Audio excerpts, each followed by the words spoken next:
Chapter 424. The silence in Black Prison lasted for a long time. Zacriel leaned against the wall like a child who had lost his soul. He did not make a sound. Samuel lowered his head for a long time. His body was stiff. Thales stood where he was, on the verge of collapsing. He was in a daze. Then Ricky, who was outside, sighed softly and attracted everyone's attention. Zacriel slowly stood up from the ground. "Thank you for your question, child." The former Knight of Judgment moved forward dejectedly, and passed the JC dagger in his hand through the gap between the bars. "And your razor? This is a good knife. It should not be used to shave a sinner." The fence cast shadows in the firelight and carved black marks on Zacriel's face. Thales, who had a lot on his mind, took a deep breath and forced himself to stay awake. He nodded with a forced smile and took the dagger. Zacriel's hand was rough, and the calluses on it were so hard that they did not seem like skin. Thales took the dagger back with his mind in a mess. But when he turned his head, he saw Ricky looking at him expressionlessly. Crassus of the Disaster Sword slowly extended his right palm towards the prince. He curled his palm. Thales was slightly stunned at first. He then looked at the dagger in his hand and exhaled in resignation. He took a step forward in frustration, and placed the JC dagger in Ricky's hand. Ricky then showed a faint smile that said, "You're so sensible." The leader of the Disaster Swords lowered his head and flipped his hand over. He saw a line of words on the black sheath of the dagger. "A king is not respected by his bloodline." Ricky came to a sudden realization. He looked at Zacriel, then at the gloomy Thales. He snorted softly. Zacriel watched their interaction, and curled up the corners of his lips. His tone was indifferent. "Thank you too. Thank you for not being a hallucination." Thales snorted with the ghost of a smile. He tried hard to dispel the inexplicable gloom that haunted his heart. "How would you know?" Zacriel smiled. "Of course. Or perhaps your hallucinations are even more powerful than the ones in the past. We don't know." The Knight of Judgment shook his head and combed his hair. He seemed to have sobered up a little. "But you know, every time it happens, it's like my head has turned into a big pot, and 20 people are taking turns to use it to stew beef." He frowned, but his expression was somewhat absent-minded. "They never shut up, but they don't ask me anything. They don't ask me how I feel, and they don't ask me who I saw. They don't ask unnecessary questions, just like you." Zacriel sometimes gritted his teeth, sometimes smiled bitterly, and in the end his expression turned into one of helplessness. "Because they already knew." He shook his head in self-mockery. "Just like I know." As he spoke, Zacriel seemed to be amused by himself. He suddenly slapped his thigh and could not stop laughing. "Ha ha, I know. Ha ha ha ha ha." Amidst his laughter, the wrinkles on his forehead appeared and disappeared, pulling at the brand of sin on his forehead, causing the sinister S to tremble back and forth. Thales felt rather bitter when he saw this scene through the cell door. Samuel, who was beside him, could no longer hold it in. The former flag-bearer took a deep breath and said, "You know, Zacriel, I can still save you. No matter what happens after that, you won't have to face this." Zacriel stopped laughing. "There's no need for that," he said gloomily. "Everyone has a price they have to pay." Zacriel looked around his cell. "The price I have now," he said in a daze, "is what I deserve. It's just right." Samuel closed his eyes gently. A few seconds passed. "What about the others?" Zacriel sighed and said, "You've been to the top, right?" This question made Samuel speechless again. Samuel wanted to say something, but he stopped. Barney Jr.'s roar, and the remains of his 37 brothers appeared before his eyes at the same time made his lips tremble. In the end, Samuel forced a smile and said with great difficulty, "I've seen them. It's all right." Zacriel did not reply immediately. He stared at Samuel. He stared at the way Samuel turned his head slightly after he finished speaking, not daring to meet Zacriel's gaze. "I see." Zacriel smiled faintly, as if he had understood something. "That's good." He nodded slowly, turned around and repeated his words. "That's good." Suddenly, Thales felt that the man's back had become hunched and small. It was as if he had aged 10 years in an instant. Samuel no longer dared to speak. He just stood by the side with a pained look on his face. Ricky, who was watching everything from the side, did not speak. He only watched the prisoner in the prison with interest. Then Zacriel sighed softly. "Speak," the Knight of Judgment said in a surprisingly gentle tone. "Why did you come here?" He looked at Thales. "For the sake of this child." Thales smiled at him in return. At that moment, Samuel and Ricky were shocked at the same time. They looked at each other. But they quickly realized that the other party was working together. With faint joy and excitement, Samuel nodded at Ricky and spoke resolutely. "We just want to verify some things, Zacriel." Zacriel did not speak. He only lifted his chin slightly. Samuel cleared his throat and furrowed his eyebrows slightly, as if he was recalling his own question. But the first one to speak was Ricky, who took a step forward.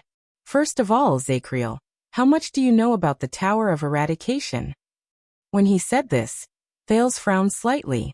He suddenly remembered what he saw and heard when he was held hostage in the tavern.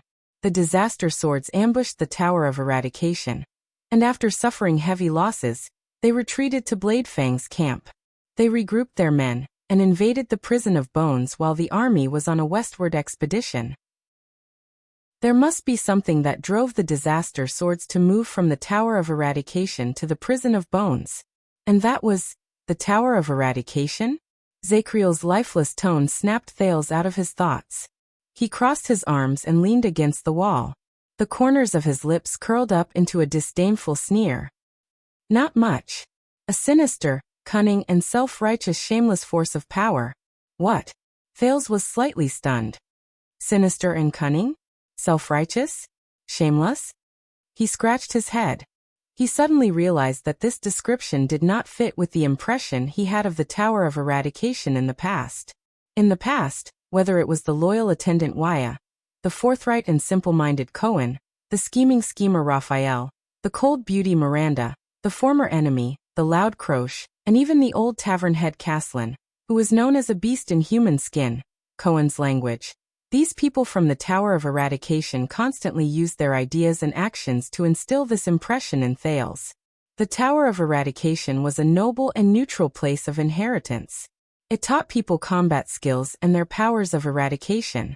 It vowed to preserve the vitality and combat power of humans, and to pass on the spirit of being united and treating each other with sincerity during the Battle of Eradication. It was to pass on from generation to generation the spirit of being united as one. But today, Thales frowned as he looked at the disdainful Zacriel, and listened to him continue to describe his impression of the Tower of Eradication.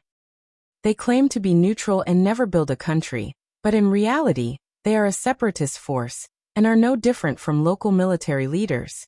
They sway left and right on international affairs, act according to the situation, have no shame, and constantly encourage their subordinates to go out and do dirty mercenary business, which is dirtier than most countries. They call it training.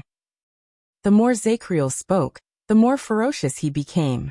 He seemed to have a deep prejudice against that place. For centuries, that group of hypocrites who call themselves swordsmen lie on the bones of their ancestors that have been cold for centuries. They bask in the fame and glory that do not belong to them.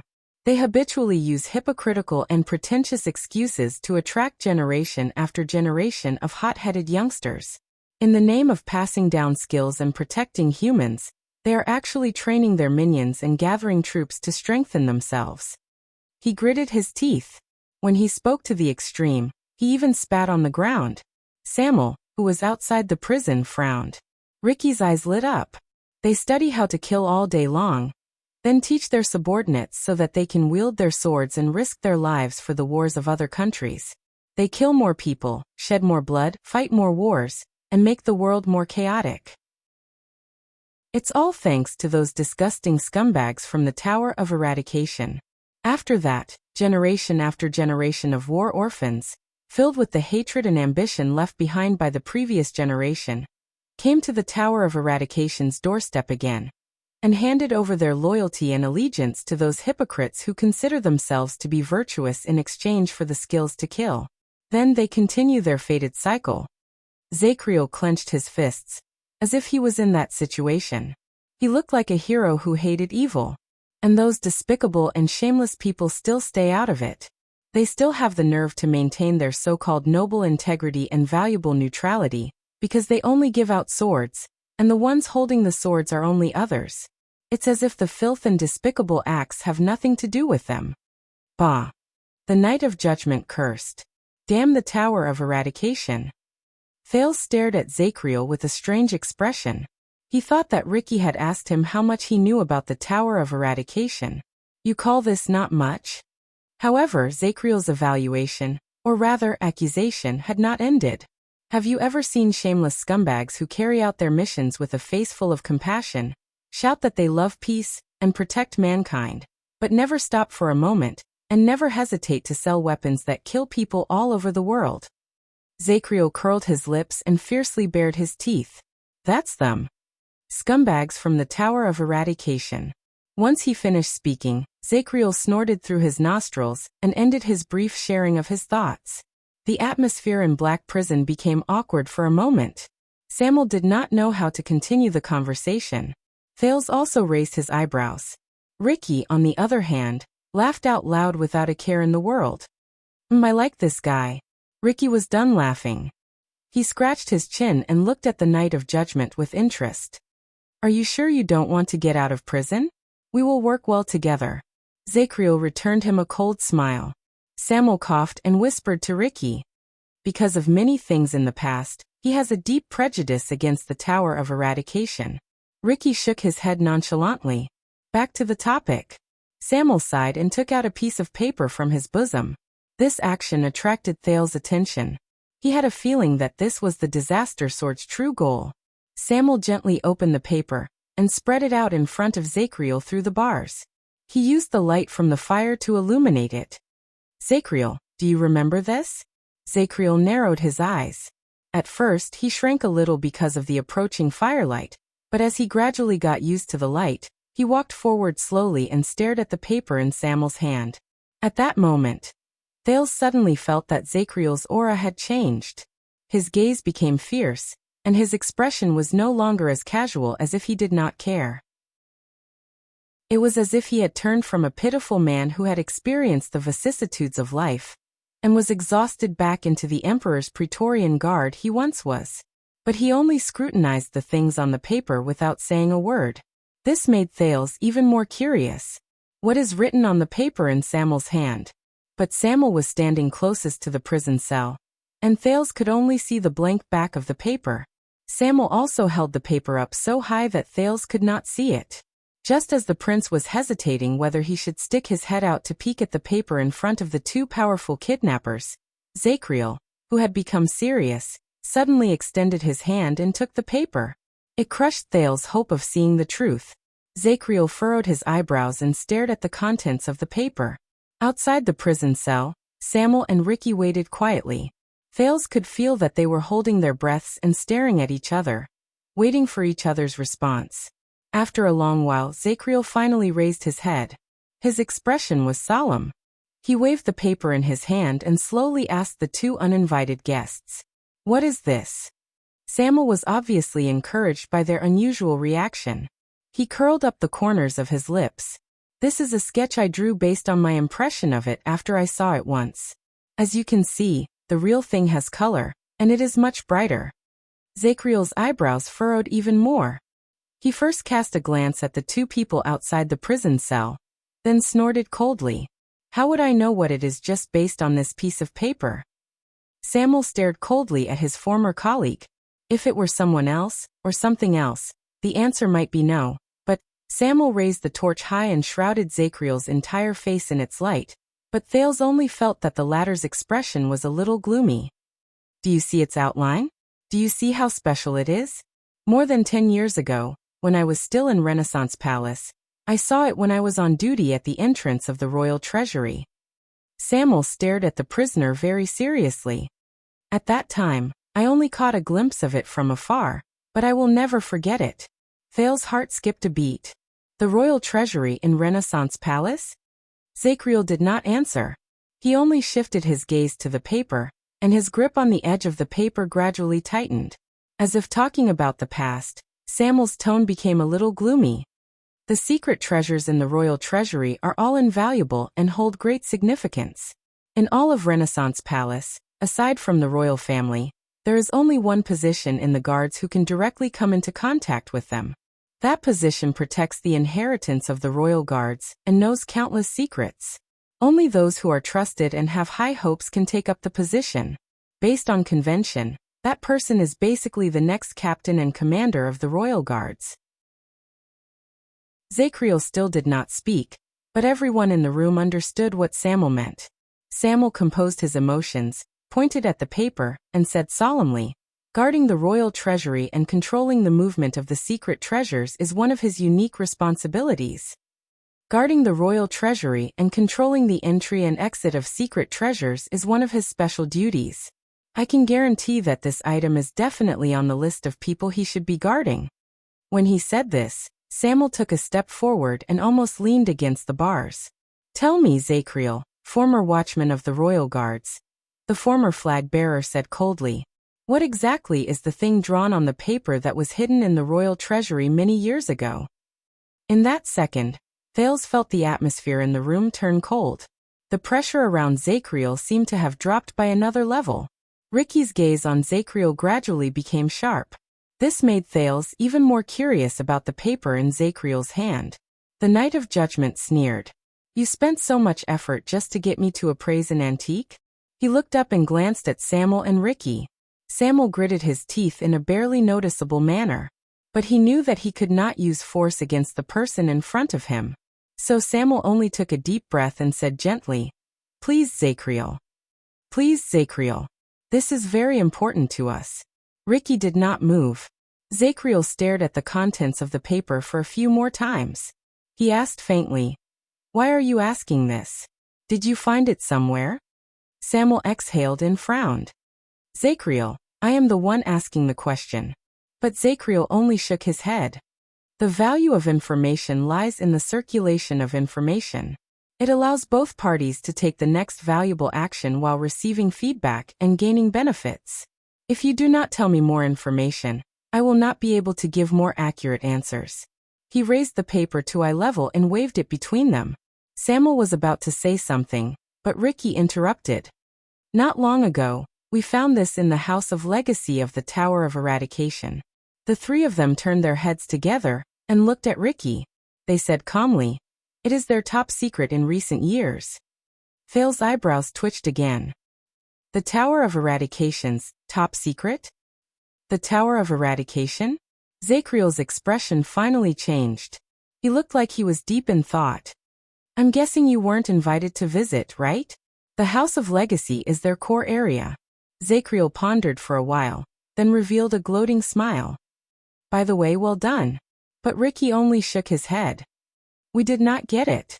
The Tower of Eradication has always protected it very tightly. Even though we paid a terrible price, we could only get a glimpse of it." Samuel's expression darkened. He nodded quietly.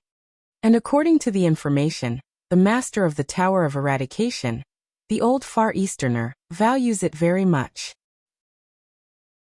Ricky looked at Zachriel with a serious expression that was rarely seen. According to him, this may be the key to changing the world. Zachriel frowned. "Shao." His face was filled with disgust. "That stupid, old fool of a gray-robed sword guard?" Thales did not listen to Zachriel's disrespectful words about the Tower of Eradication, but his attention was attracted by Ricky's words. "The Tower of Eradication has the key to changing the world? What is that?" Thales stared at the piece of paper curiously, imagining what was drawn on it. "Now you have the information you wanted, Knight of Judgment." Ricky gestured at the piece of paper with his chin. "We found it in the Tower of Eradication, and Samuel was the only one who recognized it. This brought us here, to you. Even if it's for the sake of us barging in to relieve your boredom. Zachriel, answer us. What is this?" He focused his gaze on Zachriel's calm and dark face, as if he was trying to see something from it. Zachriel was silent for a long time, staring at the piece of paper, but Ricky and Samuel seemed to be very patient, until the former watchman of the royal guard spoke faintly. 300 years ago. Samuel's expression froze. "What?" Under the illumination of the fire, Zachriel walked closer to the bars, revealing his half-glowing, half-dark face. The ferocious brand on his forehead was very clear, and the lower half of his face was completely dark. But his eyes were full of life. He swept his gaze over the guests outside the prison cell, and his eyes shone like swords. He did not look like a person who had lost his mind at all. Zachriel continued to speak. In the year 349 of the calendar of eradication, Ixora Yarrow married into the Jadestar royal family and became the queen of Midir IV. Thales, who was listening carefully, was instantly stunned. Midir IV. Isn't that?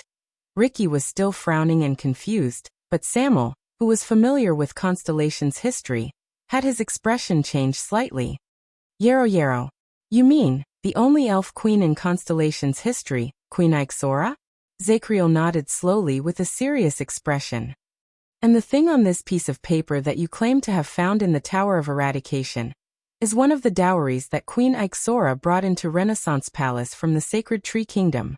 His voice was steady, and his tone was solemn. As the people outside the prison looked at each other, Zachriel raised his right hand and gently flipped the piece of paper in his hand so that it faced Thales. At the moment the light from the fire illuminated the paper, the prince was first slightly confused, then he was greatly shocked. The outline of a short sword was carefully drawn on the paper. A strange counterweight ball. A gemstone in the middle of the sword's guard. A handguard that was curved in the opposite direction of the blade. Thales was stunned. That's... Even in the royal family's treasure vault, which is full of treasures, it is a rather special one. Because this is the last weapon left in the world since the uncivilized era. It is said to be an ancient weapon that can slaughter great dragons. Thales stared at the picture on the paper. The Knight of Judgment's unhurried but strangely powerful voice traveled into his ears. The sacred elves call it. Chapter 425. Blade of Purification. This name, which he had not heard for a long time, echoed in Thales' mind again. How could it be? He stared at the dragon breaker on the piece of paper. He had countless questions, and his emotions were a mess. Previously, when he was in Heroic Spirit Palace, Thales obtained the Precious Against the Heavens book from Saroma. It described the dragon breaker, which was exactly the same as the Blade of Purification.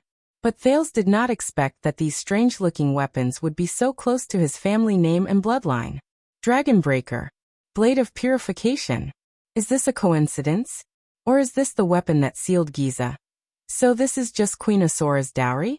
Samuel stared at Zachriel with a puzzled expression, snapping Thales out of his memories. When the Knight of Judgment mentioned the past, he seemed to have entered a dazed state again. Not only that, it is also a testimony to a period of history. Every item in the treasury is of great significance. Samuel and Ricky frowned and looked at each other. Zachriel gently touched the bars of black prison.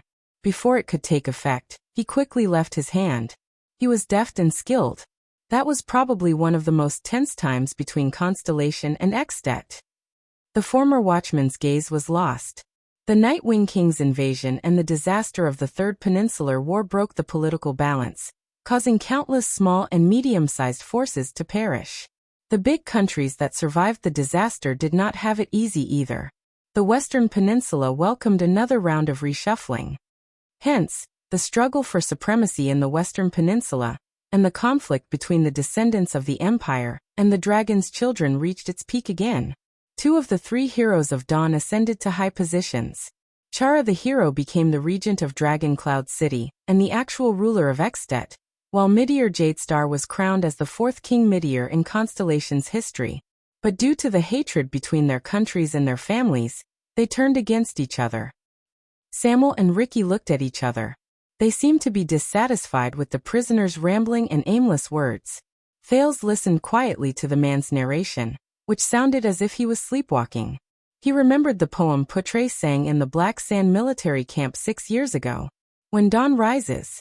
He still remembered Putre's tune, as well as the three main characters in the song. In fact, the Prince of Constellation did not attend to his proper duties, and learned to play the lute and sing bardic poems. It was one of the few pleasures in the palace of the Northland nobles, who lacked entertainment. After the Night of Dragon's Blood, the Star Killer, who was not that amiable to begin with, became even more extreme. He treated any stranger who entered Heroic Spirit Palace as a potential assassin, and the bards who entertained the banquets were no exception. Zachriel continued to speak. The political chess game between the two countries has begun again, and it's even better than before. Under such circumstances, due to political needs, the Sacred Tree Kingdom and Constellation realized a royal marriage that was rare even in the history of the elves and humans. Zachriel picked up the paper in his hand and stared at the outline of the strange short sword on it. His expression was mournful, as if he was reminiscing about the past. Hence, after the disappearance of the great dragon, this weapon, which had been lying around for an unknown number of years, became more of a treasure than a battle treasure, and more of a souvenir than a practical weapon, was intentionally given as a political gift. It followed King Ixora to Constellation and entered the royal treasury. Zachriel looked at the sketch in his hand and spoke softly. The Dragon Breaker. A few years later, the large fortress built beside Cold Castle between Black Sand region and the Northern Territory was named after it. For the next 100 years or so, Constellation and the Great Dragon used that fortress to attack and defend against each other, until Queen Erica defeated the Extension Alliance army 6 times in the famous Three Pockets battle. She finally seized Cold Castle and forced the Northland barbarians to retreat to the northern plains, causing Constellation's might to reach its peak. Under the dim firelight, the Night of Judgment's words floated in the dust-covered black prison, which had been abandoned for a long time. One could vaguely hear the excitement and loftiness of that era. Zachriel gently loosened his fingers and let the paper fall to the ground. He slowly retracted his gaze from the void. His gaze became clear again. Of course, perhaps one of the reasons why Constellation's ancestors brought this weapon was because they were worried about the legendary Queen of the Sky. They were worried that it would intervene in the political situation when Extet was at its weakest. This way, they at least had a weapon that could theoretically restrain it, even though it never showed up. Zachriel said faintly, "It showed up." Samuel, who had been silent for a while, said softly, "That legendary dragon was in Dragoncloud City 6 years ago." This sentence made Zachriel tremble slightly, and Thales sank into deep thought. On the night of King Nuven's death, Samuel sighed and said, "That dragon, which we all thought was a character in the story, descended from the sky and destroyed a calamity before Dragoncloud City was reduced to ruins." There was a long silence inside and outside the prison cell. Then Zachriel closed his eyes and exhaled. "It seems that I have indeed missed a lot over the years." Ricky seemed to be unable to listen to Zachriel's rambling and erratic narration.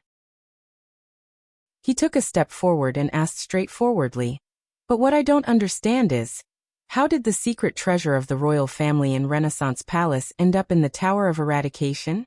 Zachriel snorted and shook his head. "Who knows?" The Night of Judgment's attitude towards strangers was not as good. He looked indifferent.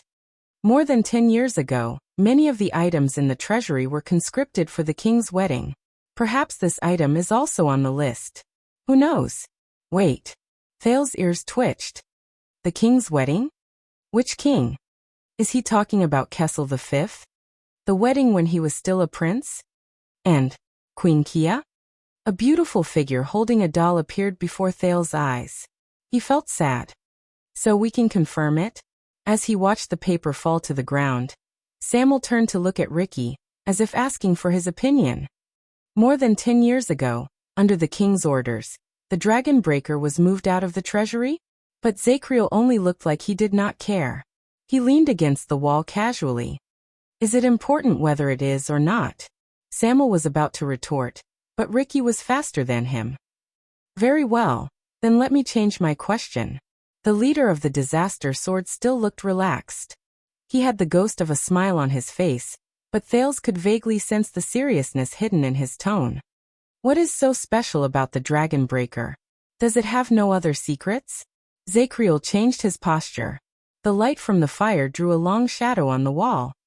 "Then what do you want to know?" His words gradually showed his impatience. According to the records, this ancient weapon has been covered in dust for a long time in the Sacred Tree Kingdom. Even the sacred elves themselves know very little about it. That's why they sent it as a political dowry, let alone us, who have reached the end of our lives. The Night of Judgment said coldly. Ricky stared at him carefully, but his expression gradually changed. It was as if the air around them had started to become oppressive. Zachriel. The last trace of warmth on Ricky's face disappeared.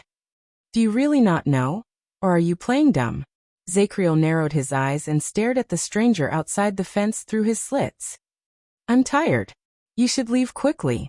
The Knight of Judgment did not show any intention of cooperating with the other party. Instead, he said coldly, before the guards show up. Samuel looked a little anxious. He looked at his old colleague's unmoved expression. Just as he was about to say something to ease the situation, Ricky sneered. But Thales could feel the chill in his laughter. Do you know why we paid such a huge price to come here and ask you these questions, Knight of Judgment? The leader of the Disaster Sword spoke slowly with a cold smile. Because what we really want to know is... Zachriel still leaned against the wall without moving. As if he was distracted, he started to observe his nails again.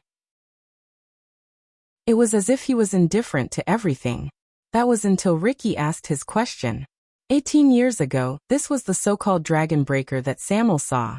You personally guarded it. Ricky said softly. Is it a legendary anti-mystic equipment? Ricky's soft words echoed in the hall.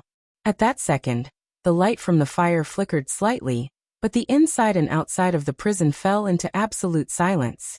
Soon, Thales' breathing became chaotic without him realizing it. He had to rely on the sin of Hell's River to stabilize it. What did he say? He said, legendary anti-mystic equipment? Thales stared at the piece of paper by his feet and slowly picked it up. That means, the blade of purification that sealed Giza 6 years ago. The Dragon Breaker in Saroma's book. The black sword that the mercenaries in the tavern were interested in. The Dragon Breaker that Zachriel spoke of. The Dragon Breaker the Disaster Sword saw when they met Black Sword not long ago. He stared at the familiar yet unfamiliar picture on the paper. In just a few seconds, the events, elements, and clues were pieced together in Thales' mind. But at that moment, someone lost his composure even more than Thales did. Asterisk bang. Thud. Asterisk an explosive sound, followed by a muffled thud, brought Thales back to reality. He turned his head and was shocked to see Zachriel, who had leaned against the bars at some point in time. He fell heavily to the ground in a cloud of smoke. But the Knight of Judgment did not care about the pain he suffered. He only struggled to get up. There was shock and fear on his face that Thales had never seen since he saw the man. What did you say? Zachriel gritted his teeth and stood up straight. He stared at Ricky, who had a cold expression on his face outside the prison cell. There was a rare tremor in his voice. What equipment? It was as if he saw the end of the world. When he saw Zachriel like this, Thales, who should have been the most shocked, calmed down. He sensed that something was happening. And the people in front of him were the ones who knew about it. Outside the prison cell, Ricky's tone was filled with faint smugness and slight surprise. Your expression? I understand. Ricky and Zachriel, who had lost his composure, stared at each other quietly. The coldness on his face was slowly replaced by solemnity. I see. It seems like you really don't know. On the other side, Samuel was obviously not aware of the situation. He looked at Zachriel, then at Ricky. With the same question as Thales, he asked, "What's wrong?" But neither Zachriel nor Ricky seemed to care about his idle mood. The former's breathing became faster, and the latter muttered to himself. Zachriel's chest rose and fell. His breathing was incredibly rapid, but this could not compare to his uncharacteristically anxious attitude. Tell me. The Knight of Judgment gritted his teeth. The brand on his forehead was incredibly obvious. Did you just say what legendary anti-mystic equipment? Tell me. Ricky stood where he was with a slight frown on his face. A few seconds later, in the face of Zachriel's anxious gaze for an answer, he nodded at Samuel. Tell him. Zachriel immediately looked at Samuel. His gaze was sharp, aggressive, and vaguely ferocious. Samuel cast a strange glance at Ricky, but he still spoke quietly. According to the information we obtained from the Tower of Eradication, Zachriel, this so-called Dragon Breaker, is a legendary anti-mystic equipment. Samuel seemed to be a little hesitant, and did not seem to understand. In that second, Zachriel's stubbled face turned incredibly pale. No. He stared at the empty space in front of him and muttered to himself. Samuel said with a serious expression, "Our information is unquestionable. It is said that this legendary anti-mystic equipment has been verified, and it can seal the calamities." Thales subconsciously clenched his fists. He remembered the scene 6 years ago. The short sword that shone with red light seemed to resonate with the blood in his body, as if it had a life of its own. In the prison cell, Zachriel's gaze shifted back and forth, as if he had seen the most unbelievable thing. No, impossible," he mumbled. In the end, he widened his eyes and slid down to the floor, as if he had lost all his energy. He was dumbfounded. Samuel sighed softly. "Yes, we never knew that the royal family had such a legendary anti-mystic." But before he could finish speaking, Zachriel suddenly raised his head from behind the bars. "No." The prisoner's expression changed abruptly as he shouted, interrupting Samuel's words. "No, it's not like this. It's not. He shouted at the top of his lungs while he pounded the floor with all his might. Asterisk thud. Thud. Thud. Asterisk the Night of Judgment's sudden outburst caught Samuel off guard. He stared in shock at Zachriel, who was breathing heavily and trembling. He could not understand what was going on. Did he go crazy again? Outside the prison cell, Ricky stared at the prisoner, who had become abnormal again. He did not say a word. Thales, on the other hand, was as confused as Samuel. He was filled with questions.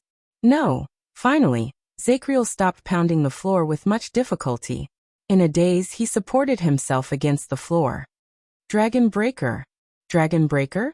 He shook his head in disbelief, as if he wanted to ask for help from the people in the void. The light from the fire dimmed slightly. The air was filled with the shock of the few people outside the prison cell. Ricky sighed softly and said something profound. "It seems that you understand as well, don't you?" Zachriel's expression changed a few times. All sorts of emotions surged within him. A few seconds later, the prisoner in the prison cell seemed to have figured something out. His shocked expression slowly faded away. His shoulders began to tremble. In the next moment, the long-faced man raised his head. His face was filled with panic and helplessness. He laughed loudly as if he had gone mad. "Ha ha, I see." For a full 10 seconds, Zachriel's laughter echoed in the hall. "Ha ha ha ha." His laughter was filled with sorrow after he was relieved of his burden. It also seemed to contain pain that could not be resolved. It made the puzzled Thales feel uncomfortable. "Ha ha ha." In the end, Zachriel's broken laughter slowly disappeared. He knelt on the ground, slowly closed his eyes, and let out a cry filled with regret and pain. "Your Majesty! Your Majesty!" Thales furrowed his eyebrows tightly. He did not understand. Zachriel's laughter died away, but another one followed. "Ha ha ha ha, 82nd, what a great king of eternal rule." Compared to the Night of Judgment's pain and panic, this laughter was filled with boldness and grandeur, as if it was the excitement and desire of someone who had seen through the truth. What a courageous king! The prince and Samuel turned their heads in surprise and looked at Ricky, who suddenly laughed. They saw the rare excitement and ecstasy on his face. 82nd? King? Thales' puzzlement became more complicated. "Ricky?" Samuel asked tentatively, but the leader of the disaster swords ignored him. Instead, he was immersed in a rare moment of joy and pleasure. His laughter was sonorous. Whether it was the King of Renaissance, the Dragon Knight King, the King of Vanguards, or Senior Cattle, these so-called peerless heroes in human history, their achievements, courage, and heroic spirit were not even 1/10,000th of yours. Ricky laughed so hard that he slapped his thigh in delight. It was a stark contrast to Zachriel's pained moans and trembling in the prison. 18 years ago, 18 years ago. What a pity, what a pity. A rare excitement shone in his eyes, and he said loudly, "Why wasn't I in the Western Peninsula that year? Why didn't I witness this magnificent and crazy scene that made people's hearts surge with excitement?" Ricky turned around and looked excitedly at Thales, who did not know what was going on. He extended his arm and pressed down on the prince's shoulder. Thales grunted. He felt that Ricky did not hold back at all, as if he was so happy that he forgot everything. The torch shook violently in Ricky's hand, and sparks flew out. "Child, you should be proud of this." Ricky's breathing quickened. He was like an emotional bard who watched the rise and fall of history through the ages. He sighed and said, "Your grandfather was practically the greatest and most fearless supreme king in human history since the Battle of Eradication." Thales stared at him in a daze. He sensed the unusual passion in his words, and he could not help but open his mouth to ask. But Samuel was faster than him. The former flag-bearer of the royal guards asked sternly, "Zachriel? Ricky? What is going on? What are you talking about?" Ricky's laughter slowly disappeared. He let go of Thales' shoulder and took the paper from the prince's hand, but he did not answer Samuel's question. "Night of Judgment, let me confirm for the last time." Ricky's expression returned to normal, and he stared solemnly at the dazed Zachriel in the prison cell. "This thing, the so-called Dragon Breaker, when it flowed out of your hands from the treasury 18 years ago, was it just the Dragon Breaker?" Zachriel shuddered slightly, as if he had just woken up from a nightmare. He gave a nervous snort of laughter. "Ha ha ha ha ha." Zachriel's gruff laughter came from his chest, and it was hollow. "Look at the present, think of the past." The Knight of Judgment lowered his head and said softly, "Do you still need confirmation?" Ricky smiled. He turned around. "Samuel, let's go," Ricky said casually. But his eyes were filled with unprecedented confidence. "We didn't come here for nothing." He strode forward, leaving Zachriel behind him. He remained in the boundless darkness. But Samuel made a low sound. "Ricky." The flag-bearer raised his head coldly and raised the torch. His tone was filled with dissatisfaction. "I need an explanation." Ricky stopped in his tracks. Thales frowned as he watched the interaction between the two men. Ricky let out a sigh and turned his head. "Samuel, you are a noble in the capital. Tell me, how did we win the Battle of Eradication?" His expression was indifferent, and the corners of his lips curled up slightly, as if this was just a normal conversation between friends. Samuel was slightly startled at first, then he instinctively said, "The legendary anti-mystic equipment." Ricky snapped his fingers, which showed how relaxed he was at that moment. He turned around and walked closer to Samuel, completely ignoring Zachriel, who lowered his head and trembled in the prison cell. It was as if he had already lost his value. Yes, for more than 600 years, as their greatest nemesis, every legendary anti-mystic equipment concealed the calamities. Ricky said softly, "But the irony is that every legendary anti-mystic equipment that conceal calamities was forged during the Battle of Eradication with the power of the two most powerful calamities, along with the wisdom of human wizards, as well as countless costs as a foundation." At that moment, Thales shuddered. "Wait. They're talking about..." A pleasant male voice rang in his mind, awakening memories from not too long ago. Unbeknownst to us, the two mystics, who had always seemed to stay out of the matter and remain neutral, had long since started working together with the humans and the survivors of the Magic Tower. They created the mystics' greatest nemesis. Legendary anti-mystic equipment. In Black Prison, Ricky faced Samuel's burning gaze and continued to speak. When the war was won, the wizards were wiped out, the two magic empresses went their separate ways, the human alliance collapsed, and the Calamity Hunters group, which was famous for a time, disbanded. The limited number of legendary anti-mystic equipment was scattered everywhere with them.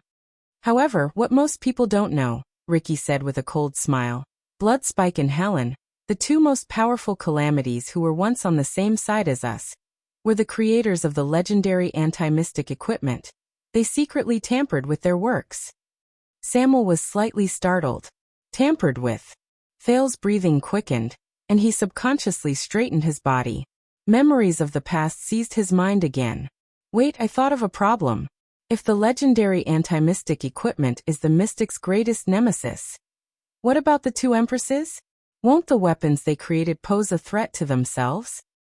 At that moment, what appeared before Thales' eyes was the elegant smile of the man in blue, as well as his faint gaze, which was suffused with blue light. Good question.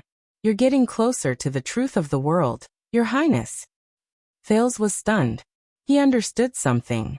Then Ricky's faint voice traveled into his ears. After the war, the human heroes used tragic facts to prove that all the existing legendary anti-mystic equipment could not seal blood spike in Helen. In Black Prison, Samuel raised his eyebrows slightly. Ricky smiled and threw down the torch. That's right. The strongest weapon in the Battle of Eradication could seal almost every mystic and end the disaster they brought, but it could not hurt their creators. Not even a little bit, not even a little bit. The torch fell to the ground, and sparks flew, but as it rolled, it gradually dimmed. It no longer shone or heated up. Yes, it makes sense when you think about it. If I were them, why would I do something that would harm others without benefiting myself? Ricky raised his head and sighed softly in the much dimmer Black Prison. So, Blood Spike and Helen, the two magic empresses, the most powerful mystics in the world, were exceptions that could not be sealed. They were like two unbreakable taboos that hung over the entire world. For many years no one could control them. They stood above all things, transcended above all else, and forged a terrifying balance in Errol that lasted for 7 centuries. All the countries and races were as silent as cicadas in winter, not daring to voice their anger. As he listened to Ricky's words, Thales's thoughts became more and more agile. There was a hint of shock and understanding in his heart. The words of his mysterious teacher rang in his ears again. But the secret of the legendary anti-mystic equipment has always been in the hands of the two empresses. We have no way of knowing. This is a shackle that has been pressing on our shoulders for nearly 700 years. It is still hard to understand. At that moment, he felt that a lot of the fog that had surrounded him since he came to this world had suddenly cleared up, and many mysteries were easily solved. He was not the only one who had this thought. Samuel's cheeks twitched slightly. He seemed to have understood something, and he suddenly raised his head. Wait, the Dragon Breaker was not a legendary anti-mystic 18 years ago. That means, Samuel's words stopped at the tip of his tongue, and they froze along with his expression. Ricky threw his head back and laughed. His laughter echoed in the hall. Yes, although we don't know the details if our guess is correct. Ricky took a deep breath and lowered his head. His eyes reflected Samuel's torch in the darkness, and they instantly became sharp, like a beast on the hunt. Ricky gently let go, and the paper with the Dragon Breaker on it slowly slid down. 18 years ago, the first and only legendary anti-mystic equipment in history that did not come from the hands of the Empress of Magic. In Constellation, on the foundation of this Dragon Breaker, it was just barely forged. His voice was like a bard sitting by the fireside at night. The rhythm was orderly, and the tone was mysterious. Samuel's entire body froze. As Ricky's words gradually spread out, the atmosphere in Black Prison had never been so terrifying. It was as if they were talking about the most unbearable secret in the world. Thales watched the paper float in the air a few times before it landed on the stubbornly burning torch on the ground. 18 years ago, the King of Eternal Rule, 80 Jadestar II, and the constellation under him recreated the miracle of our ancestors in the Battle of Eradication. They created a forbidden weapon that had never been seen before. Ricky's voice became fierce and solemn, and there was a faint chill that went straight up Thales's spine. A legendary anti-mystic equipment without any trace of the two empresses, without any restrictions or restraints. Tongues of flame licked the Dragon Breaker on the paper, dyeing the rather clear sketch into an unsettling, scorched black. It was darker and darker than the hue in Black Prison. A secret weapon that can completely seal Blood Spike and Helen. Ricky's voice was cold. Ricky's voice traveled out coldly. Every word was accompanied by the soft sound of the paper being burned. A weapon that can completely end the terrifying haze that has haunted them for 7 centuries. The perfect anti-mystic equipment. Asterisk click. Asterisk the flame trembled slightly, and sparks exploded. Thales's thoughts were almost frozen. He felt his breathing stop, and his hands and feet were cold. The Black Prophet's inexplicable attitude. Asda's fanaticism. The Duke of the Northern Territory's hysteria before he was imprisoned. King Nuvan's thought-provoking attitude when he told him the truth. Little Rascal's hesitation before she left. And the secret of the bloody year. Countless terrifying answers and questions crept into his mind. Of course. Ricky sneered. It was also during the bloody year, before the Jadestar royal family went to Hell's River, the ferryman's bell. In the darkness, the Knight of Judgment's trembling voice rose slowly. No. Thales suddenly felt that his surroundings were so dark, so still, so cold. Ricky chuckled, and his voice was accompanied by Zachriel's faint sobs. It's hard to imagine that 82nd was such a mediocre king who, in the eyes of the people, had neither merits nor demerits, and was almost incompetent. Ricky's face was covered in layers of shadows in the darkness. As he spoke, his voice was filled with endless lament and mockery. The shadows gradually spread. He was probably the first person since the Battle of Eradication who dared to trample on the authority and power of the Calamities, and the strength and pride of the two empresses at the same time. The Human King. Asterisk thud. Asterisk with a soft sound. The torch on the ground burst into the last sparks.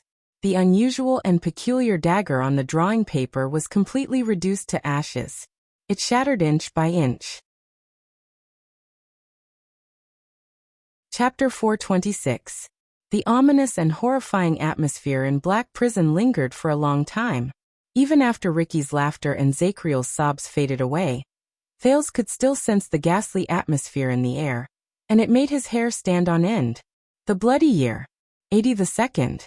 The Jadestar royal family. And the only thing that could threaten the Magic Empress. The perfect anti-mystic equipment. Thales breathed in a daze. He just realized that his limbs were trembling slightly. The secret just now had shocked the prince too much. Thales lowered his head in a daze and looked at his left hand. There were a few shallow wounds on his palm. If he did not look closely, he would not have been able to see them. 6 years ago, I used this hand to hold the forbidden weapon. And Seal Giza? That weapon is highly likely to be the culprit behind the Jadestar royal family's death. Blade of Purification? Thales could not help but clench his fists when he thought of its name, which should not be a coincidence, and the strange call that seemed to have a life of its own. His chest tightened. What is that thing? Countless questions and goosebumps surged into his body and engulfed him. We should go. On the other side, Ricky put away his reminiscing and joyful expression. He became indifferent again. That's all for today. But just as he turned around. Wait, Ricky. Samuel, who was also stunned, sighed and looked at Zachriel in the prison. One last question. Under the dim light, the Knight of Judgment's figure seemed to be sitting dejectedly on the floor. His face was filled with sadness. Ricky frowned slightly, but he did not say anything in the end. Samuel walked towards the bars step by step. The light from the fire forced the shadows of the bars to come close to him. And he continued to approach the corner where Zachriel was hiding. Just now, Zachriel. Samuel inhaled and hesitated for a moment. Barney Jr. told me that there was a traitor among the royal guards who betrayed His Majesty and His Highness.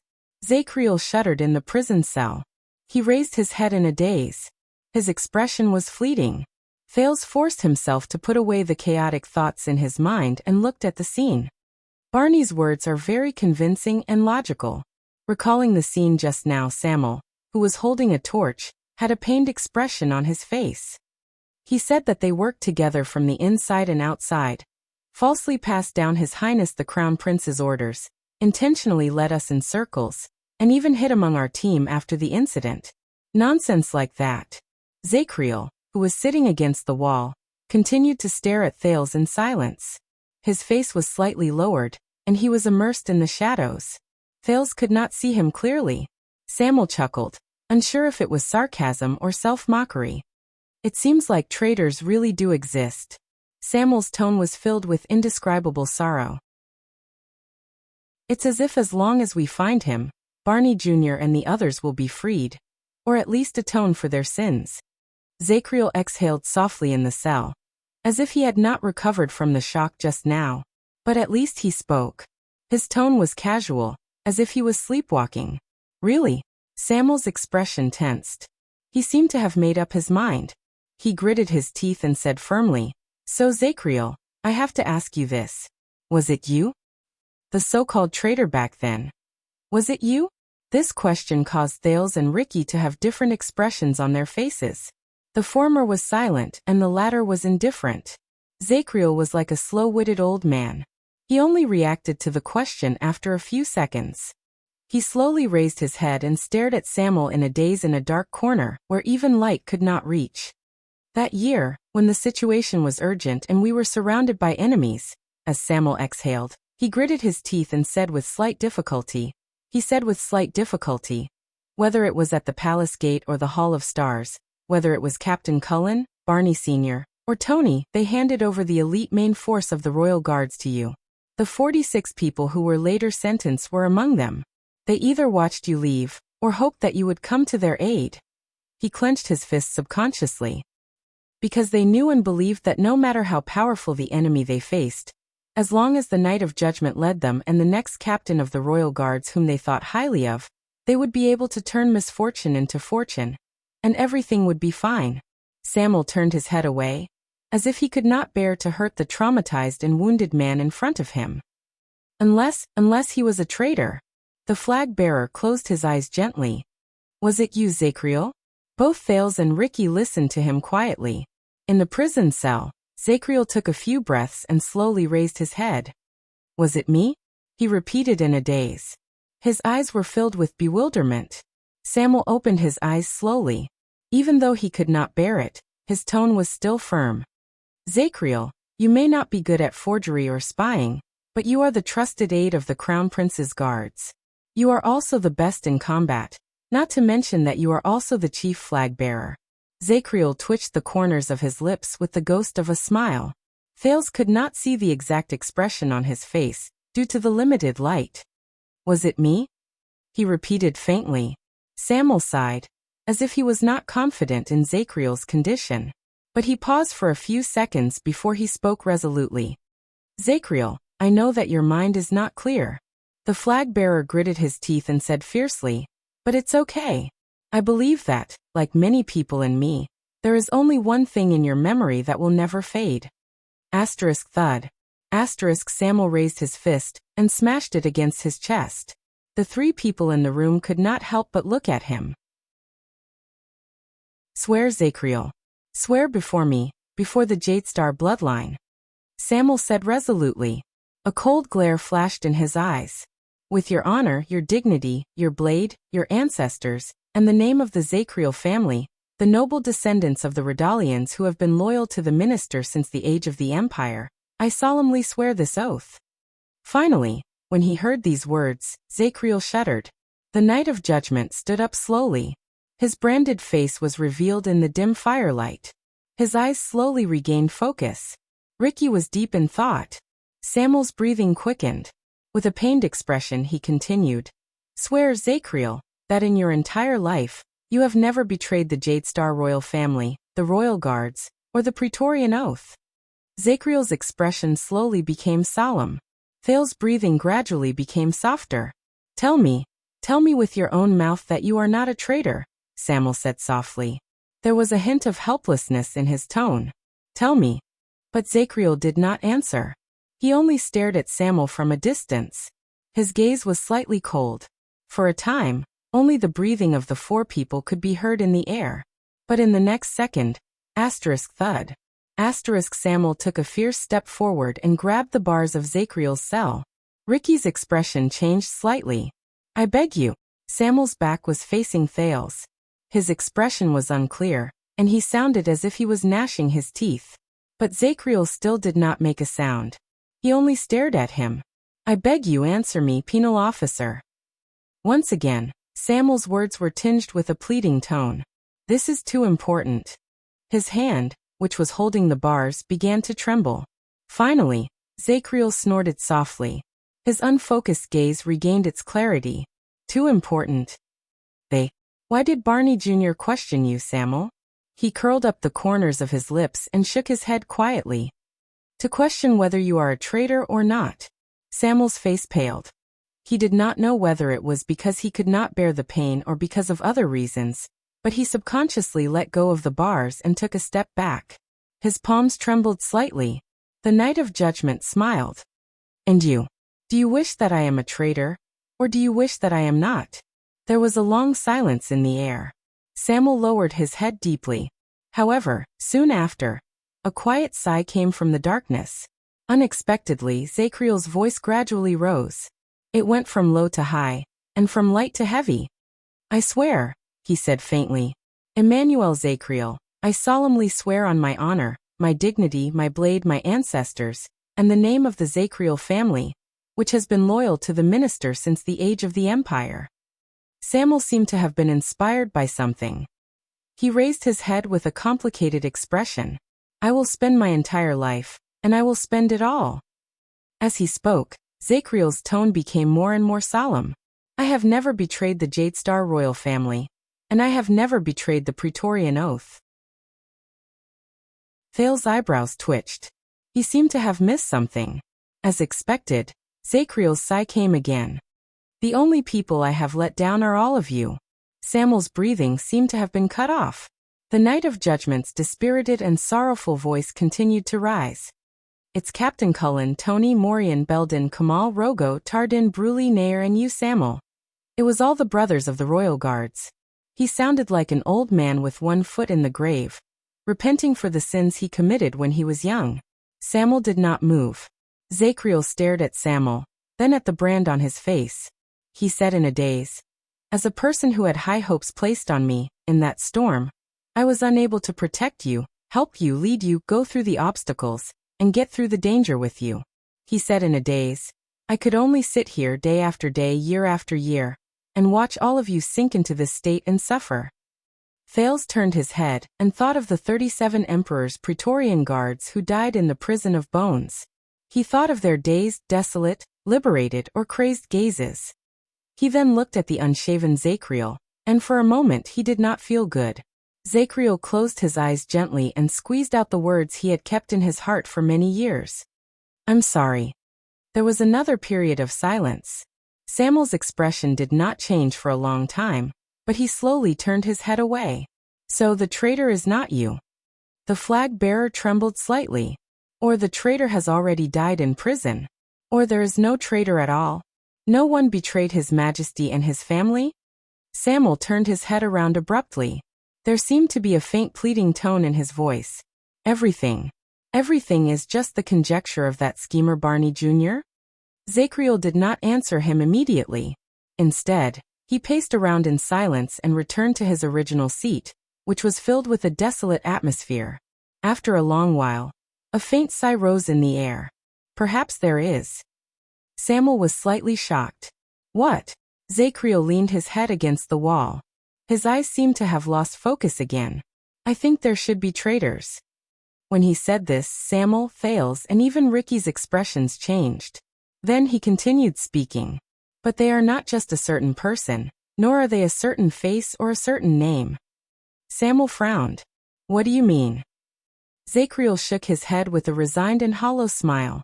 The brothers of the royal guards came from various noble families in the capital. He looked above him, as if he saw the past there. The rhythm of his voice also rose and fell, but it was rhythmic. Barney, Belden, Samuel, Tardin, Zachriel. The old captain was even born in the Sun, Sword and Shield, one of the 6 great clans. He was the younger brother of the guardian Duke of Eastern Sea. All of them have a very high sense of honor and responsibility, and even a sense of mission. They are proud of being constellations, proud of being descendants of the empire, and see the kingdom as their eternal home and home. As he listened to the Knight of Judgment's words, Samuel was lost in thought. But Zachriel changed the topic. You heard what the man said just now. It's about the secret of the dragon breaker. His expression became sad and pained. It's about what happened in the past. The other 3 were stunned. Zachriel's breathing became irregular for a moment. A bitter expression flashed across his face, but it immediately turned into a light chuckle. Ha ha ha ha ha. No one spoke. Actually, there were signs of everything a long time ago. I knew it. I should have known it a long time ago.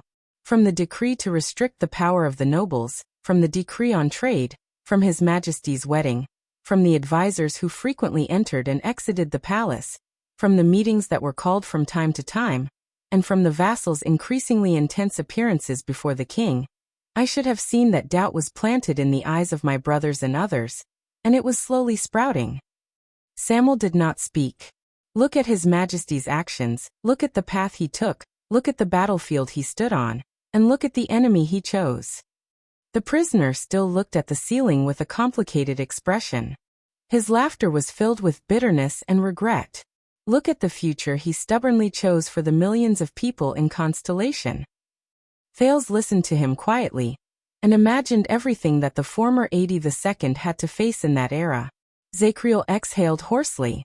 When he remembered the blade of purification and the secret he just learned, Thales could not help but frown.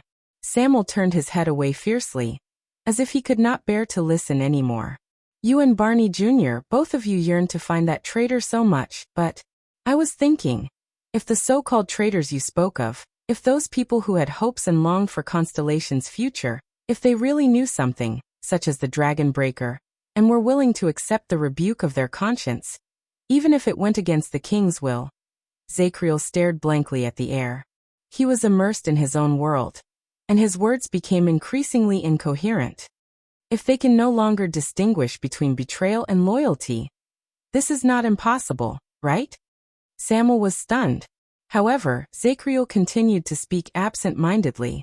The problem is, Samuel, from what standpoint should we take to be able to rebuke them without hesitation? Is it the disdain of the loyal towards the traitors? Is it the rebuke of the loyal towards the disloyal? The air inside and outside the prison seemed to have frozen. The prisoners and the prison breakers tasted different kinds of bitterness in it. In the end, Samuel's expression changed, as if he had been in a different world. I don't understand, he said faintly. Zachriel smiled.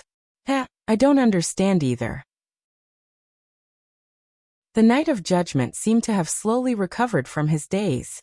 He hugged his arms tightly and sank his face into the darkness. Go. You don't belong here, and you don't have to be here. You are not the one who should be rebuked. Zachriel slowly extended his hand and pointed at the empty corner outside the prison cell again, as if there was really someone there. You are also not the one who should face him here. After what seemed like a long time, Samuel turned around laboriously, like a hibernating animal who had suddenly woken up. He no longer looked at the Knight of Judgment. Samuel sucked in a deep breath, as if he wanted to swallow all the resentment and grievances he could not express into his chest. I told you. Ricky tapped his sword hilt lightly on the other side, as if he did not care. Those who face the past will not find the answer. Finally, under Ricky's gaze, Samuel moved. He walked back the way he came, but no one knew whether it was regret or relief. He left Zachriel's prison cell behind. Thales stared at his back and frowned. What are you waiting for, Your Highness? Ricky chuckled, as if he was calling a child to eat. The show is over. Against his expectations, Thales did not follow him. Instead, he raised his eyes, which had become vigilant at some point in time, and stared at Ricky. So this is your goal? This secret? Thales bent down and picked up the extinguished torch from the ground. He stared at the substance that still had some warmth left on it. He could vaguely make out thin, flaky ashes. Ricky frowned in a barely noticeable manner. The prince slowly raised his head and exhaled softly as Samuel walked further and further away from him. And then, Samuel's footsteps stopped. He also noticed Thales' behavior. And then we go home. Ricky sized up Thales coldly. He was not very satisfied with the latter's uncooperative behavior. Unless you still want to drink and chat with Stake, the one who killed your uncle? Thales sighed heavily. So, this is the last step for these people. Perhaps it was just as he had guessed. There was another exit in the prison of bones, and he could completely avoid the surveillance of the camp. After that, he had nowhere else to go except under their claws. Thales took a deep breath and whispered to himself, I'm ready. I'm ready. In the next second, the prince raised his head with a brilliant smile. Hey, can we talk about this? Thales looked at the torch, which only had a wooden stick left in his hand. He scratched his head in annoyance. What I mean is, look, since you've already gotten what you want, and I'm just a weak teenager. Ricky shook his head slightly and finished his sentence in an unquestionable manner. It's also what we want. Thales froze. Ricky walked forward slowly, and there was a hint of threat in his voice. It's even more than our original goal. Thales could not help but raise his eyebrows. He could not help but sigh and say, but, you know, neither the kingdom nor the Secret Intelligence Department will let you leave the camp easily. Samuel walked back and looked at Thales, who looked like he wanted to negotiate with Ricky. They won't, Ricky said coldly. But they don't know. Thales flashed a helpless smile and spread his hands. But what if they know? Under the illumination of Samuel's torch, Ricky frowned slightly. What do you mean? Thales flashed his white teeth and smiled bashfully. What I'm trying to say is, what if the kingdom's secret intelligence department knew everything about your operation from the beginning to the end? Ricky was slightly stunned at first, then his expression darkened. You. Chapter 427. Bladefang's camp, prison of bones, not far from the surface exit. In the dark night, a slightly plump man stood in a short alley and quietly watched the huge hemispherical fortress in front of him. It was the most famous prison in Western Desert, and even all of Constellation. He rolled up his sleeves and stared into the darkness. He smacked his lips and clicked his tongue. A slightly heavy footstep came from behind him. No matter how many times I look at the prison of bones, it's just like Ghost Prince Tower. The plump man did not even look at the scene behind him because he knew who it was. He only sighed and said, "These two things are equally annoying." The slightly heavy footsteps stopped behind him. The plump man yawned in the darkness and cold wind. He still did not turn his head around. "You're out so fast?" The person behind him seemed to nod. A slightly rough voice traveled faintly. There was a hint of coldness and alienation in it. Around 10 minutes ago, their security on the surface was lax. The chubby man shrugged as he listened to the unapproachable tone of the man. But he knew that the person behind him had always been like this, so he did not mind. Then the plump man turned around and glanced at the person behind him. That one glance scared him out of his wits. He jumped up from the ground and jumped 3 feet horizontally. He wanted nothing more than to stay as far away from the person behind him as possible. "Oh my God! Norb!" The plump man desperately suppressed his voice. He placed his hands in front of him and looked at his colleague beside him in shock. He looked at the latter's revealing and alluring attire. He looked at his colleague's eye-catching makeup with red eyelashes and bright lip gloss. Looking at the other party's slender figure and charming movements, she nonchalantly tugged at her loose shoulder strap. The exposed skin on her shoulder, along with the bulging view of her chest, were all covered by the gauze-like material. But, the plump man could not stop his body from trembling. He pointed at Norb with a trembling finger. "I know this is a job requirement. I have to disguise myself and sneak into the crowd, but, he looked at his colleague in horror. "But do you have to dress up and act coquettishly like a prostitute who solicits customers on the streets?" Norb turned his head away, allowing his thin clothes to flutter in the cold wind, almost unable to cover his body. This made the slightly plump man shudder. "Is there a problem?" His tone was light. The slightly plump man forced himself not to look at him and forced a smile. "Of course there's no problem, except for one thing." The fatty sucked in a sharp breath and told the truth in pain. "You're AF * King Burley. Men." The man named Norb deliberately lowered his voice as he screamed in pain. He only glanced at his sturdy body that was covered by a thin veil. "Is there a problem?" Fatty almost fainted. He hid back in the alley and pressed his forehead. "My God, Norb, do you know that the way you cross-dress is simply polluting the environment? Look at your green stubble under your lipstick, your bloody mouth, your stocky waist." Norb couldn't help but turn around to look at him. "Oh no, please don't turn your head. Please don't turn your head to look at me. I have to go back and wash my eyes today. Your visual damage after you cross-dress is just too great."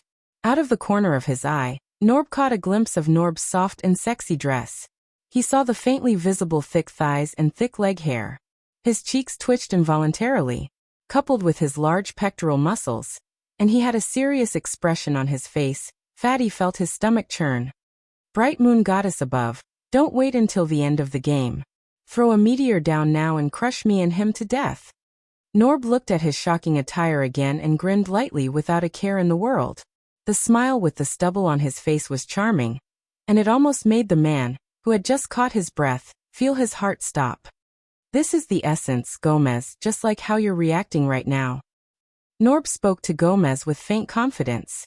"After I dress up as a woman, The ugliness and discomfort brought about by the intentional contrast will make people subconsciously turn their heads away and avoid me. You won't be too interested in whether a lousy male prostitute with a fetish for cross-dressing has other secrets, such as whether he's someone with ulterior motives who deliberately lurks in the shadows. As Norb spoke, he habitually extended his hand and combed his non-existent fringe. Gomez patted his chest in shock, but he still insisted on using the corner of his eye to talk to his colleague. Are you sure you didn't read too many bardic poems? Norb glared at Gomez.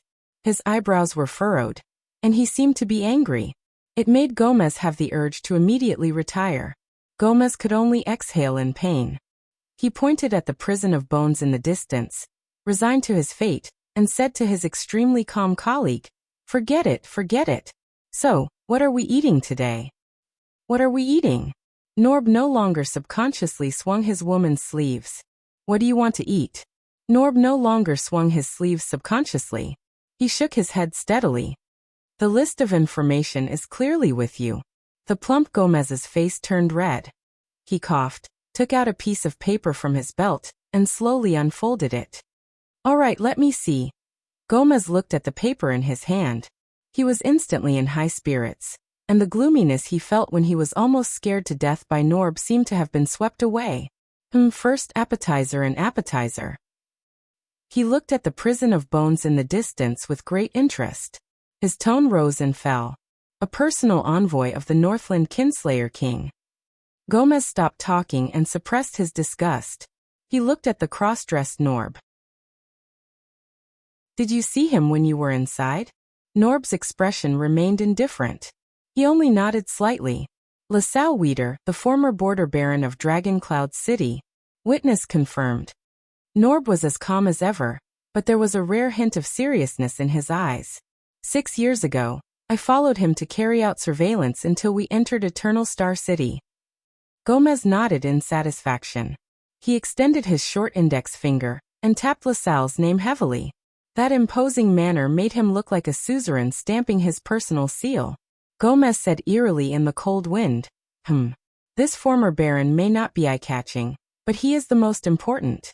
His status is the most special, and he is the key that connects everything. His lordship has instructed us to find out his relationship with the secret room. Perhaps we can even get rid of the secret room's spy. Not bad. As for appetizer, the quantity is small, the quality is good, and the taste is exquisite. Norb nodded expressionlessly. Gomez blew on the paper in his hand and shifted his gaze to the next person. Then the highly anticipated main course.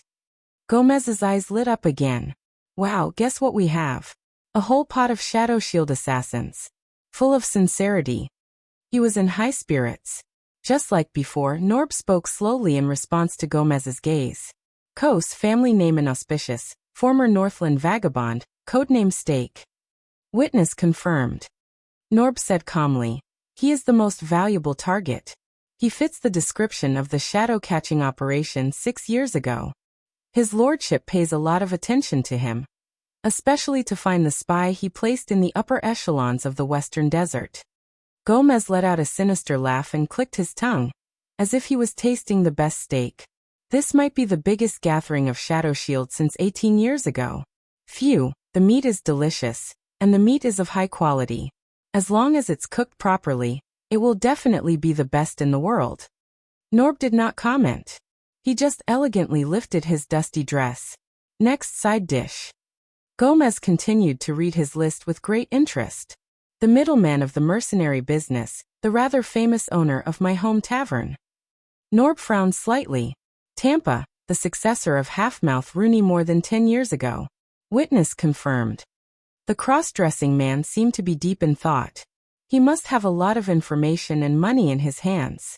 Gomez's eyes darted around slightly. This guy has always been very slippery, and we won't be able to use it against him. But after this battle, we can rub him flat, round, and trample on him however we want.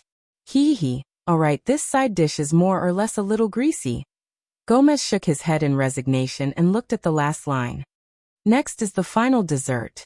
This time Gomez's expression became solemn. Blood Whistle, the famous war mercenary group. Norb's expression also darkened. Disaster swords. Witness confirmed. Their leader doesn't seem to appear often. I can't recognize him. But one of them stayed in the same cell with me for half a day before he went down. His companion called him Joseph, and he seems to be a regular in the prison. I can't get any information out of him. The other one is Klein, who is stationed in Northland. The last one is suspected to be a fugitive from our kingdom for many years. He is the former vice flag bearer of the Royal Guards, Colin Samuel. When he heard this, Gomez's lips curled up. The surprise is always at the end, isn't it? Those enemies of the Tower of Eradication are suspected to have escaped after launching the attack on the Tower of Eradication. They are large enough to be on the battlefield. The Lord is very interested in what they obtained after they broke into the Tower of Eradication. And he is also very curious about why they entered the Prison of Bones. TSK. It lingers on the tip of my tongue, and the aftertaste is endless. As a dessert, it's a perfect ending. He narrowed his eyes slightly and licked his lips, as if he was really enjoying the taste of the dessert. Norb looked at him and still did not say a word. Gomez rubbed his plump hands and put away the paper with an excited expression. He looked like a man who had just returned home after a busy day. So this is the menu for today. All of them are here. That Sissy's people should be almost here as well. When are we going to take action, pull in the net, and eat? He looked at Norb, who was dressed as a woman, with hope in his eyes. He tried his best not to look at the latter's dress, which was fluttering in the wind, and the scenery that could be vaguely seen under the dress. No. But Norb only shook his head firmly. We are not going to take action. Gomez's smile froze. Say that again? The plump man seemed to be in disbelief. The prince is still inside. Norb said bluntly, we cannot take action. So what? It's just a prince. The plump man was very displeased at first, until he understood what Norb said. Gomez's expression changed. The prince? Wait, you mean the heir of the kingdom who came back from Northland? Norb did not say a word. He only nodded slightly. Gomez's lips opened and closed, and he twitched soundlessly. The decoy and fake bait for our operation this time. That troublemaker who ruined countless of our plans, Your Highness? Norb nodded. Gamus looked as if he had seen something unclean. He raised his chubby, stubby hands and covered his mouth in horror. This can't. That's the Prison of Bones. How did he get involved? Was he caught for prostitution? Or did he sell his ass like you? The plump man stared at Norb in shock. He even forgot about the latter's clothes and dignified appearance. I wish I knew. Norb shook his head. But that's what Nameless told me. The plump man looked like he wanted to argue. The words were at the tip of his tongue, but he could not say them.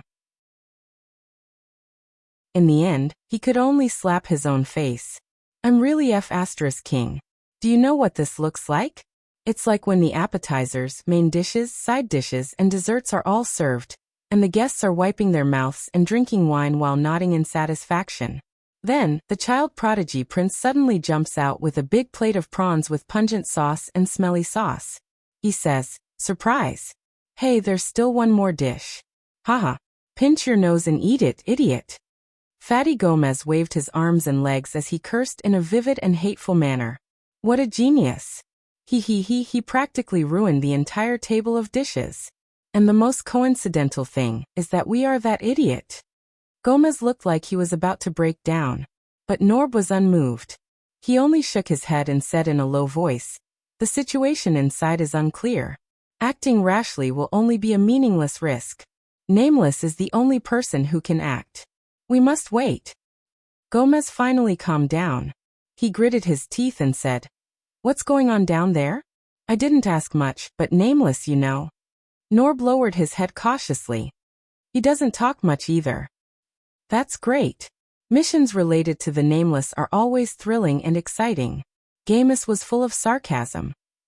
And we can't do anything now until that troublemaking prince is obediently rescued by the Nameless? Norb tugged at the hem of his dress and nodded quietly. Gomez spat on the ground.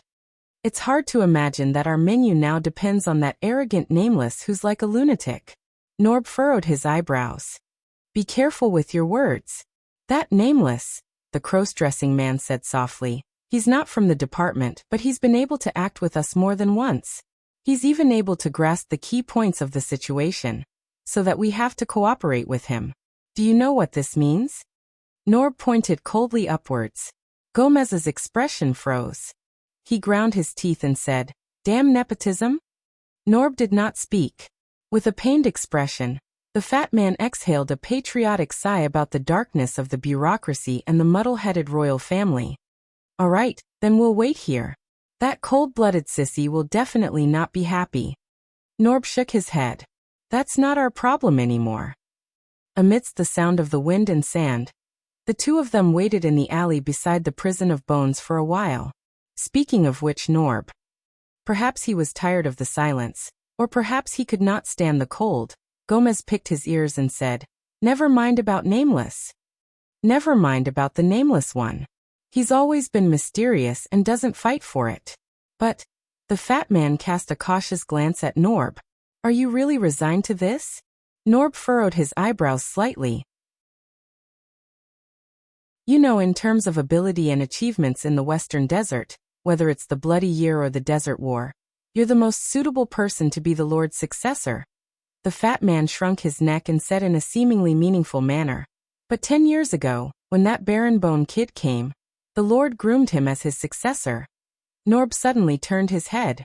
This time, the cross-dressing him no longer had an enchanting expression or a deliberate weakness. Instead, a pair of fierce eyes shot out a fierce and cold warning. It made the fat man subconsciously shudder. "Gomez." Norb enunciated each word clearly. "Do you know who dies the fastest in the kingdom's secret intelligence department?" Gomez felt a chill run down his spine. Knowing that he had said the wrong thing, he replied hesitantly, Someone who talks too much?" Norb smiled coldly. "No." The cross-dressing colleague gritted his teeth like a wild beast about to kill. "It's someone who thinks too much." The fat man's expression froze slightly, and he shut his mouth resentfully. The atmosphere became very tense, until Norb added the last sentence with a chuckle. "And the fat man." Gomez's expression froze. He looked at his slightly plump body, then shrugged in embarrassment, waved his hand and said, "Forget it. You're the boss. As long as you're happy." The two of them returned to their previous silence. They quietly stared at the dark horizon of the desert. After a while, "I say, Norb, that." Norb turned his head around impatiently. The fat man's face was slightly red, and his expression was bashful. He coughed faintly. "Will you always wear female clothes in the future?" No one in the last level of Black Prison knew how all of this happened, including Samuel. In that fraction of a second, the former flag-bearer of the Royal Guards only saw a flash of darkness under the light of the fire. It gradually appeared in front of Ricky. It was as if the air had instantly turned into a piece of paper stained with ink, and the painter's creation was revealed. But this flash of darkness did not reveal a beautiful scene, much less a still life. It was a blade. Samuel really wanted to warn Ricky. Assassin. Assassin. But he realized that when he recognized the shape of a blade, the murder weapon that appeared out of nowhere had already pierced Ricky's throat diagonally. It tore through his cartilage, lower jaw, tongue, cerebellum, and came out from the back of his skull mercilessly. Even the fastest brain could not keep up with the shocking change at that moment. Asterisk splat. Asterisk, the sound of metal piercing flesh rang out. The leader of the disaster swords only managed to let out a grunt before his entire body trembled. Ricky widened his eyes in disbelief as he stared at the figure that appeared along with the blade. It was an assassin who stood face to face with him. His movements were indifferent, and he only thrust the blade forward with one hand. But it was already too late for him to reverse the situation. Under the piercing of the blade, the disaster sword's Crassus could only hear the gurgling sounds of blood coming from his mouth, and his limbs trembling uncontrollably. It was as if he had lost his mind, and was unaware of anything. The assassin nimbly pulled back the dark blade and shook off the blood on it. Asterisk thud. Asterisk Ricky fell to his knees, and his upper body fell to the ground. He convulsed and lost his life in a pool of blood that gushed out from his neck. His eyes were still open, and he could not close them even if he died. Impossible. This was the next thought in Samuel's mind, which was almost completely blank. A person as powerful as Ricky. Shadow Shield's trick. How could it work? In the next moment, the assassin's figure disappeared again, like a piece of paper that was stained with water drying up in an instant. It was also in a fraction of a second that Samuel instinctively drew his sword. At the same time, he was prepared to shout. Asterisk whoosh. Asterisk, but aside from the sound of metal rubbing against leather, another attack came from the darkness, bringing with it the sound of a strong gust of wind. The former flag bearer executed a perfect sword style. With a backhand slash, he deflected the flying hidden weapon. Asterisk thud. Asterisk, it was only then that Samuel saw clearly that it was a torch that had been extinguished for a long time. In that direction, Thales, who was still in the position of throwing the torch, stared at him coldly. But what surprised Samuel the most and made him pale with fright was that not only was the torch thrown by the prince at a tricky angle, it also had a strange spinning force that made the longsword in his hand tremble slightly. Impossible. In that fraction of a second, Samuel stared at the indifferent Thales in a daze. Why? Even though he was not skilled enough, lacked strength, and his method was not very orthodox. But he's right. That method. He had met it before. 18 years ago. On that day, Samuel could not believe it. Why? Why did the Prince of Constellation? He actually used the infamous assassin's flower, and the knife-throwing technique unique to the Charlton family. Assassination knife. Samuel's absent-minded state only lasted for a fraction of a second. But that was enough. In the blink of an eye, the dangerous ink that once took Ricky's life appeared behind the former flag-bearer again. His murderous aura was so strong that it made Samuel's hair stand on end. *T. Before he fell to the ground and lost his senses, the flag-bearer heard the prince's slightly anxious shout. Keep him alive. *Thud. With a dull thud, Samuel fainted and fell to the ground. Clang. His torch and longsword fell to the ground at the same time. Not far away from him, Ricky's corpse lay motionless in a pool of blood. He no longer breathed. Phew. Thales took a deep breath. His nerves, which had been tense for a long time, finally relaxed completely. The sin of hell's river in his arms, waist, and calves gradually faded away. The soreness he felt after imitating Jayla's posture of throwing the knife suddenly surged into his body. He was so tired that he sat down on his butt. Phew. Thales gasped for air, but a smile appeared on his face. These disaster swords. Damn mercenaries. So what if they have more people? The prince criticized in his heart. After waiting for so long, I finally got the chance to be alone. A truly powerful person planned everything. They did not care about winning or losing in a moment, did not care about strength, and did not care about honor or disgrace in a moment. The one who laughs last is the winner. Whoosh. Thales roared madly in his heart for a few seconds as he stared at Ricky and Samuel on the ground. Then, he wiped off the sweat on his forehead and smiled foolishly. Rustling sounds rose behind him. It seemed that even Zachriel, who was behind the fence, was secretly moved by this swift and decisive kill. But Thales had no time to care about him. He raised his head and looked at the dark figure in front of Samuel. Thales sat on the ground and panted. He massaged his sore right arm and watched the figure's back. For a moment, all sorts of feelings welled up in his heart, and he could not put them into words. You're just going to stand there? The prince asked. The figure froze for a moment. Finally, the figure slowly bent down, picked up the torch Samuel left behind, and turned around. He walked towards Thales step by step. His footsteps were light, as if nothing had happened. Thales quietly watched the figure's appearance under the light of the torch. It's still the same figure, the same attire, the same weapon, the same strange. The figure stood in front of Thales and seemed to be sizing him up carefully. Thales did not say a word and let him size him up. A few seconds later, the figure spoke in a muffled, hoarse, and deep voice. It's been a long time, Your Highness. You've grown up quite a bit. Thales clenched his fists, and his heart trembled slightly. When he heard the familiar yet unfamiliar voice, a sense of familiarity and peace of mind that he had not felt for a long time rose in his heart. It chased away every inch of fear and nervousness in his heart. It was as if from this moment onwards, the outcome had been decided. Thales averted his gaze.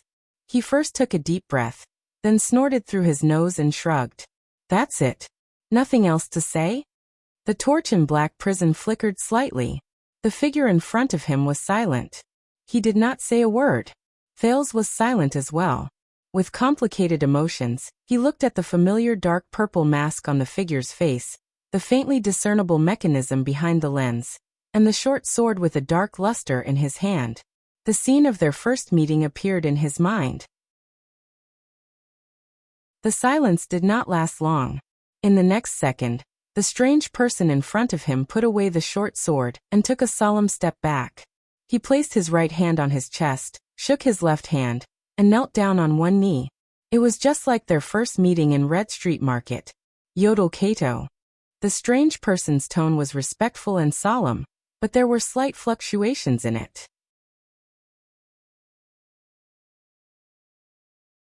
Chapter 428. Yodel quietly knelt on the spot. The pair of lenses on his strange, dark purple mask were dark and without light. Thales suppressed all his thoughts and sighed softly. So you were there. Yodel's mask moved. Yes. A hoarse and muffled voice rose from under the mask. I am. The man behind the mask gently extended his gloved right hand. I have always been there. Thales was silent for a few seconds. The soreness in his arm gradually disappeared. He sucked in a deep breath. Yes. The prince raised his head and flashed a gentle smile. I know. I have always known. He grabbed Yodel's hand and stood up with the latter's help. The torch in Yodel's hand swayed slightly and illuminated the area. But when it shone on Yodel, its color seemed to be restrained, and there were very few reflections. It only made his mask look even more mysterious and profound. Thales let go of Yodel's hand and stared at him quietly. Not long ago, Nicholas and Monty's bloody battle in the land of barren rocks was not only thrilling, but it also brought disaster to the innocent. Poor Thales was caught in the middle of the battle. He was the core bargaining chip that both sides wanted but could not obtain, and he was also the key method they used to control their enemy. He was even heavily injured and lingered between life and death. With a rare opportunity, the sin of Hell's River rose and devoured the teenager at that moment. While Thales lay on the ground, dying, and suffered the uncontrollable pain of the sin of Hell's River, his sensitive senses that were stimulated at that moment gave the Prince of Constellation new information. Besides the Star Killer and the Raven of Death, who were fighting to the death, and himself, who could not move, Thales sensed a fourth person. The fourth person's barely discernible breathing, the fourth person's footsteps rubbing against the ground, and the fourth mysterious figure hidden in the shadows, as if separated by a curtain. It quietly leaned against the huge rock where the White Blade Guards fought. Its body was like a boulder, and it did not move at all. It was almost one with the environment. Even when Thales was in danger, it quietly lurked, indifferently and cautiously waiting for the victor between Nicholas and Monty. But the two supreme-class elites who were engaged in a fierce battle knew nothing. Just like the past. Thales might not recognize that figure, but this did not stop him from recognizing that curtain through his temporarily strengthened hell senses. It was a wonderful and unusual invisible ripple that separated color and sound, one that even the prince himself had experienced before. Path of Shadows. At that moment, Thales suddenly understood that if the scheming Raphael was right about one thing in the headquarters of the Secret Intelligence Department in Dragon Cloud City, it would be this.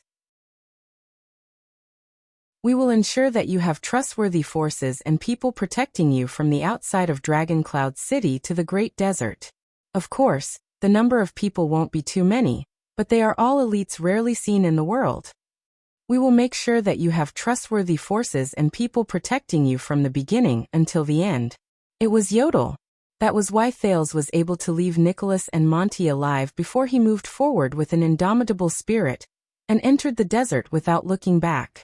After they escaped from Dragon Cloud City, on the surface, Monty led Thales away from the threat of the pursuers as the most outstanding scout. In the dark, Yodel, who had snuck into Northland at some point in time, acted as a safeguard in the shadows and monitored their movements. Perhaps the Secret Intelligence Department had long suspected the Raven of Death's loyalty, or perhaps this was the final test for Monty. In the Great Desert, Thales was in danger a few times, but in the end he would always escape the desert god's cold trap by some miraculous luck. Be it when he lost consciousness and fell on the yellow sand after he ran out of food and water, or when he was surrounded by the orcs and was surrounded by enemies from all sides, or when the merchant's camp strangely burst into flames and attracted Constellation's army. Now, it seemed that most of these luck and coincidences were in line with Yodel's usual style of hiding in the dark and attacking in secret. It's not just this. Maybe on the way out of Heroic Spirit Palace, maybe that black-robed swordsman who attacked with dual swords. In that second, Thales, who had a myriad of thoughts in his mind, quietly looked at Yodel's mask. He looked at the man who had always been a man of few words, and remembered the first time he appeared in Red Street Market, and the scene when he extended his hand to the little beggar. He suddenly realized that he was already as tall as the masked protector's shoulder. At this moment, "Who are you?" A deep and drawn-out voice rose from the air. Thales subconsciously became vigilant, but he noticed that Yodel did not move. He only turned his head to look behind him. He looked at the prison cell shrouded in darkness. What a terrifying ability to hide yourself. Zakriel's voice, which sounded old and tired because he had gone through too much torture, came from the darkness. "Before you drew your sword, I didn't even feel anything strange." Thales frowned. He noticed that Yodel was a little too quiet. "But that mask," in the darkness, Zakriel said faintly. "I recognize that mask." "Mask?" Thales' eyebrows twitched. He quickly looked at Yodel, and paid special attention to the strange, dark purple mask. It was the thing that had piqued his curiosity since the first time they met. Zakriel's cold laughter traveled into his ears. "Bright God scheme is also one of the dowries of the Elf Queen. It's not without reason that it has been classified as a forbidden item in the royal treasury for 300 years. Bright God's scheme? What kind of name is that?" There were emotions in Zakriel's words that made Thales feel uneasy. Hiding, disguise, observation, insight, and even delayed damage. The prisoner in the prison said slowly, "It can give its owner too many benefits, almost as much as the price it demands." Price. Thales could not help but glance at Yodel again. But the latter only remained silent and did not say a word. "Who are you?" Zakriel seemed to be a little impatient. There was a hint of impatience in his voice. Even without looking at that mask, not everyone is qualified to control the Supreme Sword. The Secret Intelligence Department? Or the royal family? Just as Thales widened his eyes and wanted to remind them of their current situation, Yodel suddenly spoke. "I am just a nobody," the masked protector said faintly. The prisoner in the darkness was silent for a while. "No, you are not." His tone was firm. "You are not." The eyes behind the mask named Bright God's scheme moved slightly. Zakriel let out a long sigh. He seemed to have thought of something. "I've said it before. A long time ago, when I taught you unarmed combat in Renaissance Palace, I said it." There was an indescribable desolation in the words of the former watchman of the royal guards. "You are not suited to be a royal assassin." Thales saw the masked protector's body, which had not moved for a long time, sway after he said those words. Zakriel sighed and uttered an affectionate name. "Young Yodel." The scene seemed to have frozen in the air. Only the light from the fire continued to flicker. A few seconds later, Yodel slowly turned around. His hoarse voice rose laboriously. "Long time no see." "Sir." Thales looked around awkwardly. Obviously, this was a reunion that they had not met for a long time. "You should not have worn that mask." Zakriel did not listen to Yodel's words. There was a faint sadness in his voice. "You should not have." These were his last words. With a rustling sound, his movements were lost in the darkness of the prison cell. Yodel did not speak. Thales, who had been affected by the atmosphere to the point that he did not even dare to breathe loudly, rolled his eyes. He carefully pointed at the path he came from, the dark tunnel. "So we are now." Yodel raised his head and no longer looked in Zakriel's direction. "Do not worry. The Secret Intelligence Department is on the surface. They have prepared everything." This time, it was Thales' turn to frown slightly. "The Secret Intelligence Department? Did they know all along?" "Ever since I came back about Shadow Shield, The prison of bones, about? He looked at Yodel suspiciously. Half. Yodel nodded, then shook his head. They learned about half of it from the Tower of Eradication. I was the one who told them about the other half of Shadow Shield. Your journey back home was not smooth, and many people are very interested in you. The masked protector said quietly. Thales exhaled. That's good news. A faint feeling of vexation rose in his heart. This is bad. This was the prince's thoughts. Thales tried his best to get rid of his irritation. He cleared his throat and said to Yodel, Listen, Yodel, how should I say this? When I came back, there was a mercenary. While Thales was troubled, Yodel suddenly spoke. Quick rope. He spoke in a simple and straightforward manner. Thales was stunned. The Secret Intelligence Department doesn't know about him. Yodel seemed to know what Thales was thinking. Let's see what we can do. Thales opened his mouth, then closed it again. He looked at Yodel and suddenly felt very grateful to the man. He was grateful for the other party's understanding.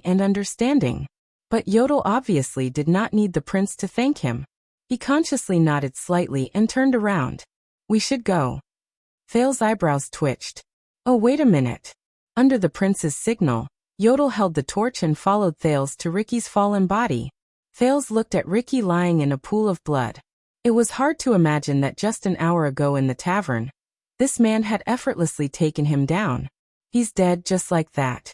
The leader of the disaster swords. The prince could only shake his head in resignation. He squatted down and pushed Ricky's body flat. Ricky's empty and lifeless eyes were revealed. Sorry to disturb you, Honorable Crassus. Excuse me, Honorable Crassus.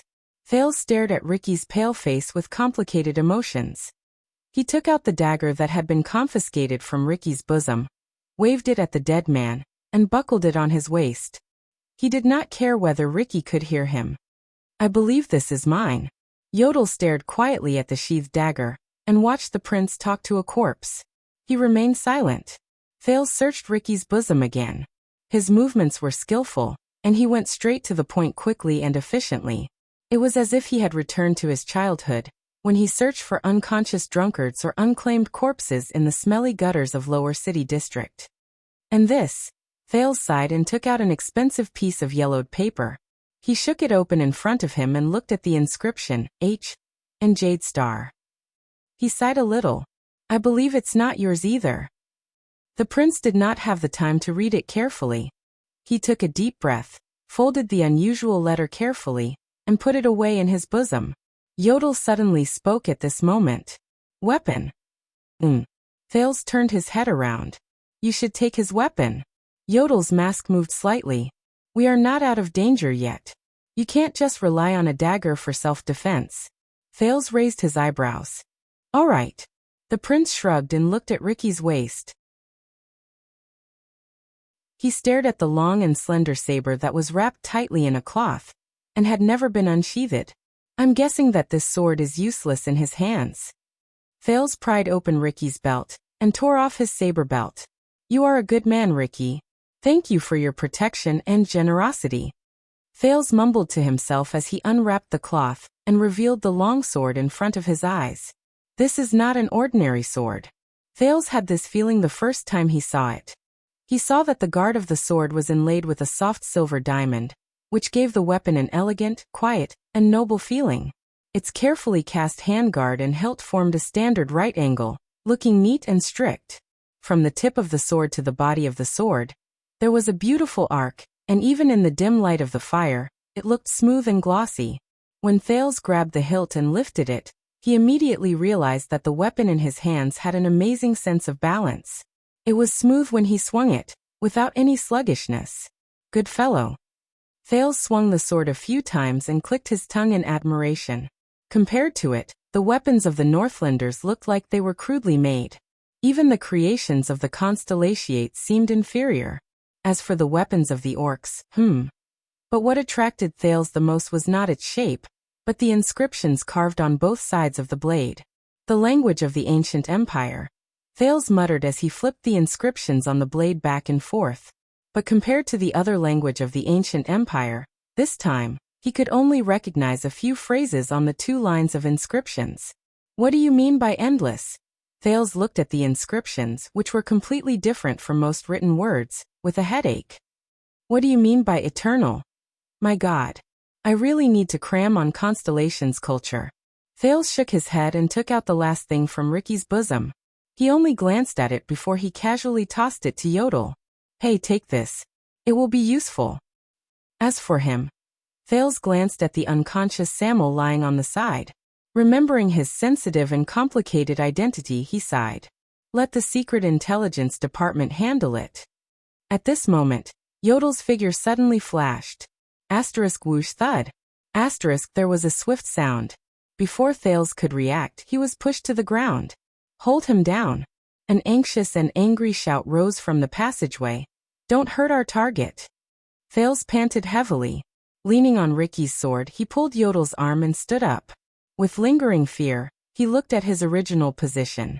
An arrow was nailed to the ground, and the tail of the arrow trembled slightly. But now was not the time to be glad. In the next second, a flash of sword light as fast as lightning came from the air. It met with another dark sword in the air. Asterisk clang. Asterisk a piercing sound rang in the air. Thales felt a burst in his eardrums. He was immediately pushed back by Yodel, and he took more than 10 steps back. The masked protector's figure flickered in the air many times. He tried his best to avoid the 2 subsequent attacks that were faster and fiercer than the first one. With a backflip, he landed in front of Thales. He looked more or less disheveled. When Thales saw the attacker who appeared out of nowhere, his heart tensed. This is bad. Klein, the middle-aged swordsman from Northland, stood coldly in front of them. He glared at Yodel with resentment, and the twilight longsword in his hand trembled non-stop. He was not the only one. Asterisk thud. Thud. Thud. Asterisk multiple footsteps rose from the other end of the passageway, and they swiftly approached the area. As a disaster sword, Joseph appeared at the entrance of the passageway. Behind him were more than a dozen fierce mercenaries. My God! Joseph put down the crossbow in his hand and stared at the scene in a daze. He stared at his leader, who lay in a pool of blood, and the unconscious Samuel. Like his companions, he was shocked. This.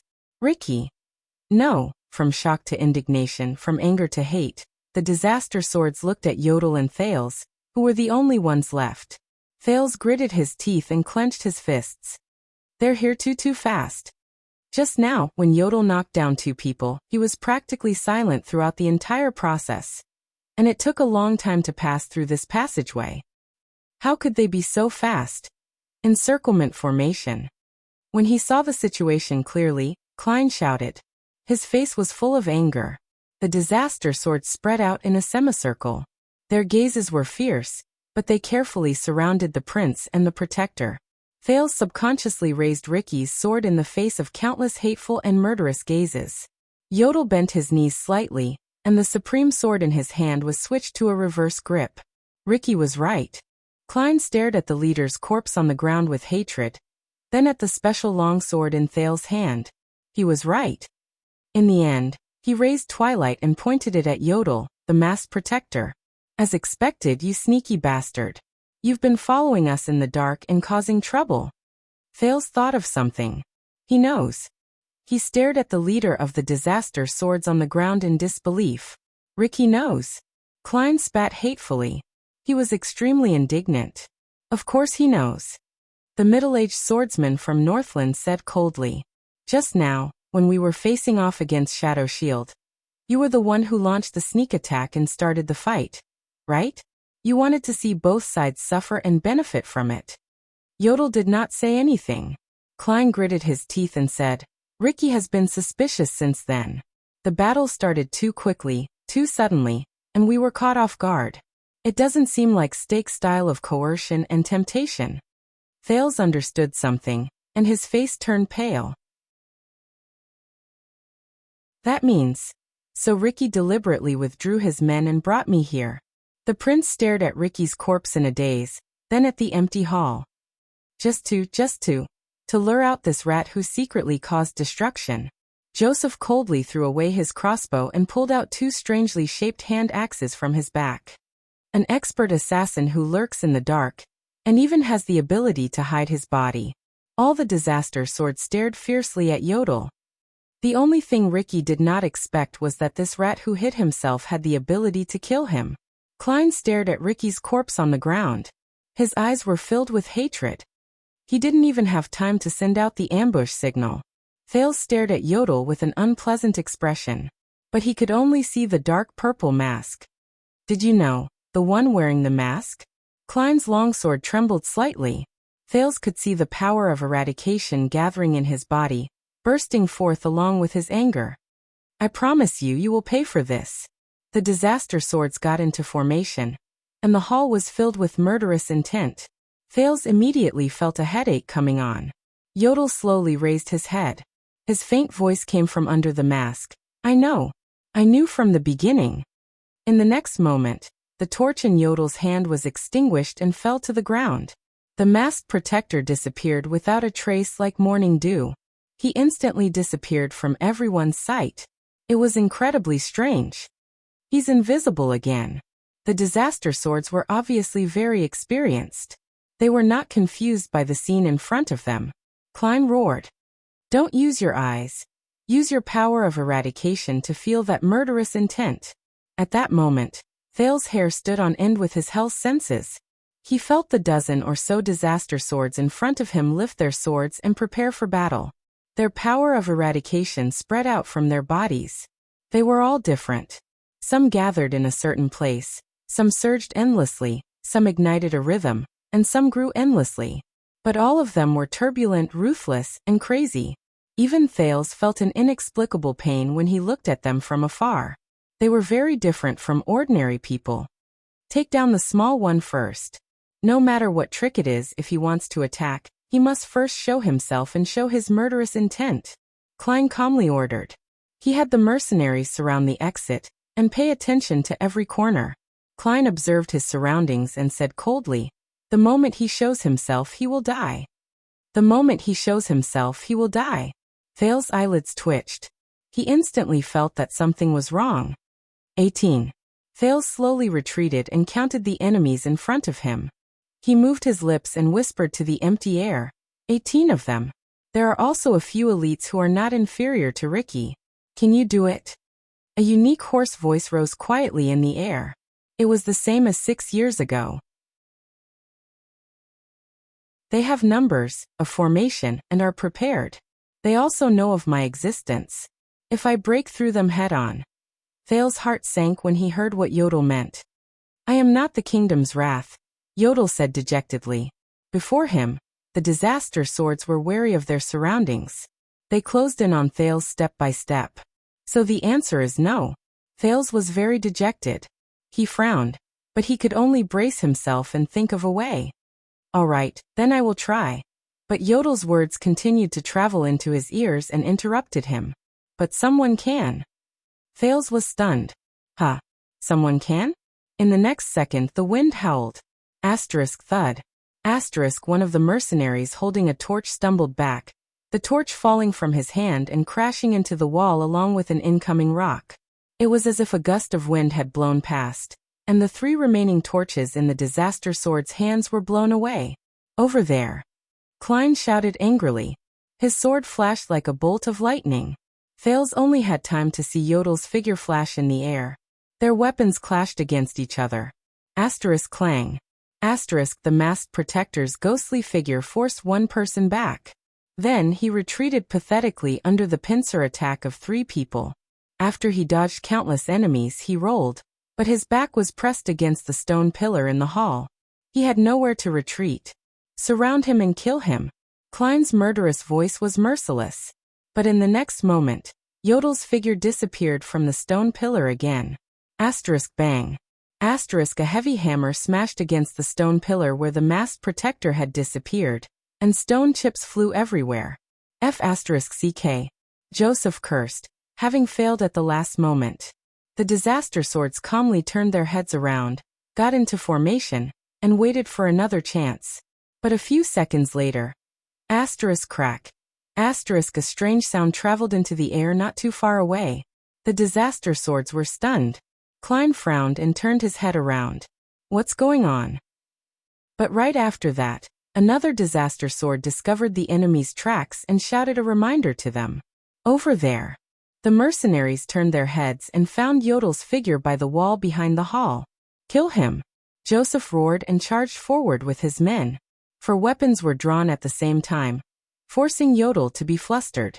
But Klein saw more. He saw the masked, dark, and strange person put his left hand on the wall and gently let go of a ring. Ring? Beside the ring was an iron plate with words carved on it. Klein's expression changed. He instinctively turned his head and saw a familiar emblem on the stone pillar, where Yodel had disappeared. That eye. The eye that leads to omniscience. At some point in time, the long crystal green key that originally belonged to Ricky was inserted firmly in the center of the emblem. No, that was Klein's first thought.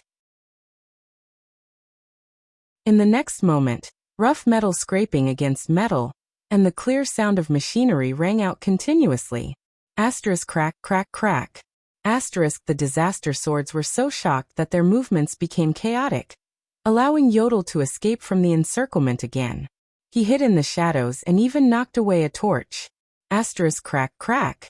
Asterisk the noisy and piercing sound of machinery rang out for a few seconds, tormenting everyone's ears. Asterisk thud. Asterisk then with a muffled sound, it disappeared abruptly. It was as if the blade of an axe on a guillotine had gone through the friction of death and blood. With a loud bang, it fell to the ground. Klein and Joseph turned their heads around in shock. Under the barely illuminated light of the last torch, they looked at the back of the hall. It disappeared. Klein's eyes were wide open as he stared at the infamous black prison cell. It disappeared. At some point in time, the mysterious bars that isolated and tortured the prisoners in the dark cell at the back of the hall, they were gone. Only dozens of round holes were left on the ground, telling them where they had gone. Only the quiet darkness behind them served as a foil to the eerie silence. Oh no, Klein blurted out subconsciously. He did not even have time to care about Yodel's whereabouts.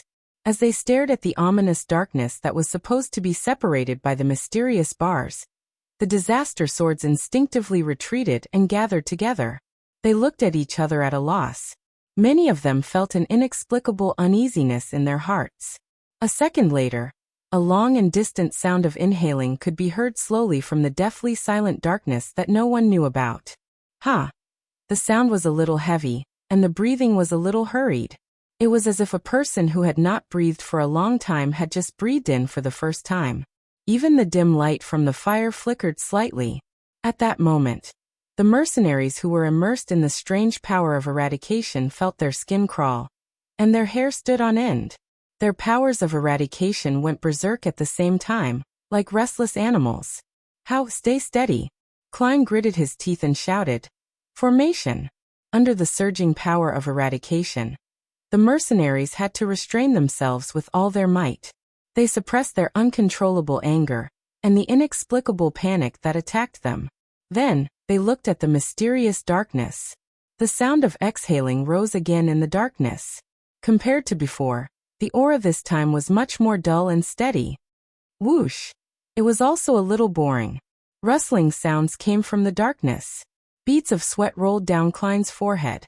He gripped the hilt of his sword tightly and suppressed the touch of greed that was operating madly in his body.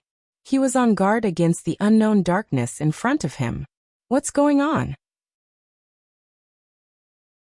He knew that there were not many situations that could make the disaster sword's power of eradication go berserk. And that is, at that moment, a dull and ordinary male voice traveled faintly from the darkness. I really should shave. His accent was pure, and there was sadness in his voice.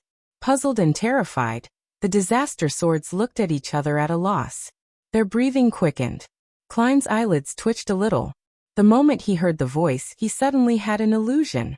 It was as if a terrifying beast had just woken up from its hibernation in the darkness in front of him. It exhaled its first languid and unhappy breath. Klein gripped the sword in his hand even tighter. He swallowed hard. So, the dull male voice rose again. This time, there was a little more life in it, and there was even a hint of a smile in it. Do you have a razor? Asterisk thud.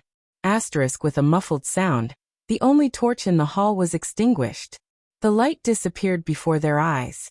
The entire hall, including the 18 disaster swords, sank into dead silence and deep darkness.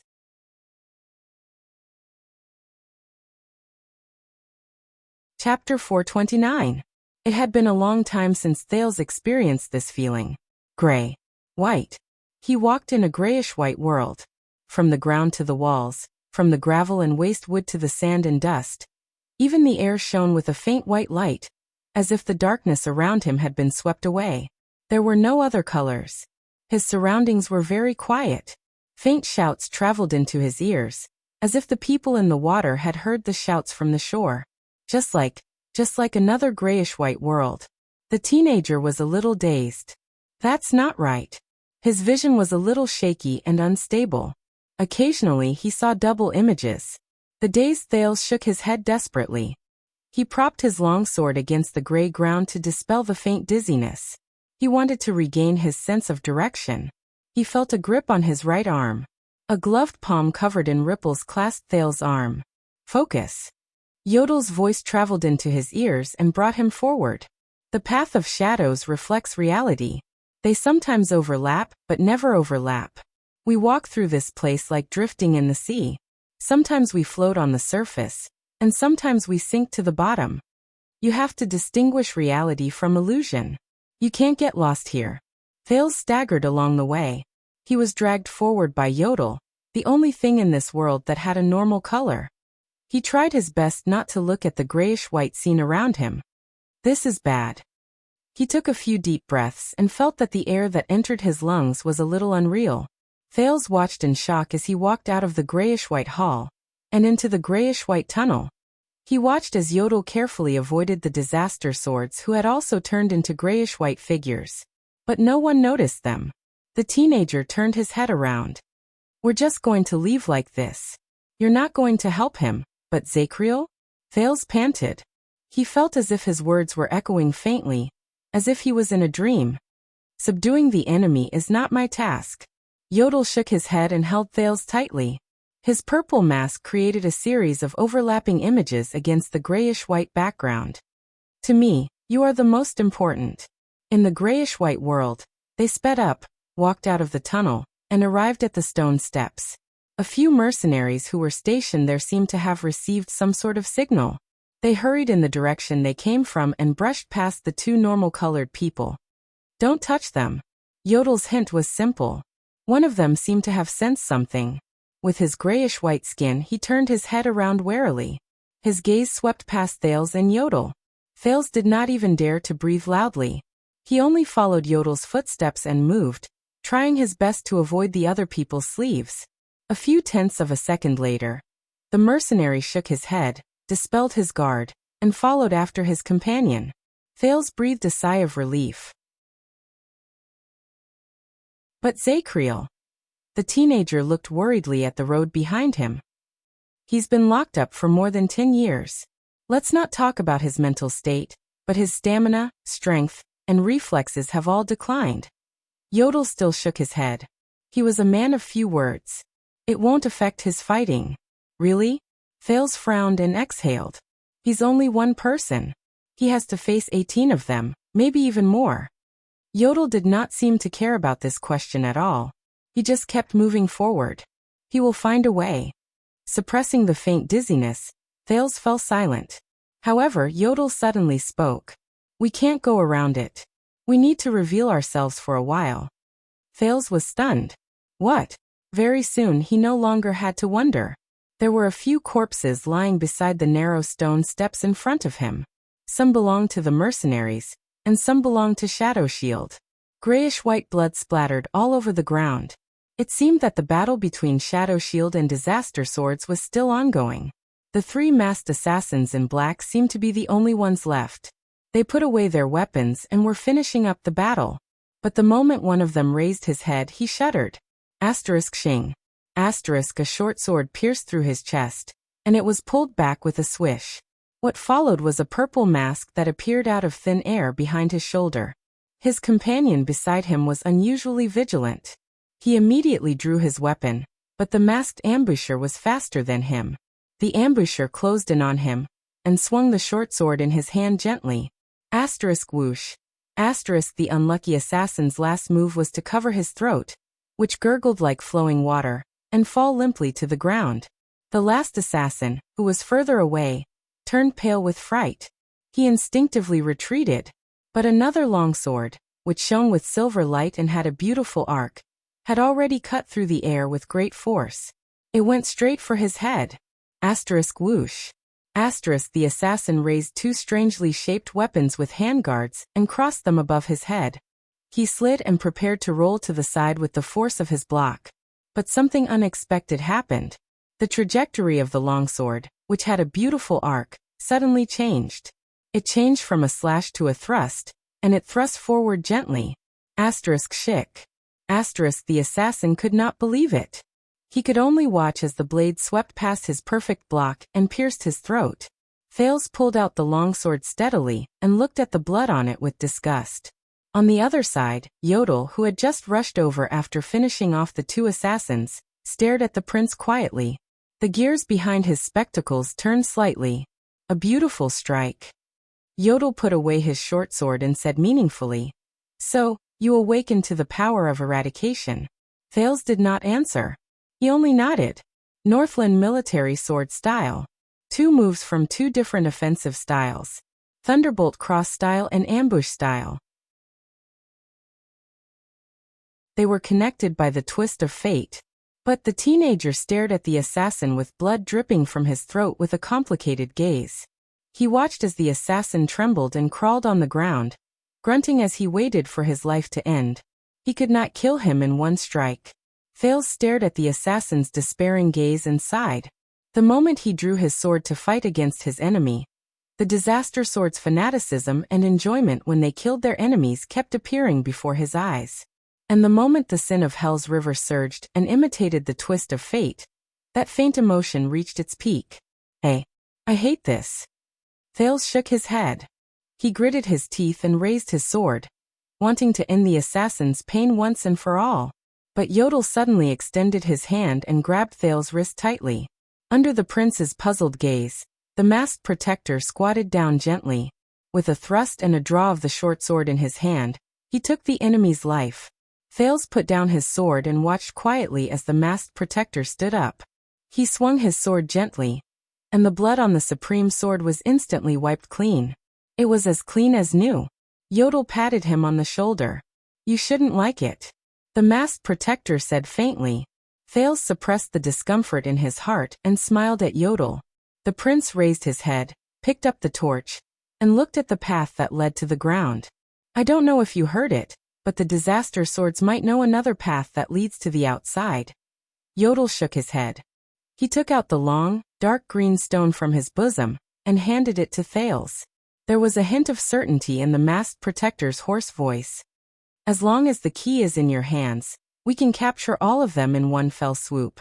Now we only need to reach the surface safely." "But what about after that?" Thales stared at the black prison key in his hand. More questions rose in his heart. What about Quick Rope? What about Dean? What about the Secret Intelligence Department? Thales, whose thoughts were in a mess, knew that this was not the time to think about these things. He tried his best to get rid of all distracting thoughts, threw away the torch, held Yodel's outstretched hand, and followed him into the path of shadows again. But luck did not always favor them. When they went up another floor and arrived at a corridor, Yodel suddenly trembled slightly. "Be careful. There's something strange ahead." Before the prince could react, the masked protector quickly let go of Thales' arm. Thales, who was still enduring the discomfort in the path of shadows, only felt his surroundings tremble. The grayish-white world in front of him rippled again.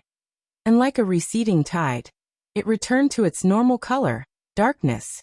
Thales grunted in pain.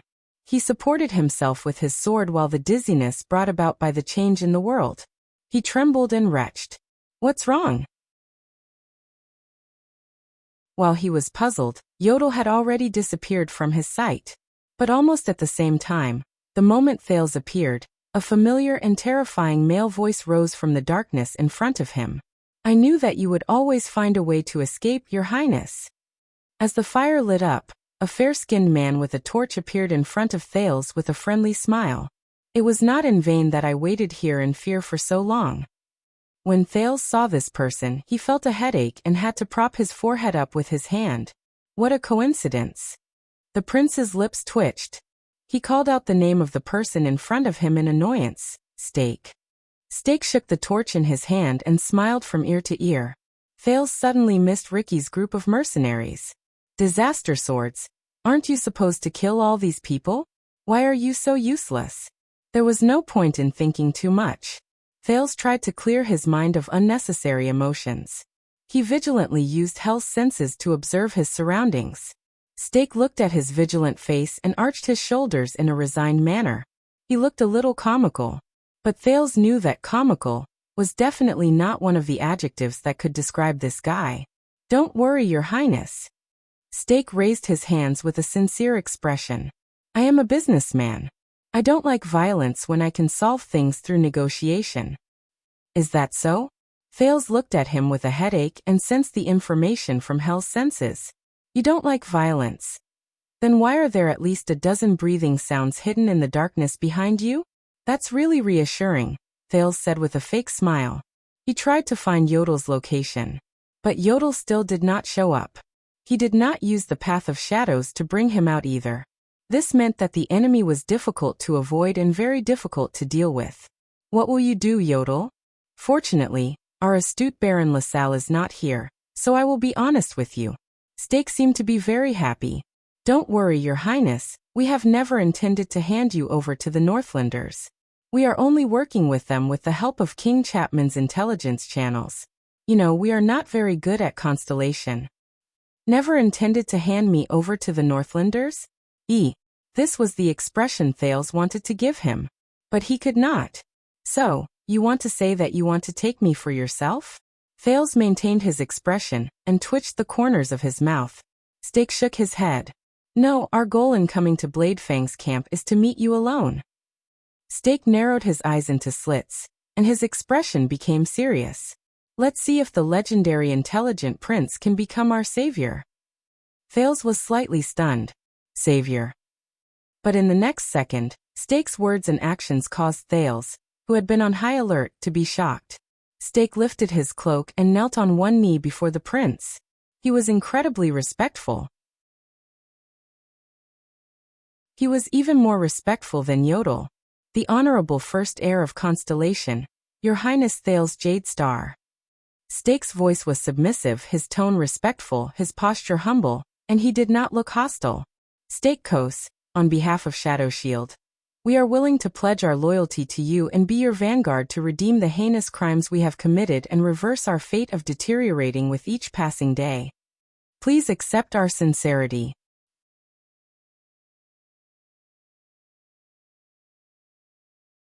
Chapter 430. What? At that moment, Thales' mind was in a daze. As he looked at Steak, who knelt respectfully on the ground, a few boring phrases from another world flashed in his mind. The aura of a bastard. Bow your head and worship me. Long-ao. Ahem. The 20th of May is here, and the only person who confessed to you is a man. Ahem, ahem, ahem. Thales shook his head vigorously to get rid of these boring thoughts. Don't forget, Yodel is still next to me. Damn it. The Prince of Constellation had a strange expression on his face.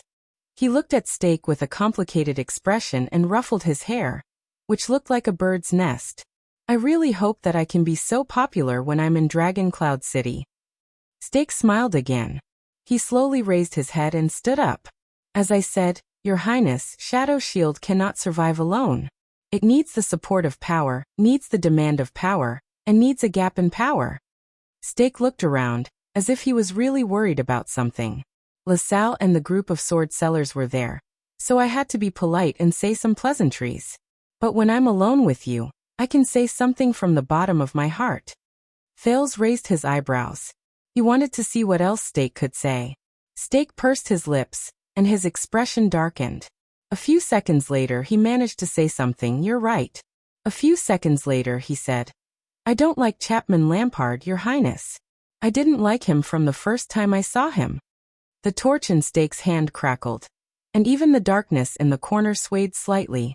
When he heard that name, Thales subconsciously tightened his grip on his longsword. He remembered the meeting between Chapman and Stake under Lampard's carriage 6 years ago, when he and Little Rascal were still in it. Thales sighed and said sincerely, "Very well. Very good, then we still have something in common." Stake nodded in understanding. "Your Highness, you have been a hostage in Northland for 6 years. I believe that you know more than I do. The ambition in that man's eyes and his actual methods are too terrifying. If Shadow Shield wants to survive on its own, we cannot rely on him." Thales narrowed his eyes. "So?" Stake shrugged. "So we don't have much choice." He did not have much choice. Just when Thales frowned and felt that he had heard this sentence somewhere before, Stake continued speaking with conviction. "In my opinion, Your Highness, you, who represent Constellation, are the only one who can turn the tide in the future and fight against the Kinslayer King in the Western Peninsula." He looked at Thales sincerely, and his tone was firm. At that moment, Thales curled his lips, and the expression on his face was very interesting. But Stake acted as if he did not see Thales' expression. He shook his head. "And Shadow Shield can't keep hiding forever. We can't live in Constellation's pursuit for decades." Thales' expression did not change at all. Thales blinked and shook his head stiffly. "So you're saying that your goal of capturing the prince in Bladefang's camp this time is fake, and you're here purely to look for a master?" In his heart, he felt that even Ida would not believe what he said. But Stake was not embarrassed. Instead, he smiled and nodded slightly. When he said this, Stake seemed to be acting strangely. He looked around warily. A thought flashed in Thales' mind. He was afraid that the other party would notice something.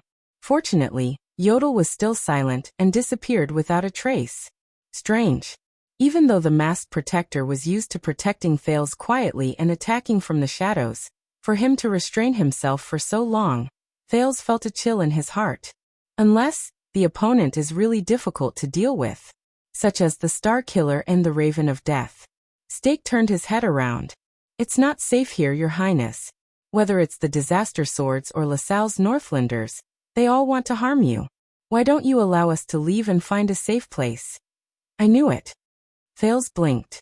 He wanted to know when Yodel would attack, but he had to continue speaking. "So you're saying that it's actually very safe to go with you, and that I don't have to worry at all? Because you came to capture me to become my vassal? Because you won't deal with me like how you dealt with Herman Jadestar 18 years ago?" Thales' lips twitched, and he said sarcastically. Stake was silent for a while, as if he was deep in thought. "I won't deny that I killed your uncle, Your Highness." This time, Stake looked like an old man who had experienced many things. He looked at the prince solemnly. "But it's as I said." Stake frowned hard, and he mentioned the strange name with only one syllable again. "The blood debt from 18 years ago is all in Tung's hands. That is also the dark history that Shadow Shield does not want to bring up the most." He stared at Thales. "I was only acting under orders, and I had no choice. You are destined to become a king, and you must have the magnanimity to match it. Compared to the real culprit behind the scenes, there is no need for you to hate an unthinking blade and a sword without its own will." Thales rolled his eyes. He did not speak for a few seconds. The letter he stuffed in front of his chest seemed to have become a little heavier. "Acting under orders, and I had no choice? So you don't have to bear the blame." Thales chuckled and shook his head while clicking his tongue. He seemed to have sensed something.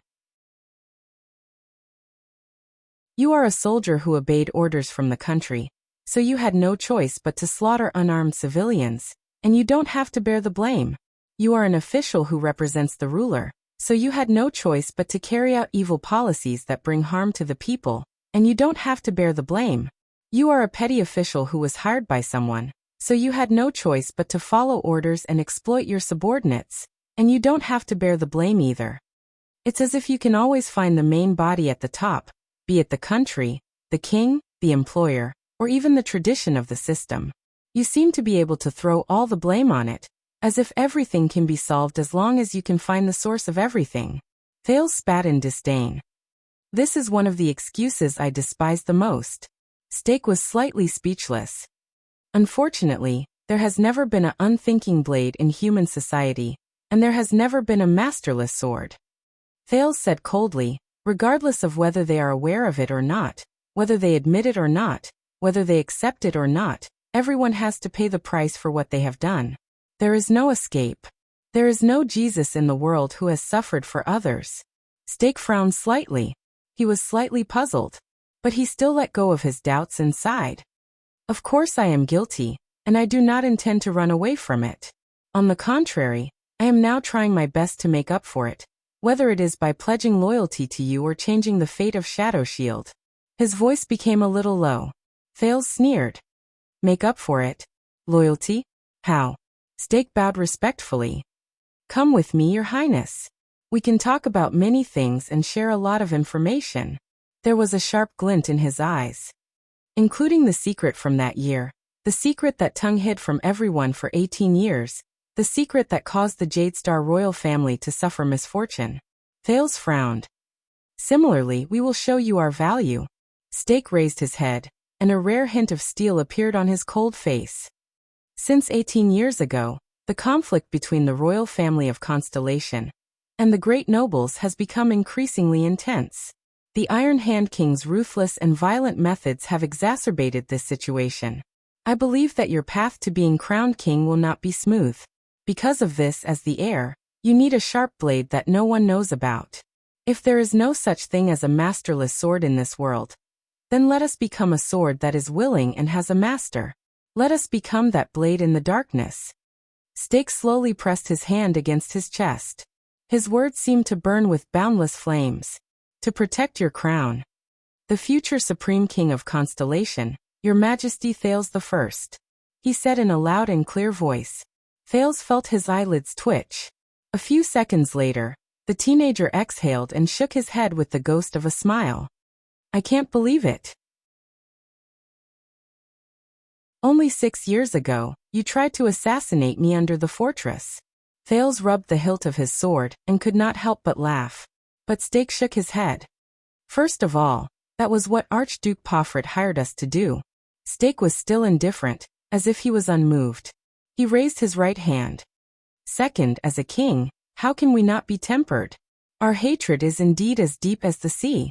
We are enemies, Your Highness. Stake pointed at himself, then gestured respectfully at Thales. But the most brilliant ruler not only destroys his enemies, but also turns them into friends, and uses them for his own use. Thales stared at him in a daze. It's hard to imagine. This guy is giving me a political lesson? Stake curled up the corners of his mouth, revealing a casual but not frivolous smile. Besides, if we did not have that thrilling encounter during that assassination, how would we know what kind of king you are? How would we know that you are worthy of us entrusting our lives to you, and serving our swords loyally after we got rid of Tung's nightmare? The next moment, Stake put away his smile, and bowed solemnly and cautiously. The fate of Shadow Shield is in your hands, Your Highness. Hold it in your hands to prevent us from becoming an unstable factor again. Or let go of it and let the assassin organization, which has been in disunity for a long time, continue to fall into depravity and bring harm to the world. It is all up to you. Please show me the magnanimity of a king, the bearing of a ruler, be wise and decisive, and think thrice before you act. The magnanimity of a king? Thales stared at Stake, dumbfounded. His jaw almost dropped to the floor. Fortunately, he did not say King of Glory. But Thales still stared at him in a daze. He felt that his impression of Stake had been refreshed. My God, Quick Rope should have hired you to bring in business for him. Thales shook his head and clicked his tongue. Why would a person like you be an assassin? It's such a waste. Isn't it better to be a president? Stake only smiled humbly. So, what do you mean? Are you willing to come with us? We have too many things to report to you regarding your future and Shadow Shield's future. Thales exhaled and wiped the sweat off his forehead. Very well. Thank you for your kindness. You may leave now. Stake narrowed his eyes slightly. Thales waved his hand awkwardly. When I return to Eternal Star City, you can send me a message. I'll be happy to talk to you about the future of Shadow Shield. Stake smiled and shook his head. Of course we're willing to do that, but unfortunately, I don't think your father will be happy. Thales snorted softly and said, I'll convince him. But Stake denied this. I'm afraid that won't work. I'm sure that hatred and anger have blinded King Kessel's eyes. After Tung left, it's not that I didn't send a message to the Secret Intelligence Department, but every time, it was like a stone thrown into the sea. Thales frowned slightly. That's why we had no choice but to come to you. We could not get close to you when you were in Extet. And when you arrived in Constellation, you were locked in the palace and surrounded by layers of iron curtains. It was only at this time that we had the chance to meet you without being disturbed. Stake was extremely respectful. Please do not worry. You will be safe, and you will return to Constellation. We will be your quietest and most powerful ally. We will only appear when you need us. Thales stared at him for a long time. He clenched and unclenched his fists. But the prince smiled at the last second. A prince with the surname Jadestar is in cahoots with Shadow Shield. Are you sure you're helping me, not threatening me or kidnapping me? Thales sneered. Stake's expression froze. You know, a long time ago, a damn old witch taught me this. The image of a pouting girl with missing teeth flashed before his eyes. It was replaced by an ugly face with a bloody mouth. It made Thales feel disgusted. The Prince of Constellation raised his head and said happily, Betrayal is the true meaning of an alliance. The black prison was silent. Faint sounds of fighting could be heard in the distance. He did not know whether it was an assassin, a swordsman, or someone else. Stake was silent. If that's what you're worried about, you don't have to. The leader of the assassins took a deep breath. There were too many people in the tavern just now, so it was not convenient for me to say much. But you must know that I have followed Tung for a long time, and I have also learned some secrets behind his impenetrable and mysterious veil. Thales thought about Yodel, and at the same time, he paid attention to the other party's actions vigilantly. But Stake's next words made him frown. Your Highness, you are not the only one. As far as I know, during the Bloody Year, one of Shadow Shield's employers. Stake sighed. The smile on his face was one of resignation and pity. He spoke slowly, and his tone was a little deep. Also has the surname Jadestar. A few seconds later, Thales' expression slowly changed. What? What does he know?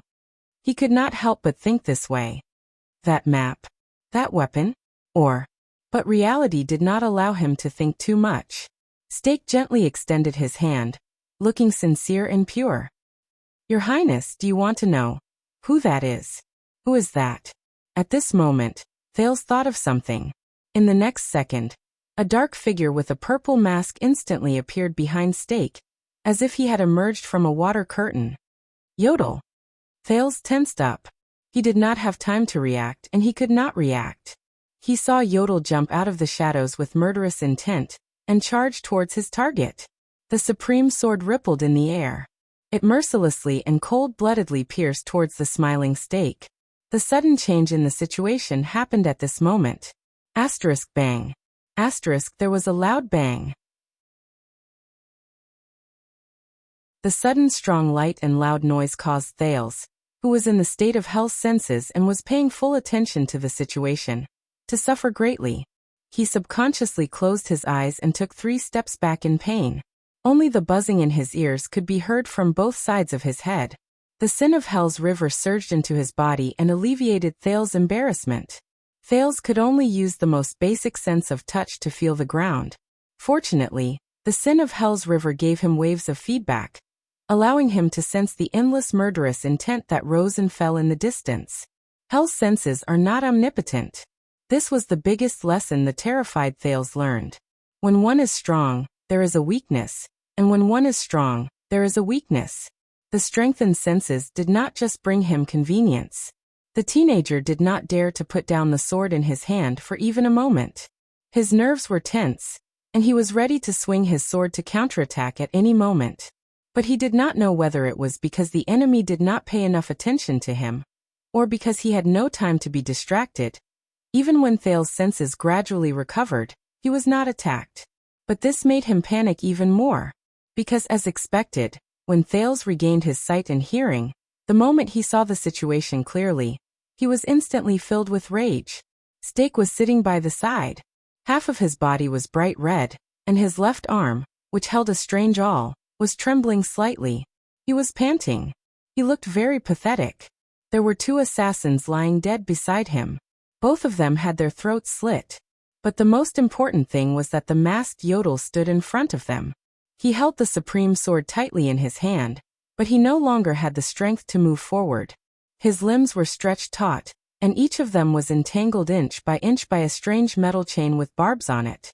From his joints to his tendons, the barbs pierced into his flesh and bound the masked protector tightly. The other end of the chain was held tightly by 4 different Shadow Shield assassins. Their gazes were cold, and they had great teamwork. They did not loosen their grip at all. Thales felt a chill in his heart. Yodel's limbs trembled slightly. He tried his best to fight back and held the supreme sword in a reverse grip, but because of the angle he could not cause any damage to the chain. Shit. Thales' heart clenched. His grip on the sword hilt became stiffer. You know, those in our line of work are inexplicably sensitive to our peers. Where to hide, when to attack, who to target, what route to take. Steak's voice rose faintly. The leader of the assassins struggled to get up from the ground. He wiped off his cold sweat, as if he still had lingering fear from the dangerous situation just now. But I really did not think that one day I would be able to use this experience to save my life. Steak first looked at Thales, then at Yodel, who could not move. He patted the dust off his body. He stared at the masked protector, who was restrained. He composed his expression and revealed a sincere smile that he had not shown for a long time. "We've finally waited for you. It was so scary."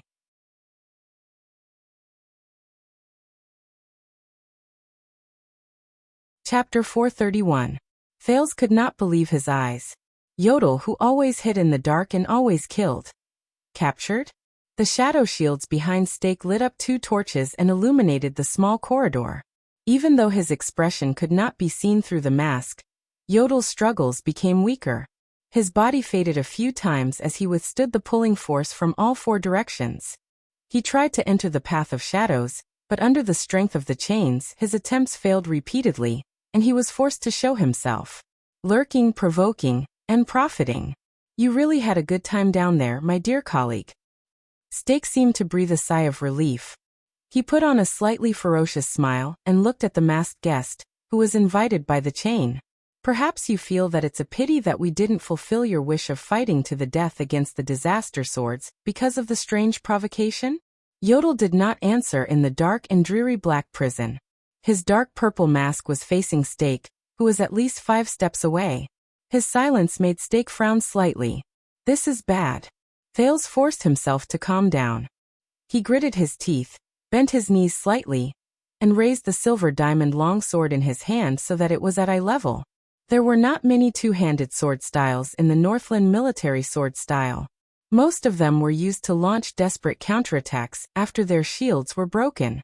But now, he held the sword with both hands and looked at the chain-controlled messenger closest to him. "I just need to force one of them to retreat." Thales called out to the sin of Hell's river that filled his feet. He was ready to exert his strength. No. The sharp-eyed Steak did not miss this scene. He raised his eyebrows, raised his index finger at Thales in an amiable manner, and shook it slightly. "If it were me, I wouldn't have done that." Steak shook his head. His smile was still polite.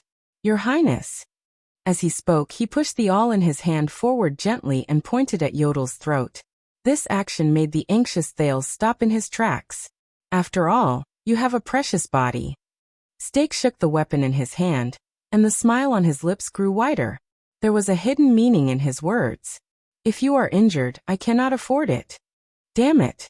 As he watched Steak's smug and confident smile, Thales took a deep breath and put down the longsword in the air. He had no choice but to give up on the idea of breaking through the encirclement. He tried his best to get rid of his irrational thoughts, and desperately tried to think of a way to help Yodel out of his predicament. Yodel struggled with his right arm again. The tip of the supreme sword pierced one of the links on the chain, but the assassin holding the chain immediately exerted force in the opposite direction.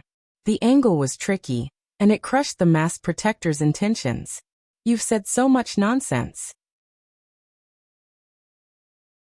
Thales looked at Yodel, who was fighting against the four people. He felt troubled. Just to lure him out? Stake clicked his tongue and shook his head. It's not all nonsense, Your Highness. The leader of the assassins bowed as politely as before, but Thales could no longer sense the respect in his words just now. Please believe in my sincerity. It was as if he had grasped the last move on the chessboard. Calm down, Thales. Calm down. The prince took a deep breath and listened to Stake's direction with held senses. The four people who were wrestling with Yodel were breathing unsteadily as they continued to consume their energy. The two assassins behind Stake rested quietly and were recovering their strength. Stake's left arm was still trembling slightly. It seemed that he was not completely unscathed after he fought against Yodel. But Thales looked worriedly at the darkness behind Stake.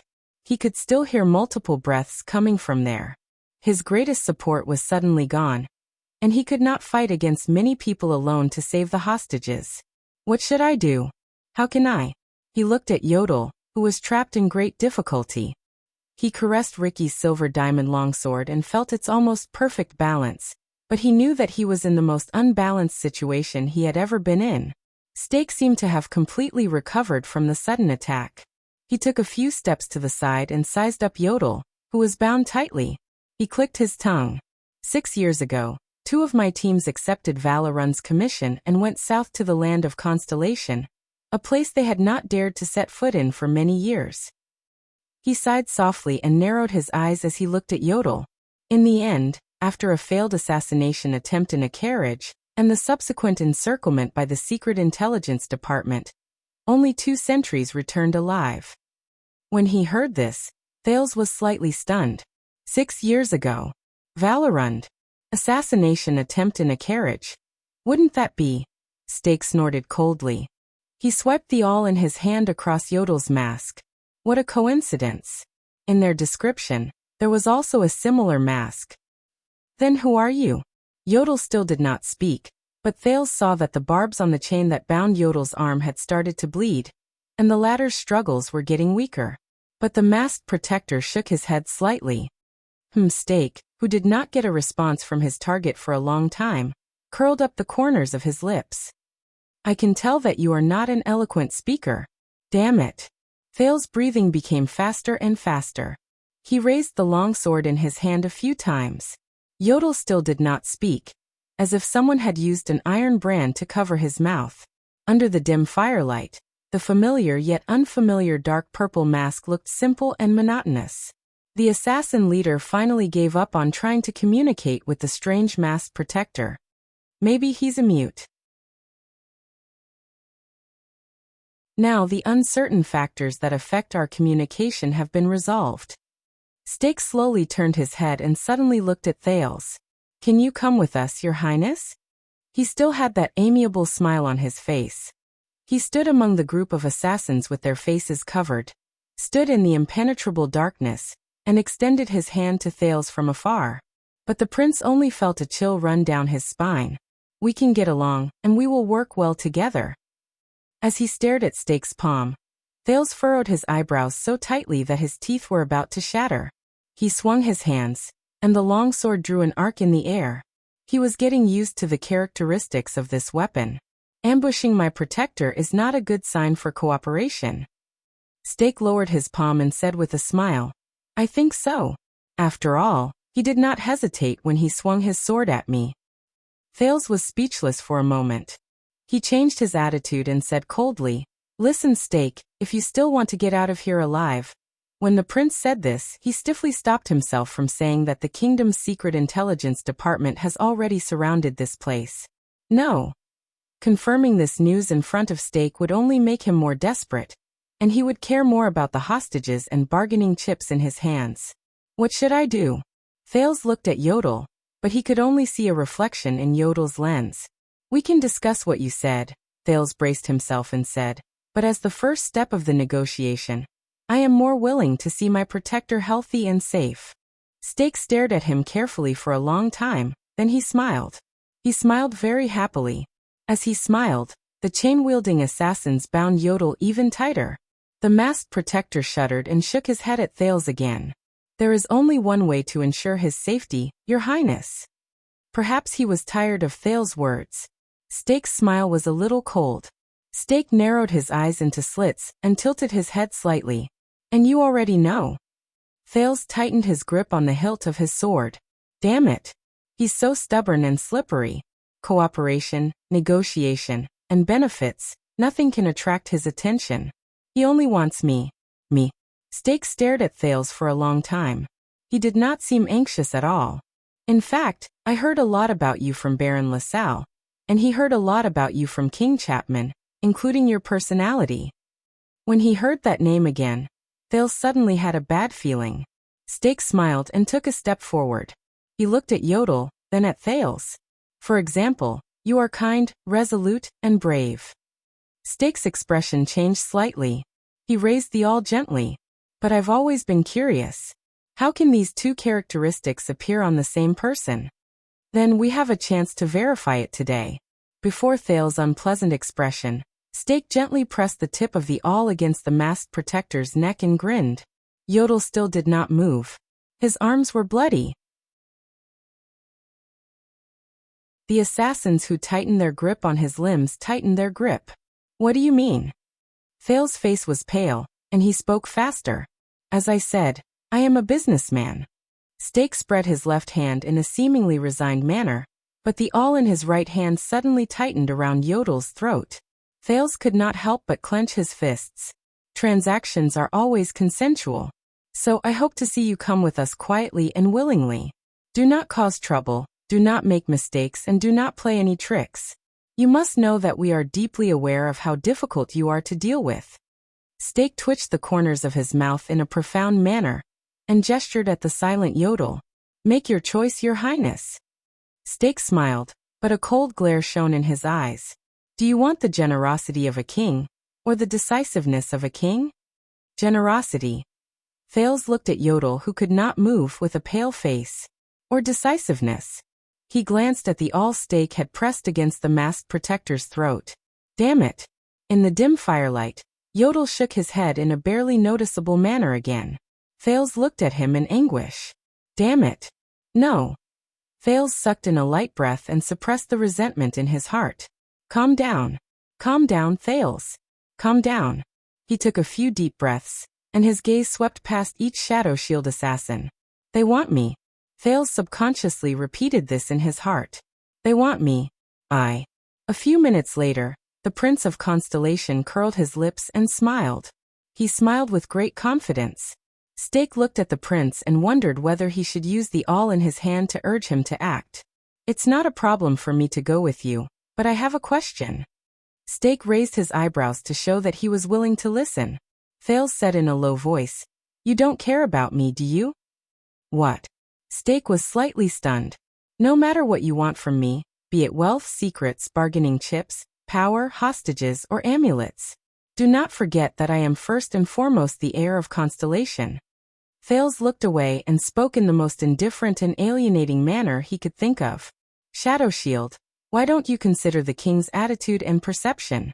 Let's assume that you are still in that position after today and give orders to your subordinates. Steak, take a guess. After today, compared to Lampard and my father, what kind of future will the future Thales the First give you? Steak's expression changed slightly, and his expression slowly turned cold. Asterisk whoosh. Asterisk, the prince coldly raised his long sword and pointed it at Steak. What kind of future will Constellation give you in the decades I am on the throne? If you really value me, then you will not use the life of a guard to threaten me, Thales said coldly with a tough attitude. But you still did it. Maybe it's because you don't care. Steak narrowed his eyes slightly. Your Highness, we. But Thales spoke very quickly and interrupted him. The prince said calmly and steadily, There is only one explanation for this. Perhaps you are not afraid of killing him, of angering me, and of the possible consequences. Every word he said made Steak frown even tighter. Thales looked at the incredibly disheveled Yodel from a distance. In his mind, the scene of him carrying the wounded and dying Thales as he moved through the roofs, alleys, sentry towers, and city walls of Eternal Star City appeared in his mind. He subconsciously clenched his fists. Perhaps being loyal to me and working with me was a lie. Thales said with a cold smile. Because when you came to me under the guise of flattery, you did not intend to let me ascend the throne at all. You did not want me to be crowned and become a king to cause trouble for you, right? Perhaps, after you took me away and used me, you intended to kill me. As he listened to Thales' words, Steak's expression became even more unpleasant. At that moment, Yodel's mask moved slightly, and the reflection of fire flashed through the holes of the lenses. From the looks of it, I have no choice at all. Thales gritted his teeth and raised his long sword. Once you kill him, it will prove your stance. For my future, for my throne, I can only fight to the death, and I will not rest until I bleed to death. He stared at each assassin with determination and coldness. Am I right? Black Prison suddenly became very quiet. Only the indistinct sounds of fighting could be heard in the distance. Yodel struggled again, but Stakes all pressed against him, making him unable to move. Stakes stared at Thales. It was as if he was getting to know him for the first time. A few seconds passed. Stake finally took a deep breath and tried to force a smile. Your Highness, we do not have to be in such a deadlock. But Thales interrupted him again. But you have a choice. Unexpectedly, the Prince of Constellation, who had a frosty expression just a moment ago, now smiled. What I said just now was just a hypothesis, Stake, a hypothesis that once you kill him. Stake frowned again. But I guess you are not the kind of person who is willing to walk down Tung's old path until the very end, Stake. So, if you want to prove your sincerity, prove that you are useful to me, and that I do not need to fight to the death, you might as well start now. Stake stared at him, and his expression froze. Thales put away his aggressive expression just now and raised a finger seriously. There is only one way to ensure your future. Thales lowered his sword and extended his palm towards Yodel. His gaze never left Stake. And you already know, Stake. As he listened to the prince's reply, Stake could not help but frown. Thales stared at him. Yodel's mask was still dark and heavy. The only holes in the lenses reflected the faint light of fire. Stake's face contorted. Make your choice, Stake. At that moment, Thales' eyes were bright, and he deliberately said in a deep voice, You also have two paths in front of you. One can make me cooperate with you in a friendly manner, and the other can only make me fight to the death. He curled up the corners of his lips. His left hand gently brushed against the ridge of the silver diamond longsword, and he gestured at the bound Yodel with his chin. You want the king's forgiveness. Thales laced his fingers together and tapped his head calmly. Or the king's life. At that moment, Stake's face was livid. Black Prison was terrifyingly silent, as if the people in the distance had been isolated. Even the sounds of the battle between the disaster swords and Shadow Shield did not come for a long time. The Prince of Constellation and the leader of the assassins' gazes met several times in the firelight. The masked protector slowly lowered his head and did not move. Finally, after struggling for a while, Stake's expression relaxed completely. He forced himself to curl up the corners of his mouth and put on an indignant smile. You live up to your reputation, Your Highness. Stake let out a long sigh.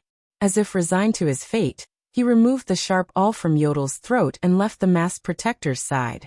At that moment, Thales finally breathed a sigh of relief from the bottom of his heart while he held his long sword tightly. Stake put away his weapon, rubbed his chin, and said in a profound tone, You threw the dilemma of choosing back to me, and forced me to retreat without a choice. Who taught you this? A hot-blooded and brainless Northlander? Thales chuckled. My father. He lowered his long sword, and his mind wandered for a moment. His thoughts returned to the past. 6 years ago, he used this method to put an end to a bloody war between Constellation and the dragon. Stake nodded. But at that moment, Thales felt his hair stand on end. His hell's senses instantly sensed something strange. Someone's there. At that moment, the prince, who had been through a lot of danger, subconsciously turned around and swung his longsword. The sin of Hell's river surged into his mind, and it was as if time had slowed down in an instant. Asterisk whoosh. Asterisk with the sound of a sleeve slicing through the air. Thales saw the ambusher's figure clearly in shock and anger. Assassin. In that extended second, Thales saw the situation clearly in shock. 3 assassins in shadow shields attire charged at him from his left and right. They were either wearing boxing gloves or wielding blunt weapons. On the other side, Stake put away a strange-looking soundless bone whistle into his bosom with a satisfied smile. This is a diversion. They want to capture me alive. They're not prepared to negotiate with me at all. Thales subconsciously said in his heart. *T. The sin of Hell's river surged into his body and filled his arms and legs. It brought his longsword faster than usual, and he swung it at the ambusher to his left. But this was already his limit. Thales could not take care of the other two. No. *T. It's too late. In that second, Thales thought in a daze. I learned another lesson. Don't be like assassins. Be reasonable. His sin of Hell's river reached its limit. It retreated from his mind, and time seemed to have returned to normal. But the fainting that Thales expected did not happen. Instead there was *shik. The monotonous and crisp sound of metal piercing flesh rose abruptly. Thales was shocked. A weapon sliced through the air and flew towards the 2 assassins he did not manage to defend against. The 2 assassins looked as if they were hit head-on by a galloping warhorse. They trembled in the air and froze. *bang. The 2 of them flew in the opposite direction and crashed into the wall one after the other. Thales looked at the 2 assassins in shock. They were nailed to the wall one after the other by a weapon that sliced through the air. It was a normal longsword that pierced through their chests, and they were pinned to the wall one after the other. The only thing they could do was twitch. Stake and his companions could not react at all. They could only stare blankly at the longsword that shot towards them like a javelin, as if it had descended from the sky. It was still trembling on the wall. *thud. Thud. *thud. Thales did not have time to think. An unfamiliar figure suddenly appeared beside him. The prince turned his head around. He could only see the unfamiliar figure extend his arm and accurately seize the 3rd assassin's throat.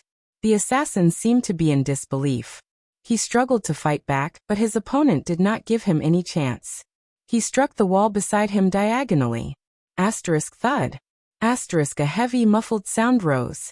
The unfamiliar figure pulled back his arm, seized the assassin tightly, and slammed him against the wall again.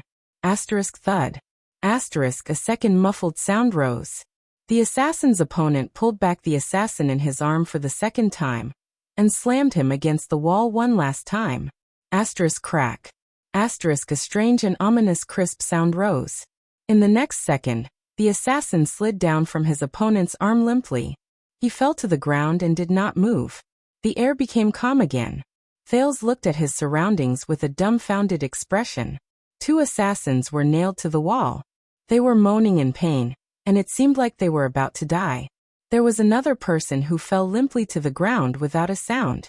From the moment the longsword flew over to the moment the last assassin fell to the ground, only a little more than a second had passed.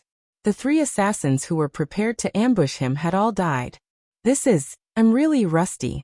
The newcomer walked to Thales' side, swung his left hand, and grumbled incoherently. The prince stared at this person dumbfounded. Stake and the Shadow Shield assassins also stared at him, unable to hide their shock and anger. This uninvited guest. A man's figure was illuminated by the dim firelight. A very special man.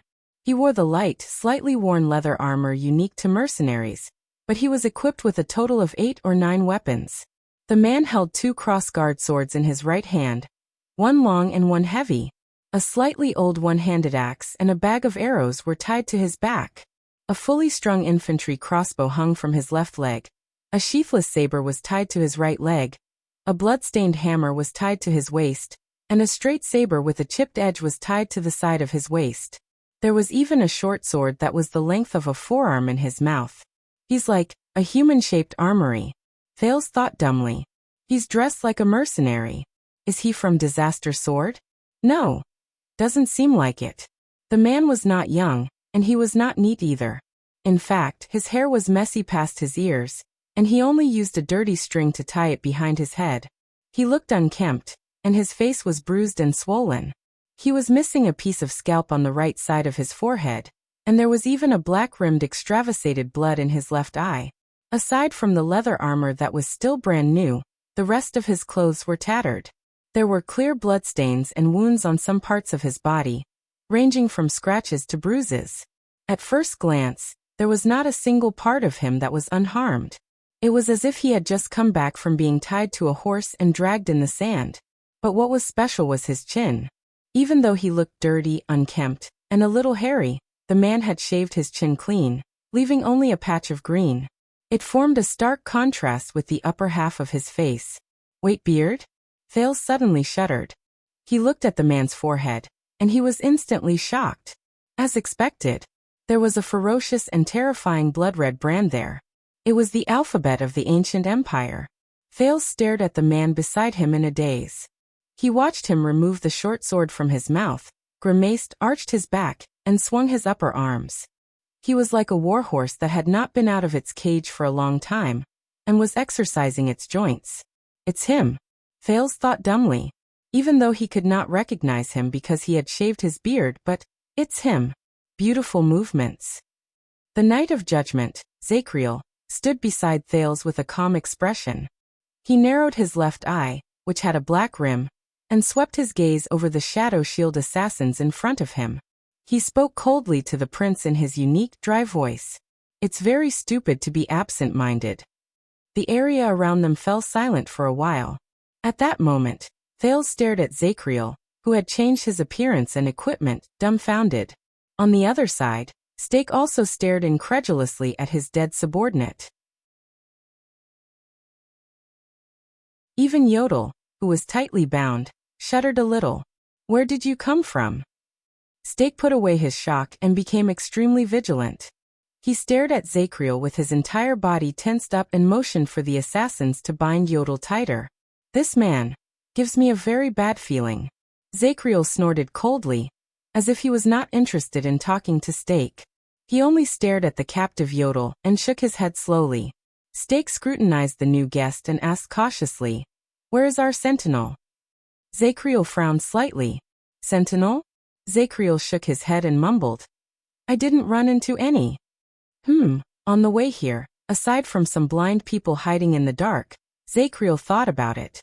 "I don't think I ran into any normal sentinels. For example, glacial sentinels are troublesome characters." When he remembered his unpleasant past, Zachriel frowned hard. Beside him, Thales took a long, deep breath. "Why, you found Razor? Bah, you're still alive?" Thales could not believe his eyes. He sized Zachriel up from head to toe and asked in a stiff and clumsy manner, "Yes." Zachriel's gaze was still unfocused, as if he was not paying attention. He snorted like a tired patient to show his answer. Thales blinked in surprise.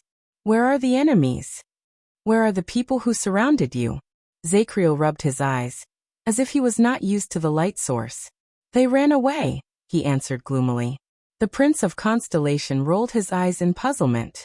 "Ran away? They ran away just like that? How is that possible? 18 disaster swords let you go just like that?" Thales could not understand it. Zachriel tugged at his mercenary leather armor and shook his shoulders in extreme discomfort. "Yes, they ran away." The Knight of Judgment, who was released from prison, silently recalled the battle just now. "Those sword peddlers, they ran away. How many of them ran away?" Zachriel scratched his head. 2 or 3, maybe 4? I can't remember." When he thought of this, Zachriel exhaled in displeasure. He pounded his forehead in pain and felt sad.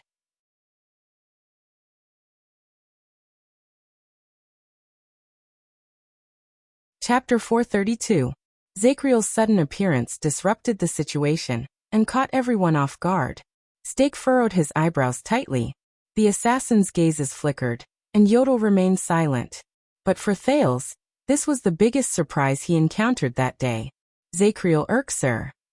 Thales endured the stench of blood coming from Zachriel's body. He could not be bothered with the man's current state. "Do you understand the situation we are facing now?" "They are." Zachriel snorted softly and shook his head. He shifted his attention from his left hand, which was hurting from the impact, to the person in front of him. Shadow Shield. The Knight of Judgment enunciated each word clearly. His tone was dark. How unforgettable. At the moment Zachriel shook his head, his hair spread to both sides of his forehead. Stake finally saw the brand on the man's forehead clearly. At that moment, Stake's expression became incredibly unpleasant. He suddenly realized who this person was. This is bad, the leader of the assassins mumbled. He gestured for his subordinates to move back slowly. Even Yodel, who was bound by their chains, moved back. When he remembered the man's former identity and reputation, Stake became even more nervous and vigilant. How unlucky. He secretly glanced at Thales. In contrast, Thales was in high spirits. He was glad that he was lucky at this moment. Then you. But Zachriel immediately shuddered violently. As if he was being tortured, he lowered his head and covered his face with a pained expression. His entire body trembled. Enough. Zachriel looked at an empty corner beside him with a savage expression. His tone was unpleasant. I know what to do. Thales was startled. The Knight of Judgment panted rapidly and looked at the corner with an air of seriousness. It was as if there was really someone there. He was talking to him. I will try to be more careful and cherish the limited time I have left prison. I'm so King hungry. The veins on the back of Zachriel's hand bulged as he covered his forehead. He gritted his teeth and communicated with someone who did not exist. Thales' heart sank when he saw Zachriel suddenly acting abnormally. He subconsciously took a small step back, but he forced himself to stand still. No, he could not step back. Yodel was still in danger. Thales looked at Yodel in the distance. He still held the supreme sword in his hand. His limbs struggled, but he did not surrender. Strangely, he shook his head at Thales in a barely noticeable manner. On the other side, Stake's eyebrows twitched as he observed all of this. He seemed to be deep in thought. Are you okay? Another world? Thales took a deep breath and asked the long-faced man beside him in a tentative manner. Zachriel took a few deep breaths.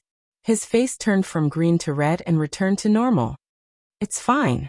The Knight of Judgment shut his eyes tightly and pushed against his forehead with his palm. Every time he spoke, his body would twitch violently. Just like in the past, when you were trying your best to defend against Tony's attacks, the detestable instructor was still shouting in your ear, as if you weren't flustered enough. Not a problem? Thales cast him a worried glance and suppressed the words in his heart. His current state, would it work? But he glanced at Yodel again, and tried hard to shake off his hesitation and fear. He had no choice. All right, can you?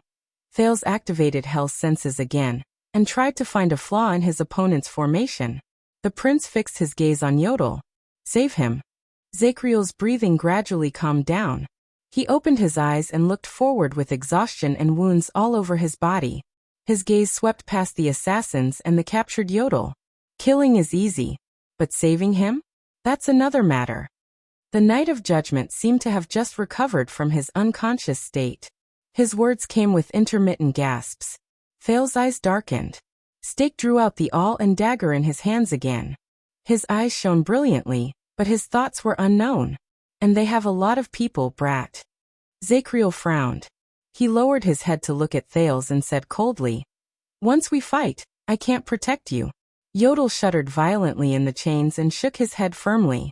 Thales was slightly startled before he smiled. You don't have to worry about me, Sir Zachriel. Thales' gaze was firm. He raised his weapon at the assassins.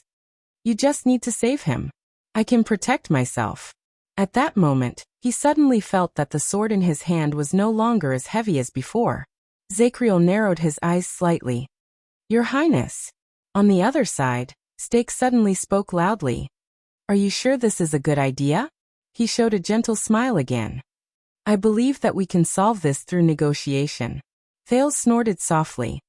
Aren't we negotiating right now? The prince took a step back and flung Ricky's longsword away.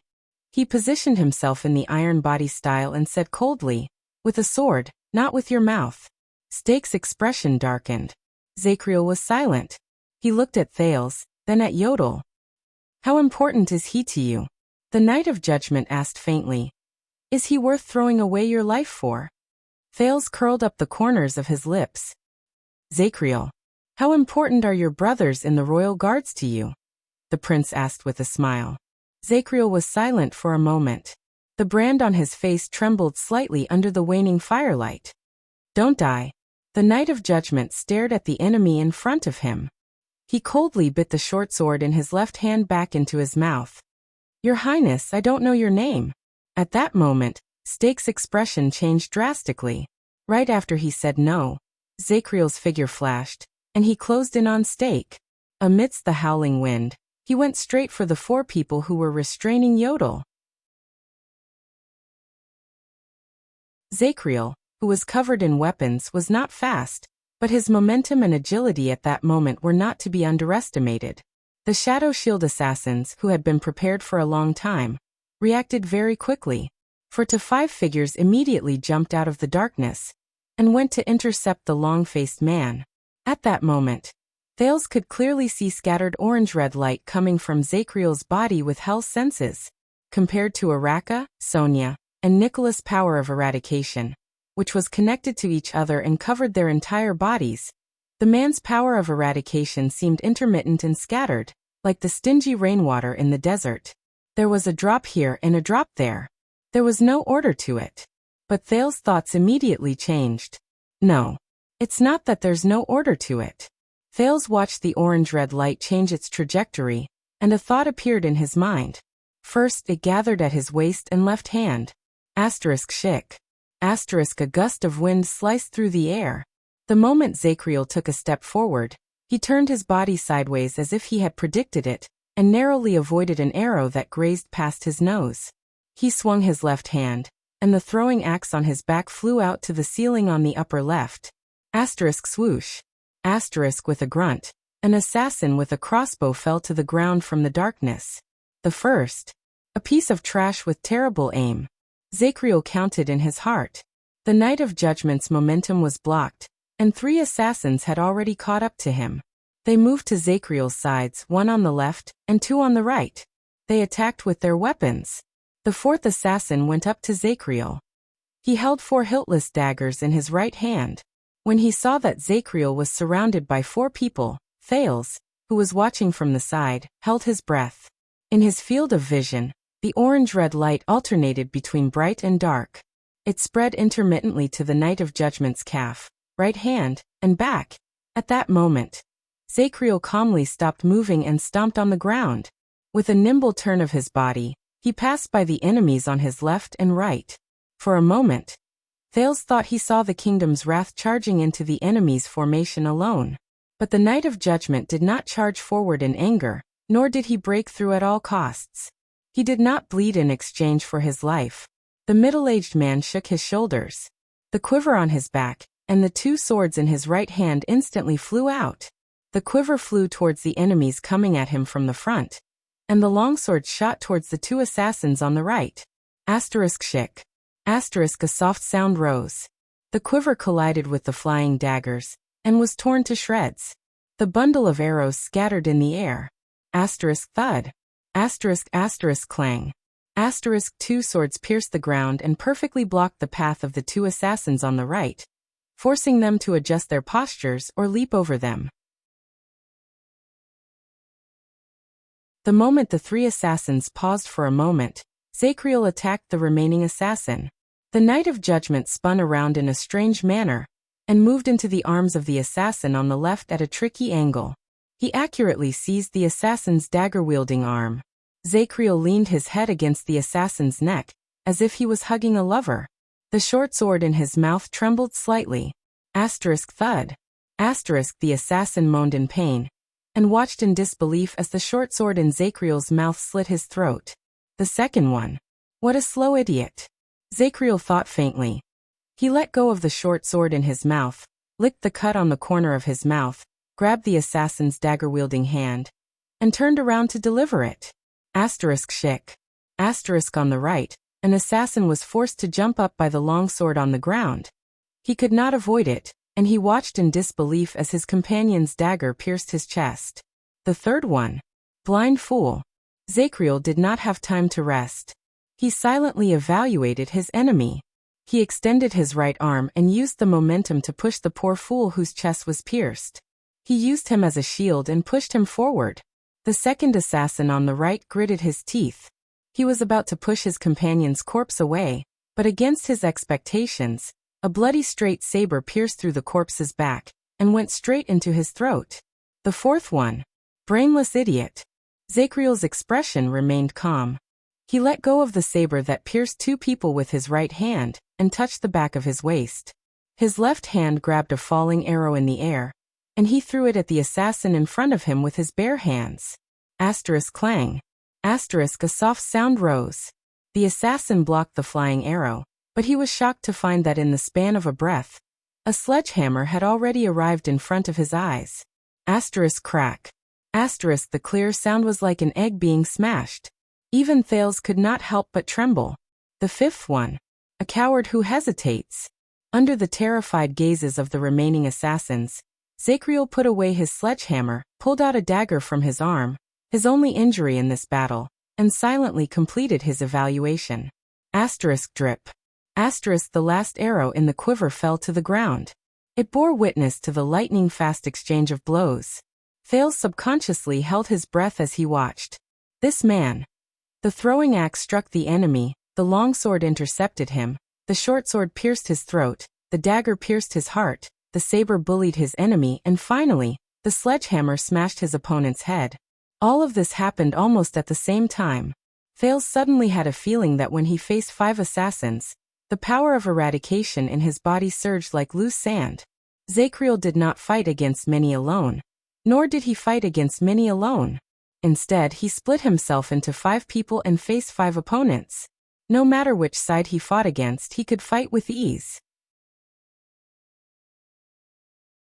His palms, his arms, his waist, his shoulders, his legs, every part of his body, and even the seemingly cumbersome weapons all over his body, seemed to have their own consciousness.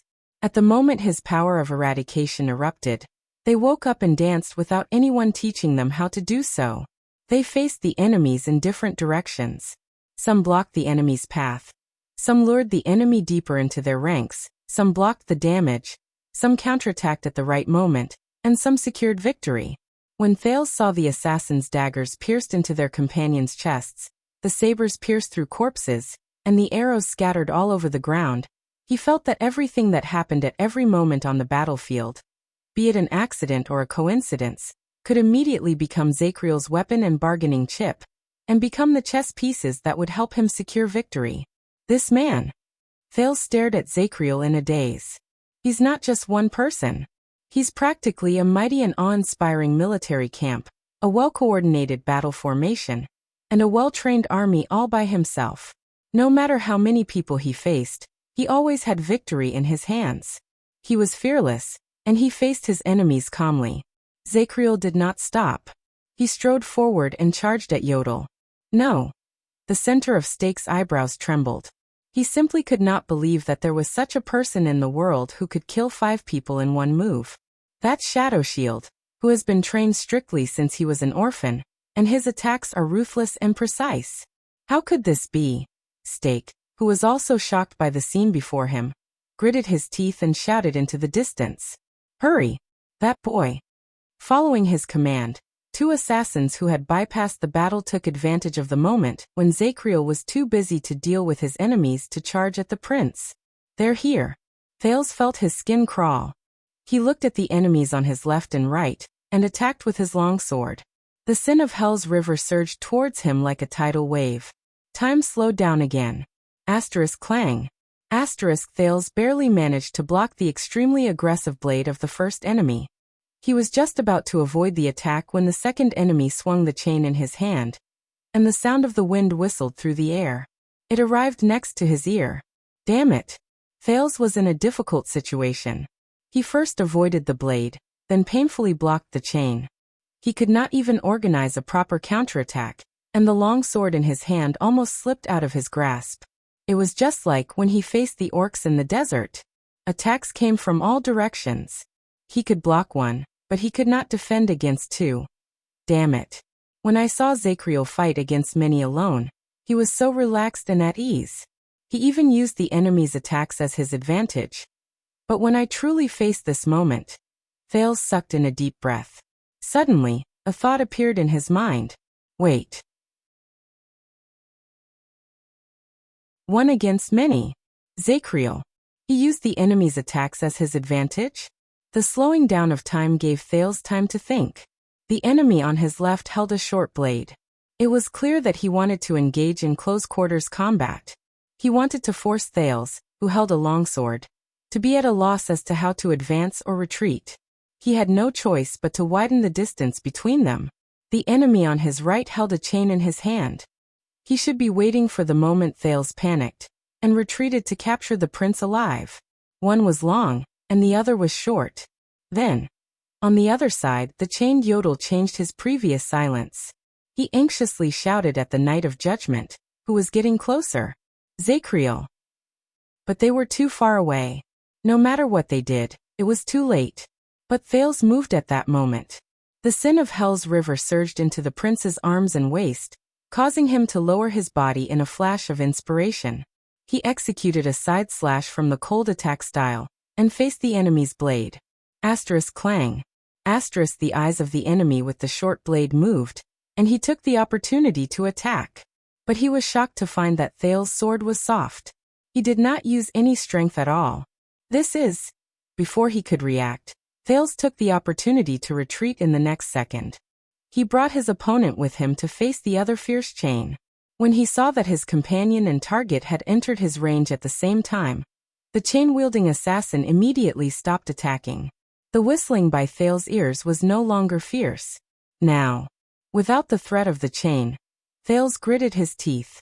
The sin of Hell's river disappeared without a trace in an instant, and the twist of fate, which he had imitated the most over the past 6 years, rose from his bones. Asterisk shik.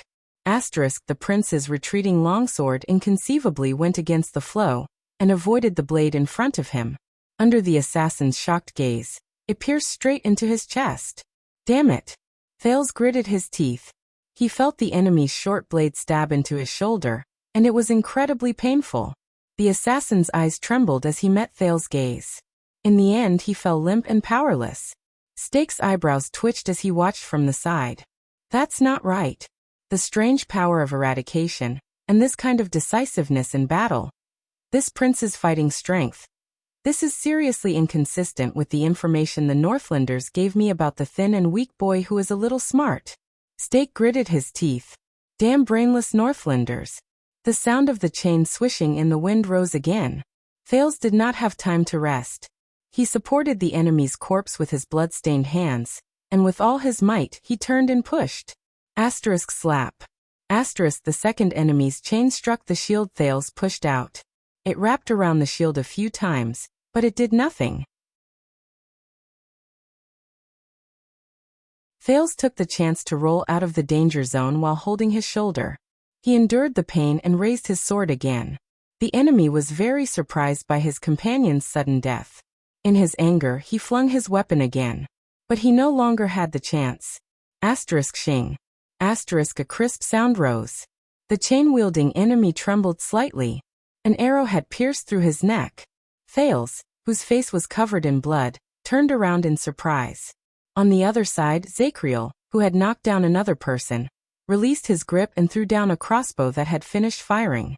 By his feet, the last bolt that had fallen to the ground had already disappeared. The Knight of Judgment said coldly to the prince, "Not bad." Thales was instantly stunned. The seventh. Zachriel cast a glance at the chain-wielding assassin and said quietly, "Stupid idiot. Useless idiot, blind, stupid, coward, idiot."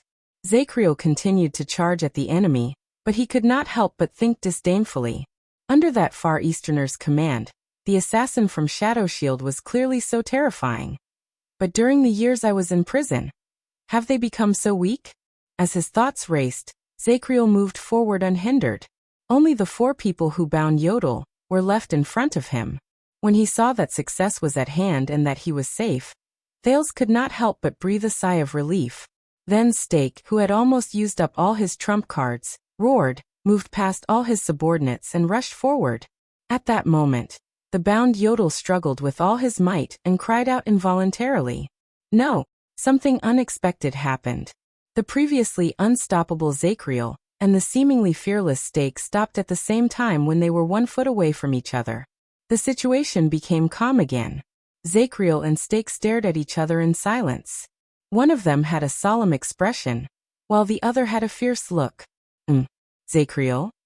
Thales leaned on his sword and wiped off the blood on his face. He endured the pain and walked forward. How? But in the next second, Thales was also stunned. Zachriel stood in front of Stake. His body was tense, and his eyebrows were tightly furrowed. Stake, on the other hand, was in a rather disheveled state. His face was ferocious, and he raised his right hand high. That is, Thales saw the thing in Stake's hand clearly. A metal sphere with complicated patterns carved on it. The prince understood something. He looked at the small space around him and instantly shuddered. Alchemy ball. Zachriel slowly put down the saber in his left hand and said in disgust. This is why I hate wizards the most, and their restless legacies. In front of him Stake smiled. Yes. The leader of the assassins shrugged. 6 years ago, when Ting saw it.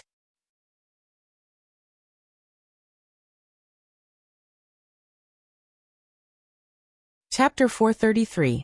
Stake calmed his breathing and gradually revealed a smile. You can take a gamble, the famous Zachriel. Maybe I am just bluffing. Maybe this is just a flash of light or smoke. He shook the sphere in his hand, and it immediately let out an unsettling buzz. The Knight of Judgment stared at the sphere. The veins on his hands almost popped out of his skin. Thales widened his eyes. Why? I have to say, everything that happened just now left a deep impression on me. Knight of Judgment. Stake smiled savagely. It seems that you are still as good as ever. Zachriel snorted in disdain. The leader of the assassins turned to Thales and panted slightly. As for you, your highness, you have also exceeded my expectations. But isn't it too much of a pity to die here with me? Thales stared at Stake and bit his lower lip. With this sphere, the situation once again slipped into a direction that they could no longer control. The prince looked at Yodel, but the masked protector only shook his head slightly. Damn it. Let him go, Stake.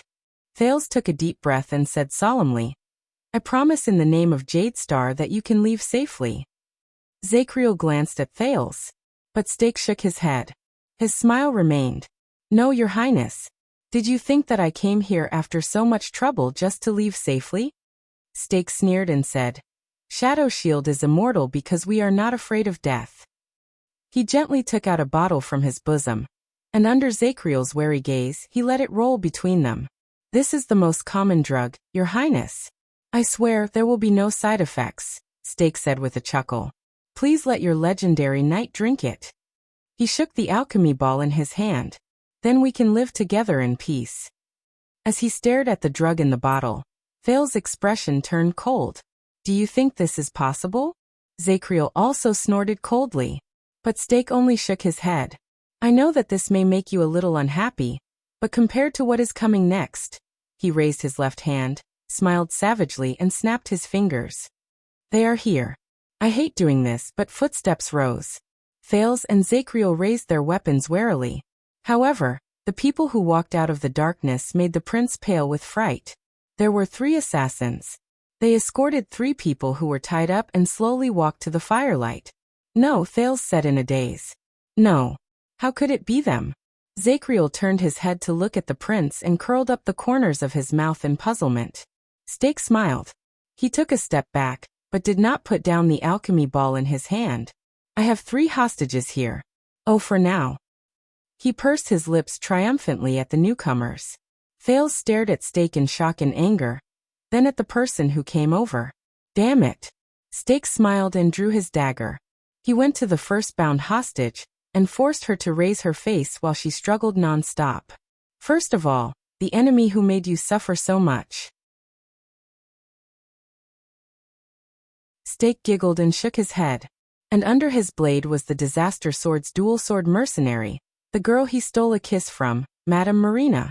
She was in a sorry state, and she was mentally exhausted. She gritted her teeth and glanced at the astonished Thales with a sense of humiliation. Then, she struggled angrily. Bah, cockroach! The assassin behind her hit her hard, and Marina instantly went limp. Thail's heart slowly turned cold. Steak went to the next person and spun the dagger in his hand. Next, a stranger I've never met before. The owner of my home. Tampa obediently accepted the assassin's coercion. He looked defeated and sighed as if he had nothing left to live for. How unlucky. I probably forgot to pay my respects to the desert god today. Thales clenched his fists. Steak went to the last person, and with a smile, he pressed the dagger against the latter's neck. Next, your loyal subordinates. The rookie mercenary, who had been separated for a while, Quick Rope, who had a head full of strange red hair, revealed an honest and innocent smile. He forced himself to twitch his lips awkwardly, and raised his eyebrows at Thales in a flattering manner. Hey, your highness, do you remember me? I'm your Wuxia Casso? Your Wuxia? Thales exhaled in pain and slammed his long sword against the ground. Asterisk thud. Asterisk F asterisk CKU Wuxia. In Dragon Cloud City, the attendant of the prince, who was staring at a certain mute masked man, sneezed. Why are you so stupid? Aren't you still in the hands of the disaster swords? You were actually captured by them? Quick Rope still blinked innocently. His grievance and embarrassment could still be seen. But Steak was not done. He raised his dagger and pointed it at Yodel, who was bound by 4 people. He sneered. And the last person, the mysterious guard who follows the prince through life and death. Yodel shook his head again. Zacriel frowned and looked at Thales. The prince knew what he wanted to ask, but the current situation. After seeing your performance just now, your highness, I am even more confident in your kindness. Steak used the dagger to flick his hair and his sweat. For example, he narrowed his eyes and pointed the dagger at the hostages one by one. Who do you want to choose to die first? Enemies? Strangers? Subordinates? Or guards? Who will die first? Thales widened his eyes. His gaze swept past these people in disbelief. Marina twitched weakly. Tampa sighed in an obscure manner. And Quick Rope looked like he had a strong desire to live. He struggled desperately to signal Thales with his eyes.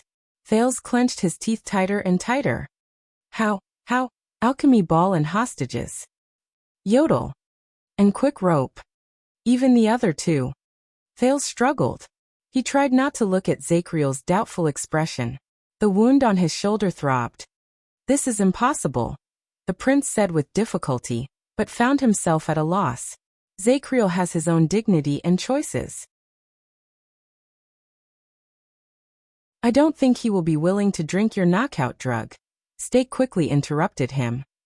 Then we will settle for the next best thing, the assassin leader said with a smile. I am a very easy person to talk to. Steak waved the metal ball in his hand, intentionally or unintentionally. Your highness, why don't you drink the knockout drug? Then, for the sake of your sleep, let your knight go as far as he can? Thales was first stunned, then indignant. Zacriel snorted softly. A cold smile appeared at the corners of his lips. You really have the guts to say that. Steak blinked politely. He no longer looked as pathetic as when he was forced by the Knight of Judgment to the point where he was at a loss for what to do. Thales was silent. He did not speak. He suddenly felt that the torch behind Steak was very piercing to his eyes. What should I do? Where is the way out? Are you sure? Thales said bitterly. If you let go now, you still have a chance to escape. Steak snickered. Your decision, your highness. He completely ignored Thales' words. Instead, he shrugged to himself. Or we can have an appetizer first? Let us test to see how far your benevolence can go. Appetizer. Thales frowned. An ominous feeling rose in his heart. Steak held the dagger and walked to Marina's side. The blade was pressed against the blood vessels on her neck, forcing her to raise her head and lean back. Behave yourself, madam. Steak stood behind Marina and grinned viciously. You won't look good if you cut your face. Marina, who was about to struggle, turned pale. Thales' expression became even more unpleasant. Zacriel watched Thales' expression from the side. He seemed to have understood something, and he seemed to be deep in thought. How about we start with the enemy? Steak sneered and stared at Thales from afar. I will cut her blood vessels, and it will serve as a clock to remind you of your decision. Then the stranger, the subordinate, and the guard? Every word Stake said made Thales feel more uncomfortable and angrier. Calm down, Thales. Calm down. In his life, which could be said to be rich and colorful, he had only ever had a knife pressed against his neck. Being threatened with someone else's life. This is the first time. Thales pursed his lips and mocked himself sarcastically. He felt incredibly oppressed. Zachriel, he said laboriously. Can you? But Zachriel seemed to know what he wanted to say. He only shook his head. A potentially fatal alchemy ball, and 4 hostages. They are in different positions, and I can't split my attention to look around. The Knight of Judgment shook his head solemnly. No one can do it. Thales' heart sank. His last hope was dashed. Zachriel looked at the prince and sighed slightly. But I can still get you out, child. The Knight of Judgment cast a glance at Stake from afar and said softly, his words cannot be trusted, and your identity is obviously more important than theirs. This choice is not difficult. Thales' arm tightened. He felt that the long sword in his hand was incredibly heavy. Not difficult? But Thales swept his gaze over each of the hostages. The bad-tempered and distressed Marina, the treacherous but kind Tampa boss, and Quick Rope, who had a very high status and was at ease. And the prince stared at the masked protector, who looked like he was about to die. Should I choose to sacrifice all of them and escape alone? Or should I sacrifice some of the less important people and hope that Zachriel's sudden attack will turn the situation around? No. Zachriel has more than one bargaining chip. And he had nothing. He was at his wit's end. Thales felt a heavy weight on his shoulders. I don't have the whole day, Your Highness. Stake seemed to be tired of this stalemate. He said coldly, make it quick. It was very strange. At this moment, Thales suddenly remembered what happened 6 years ago. 6 years ago in Heroic Spirit Palace, when he faced the 5 archdukes, he also screamed at the top of his lungs and almost fell into despair. At that time, he even wavered and considered whether he should accept Asda's suggestion and use the latter's power to overturn the game. Wait. When he thought of this, Thales shuddered slightly. He gritted his teeth. His right hand, which was on the sword hilt, gradually stiffened. I'm not at my wit's end, am I? At least. Thales raised his head with great difficulty and looked around at everyone. Me, Thales Jadestar. And the last bargaining chip. The last. When he thought of this, Thales almost crushed the sword hilt in his hand. The prince stared straight at Yodel's dark purple mask. The expression in his eyes was difficult to understand. The masked protector had a thought. He suddenly knew what the prince wanted to do. No. Yodel trembled and struggled for a while. He anxiously called out Thales' name. Thales. No. Don't take the risk. You are more important than all of us. Thales closed his eyes. Zachriel furrowed his eyebrows. Stake also cast him a suspicious glance. I'm more important than all of them? The prince remembered the assassination attempt in Renaissance Palace a long time ago. At that time, Yodel pushed him away without a care for his own safety and blocked 3 arrows alone. He also remembered how the others in Dragon Cloud City held weapons and entered Heroic Spirit Palace to fight for a chance for the prince's unstable plan. At that time, for Yodel, for them, that's not a difficult choice, right? Isn't it? Because I'm not just Thales. I'm also Prince Thales. I'm the heir to the kingdom. However, am I?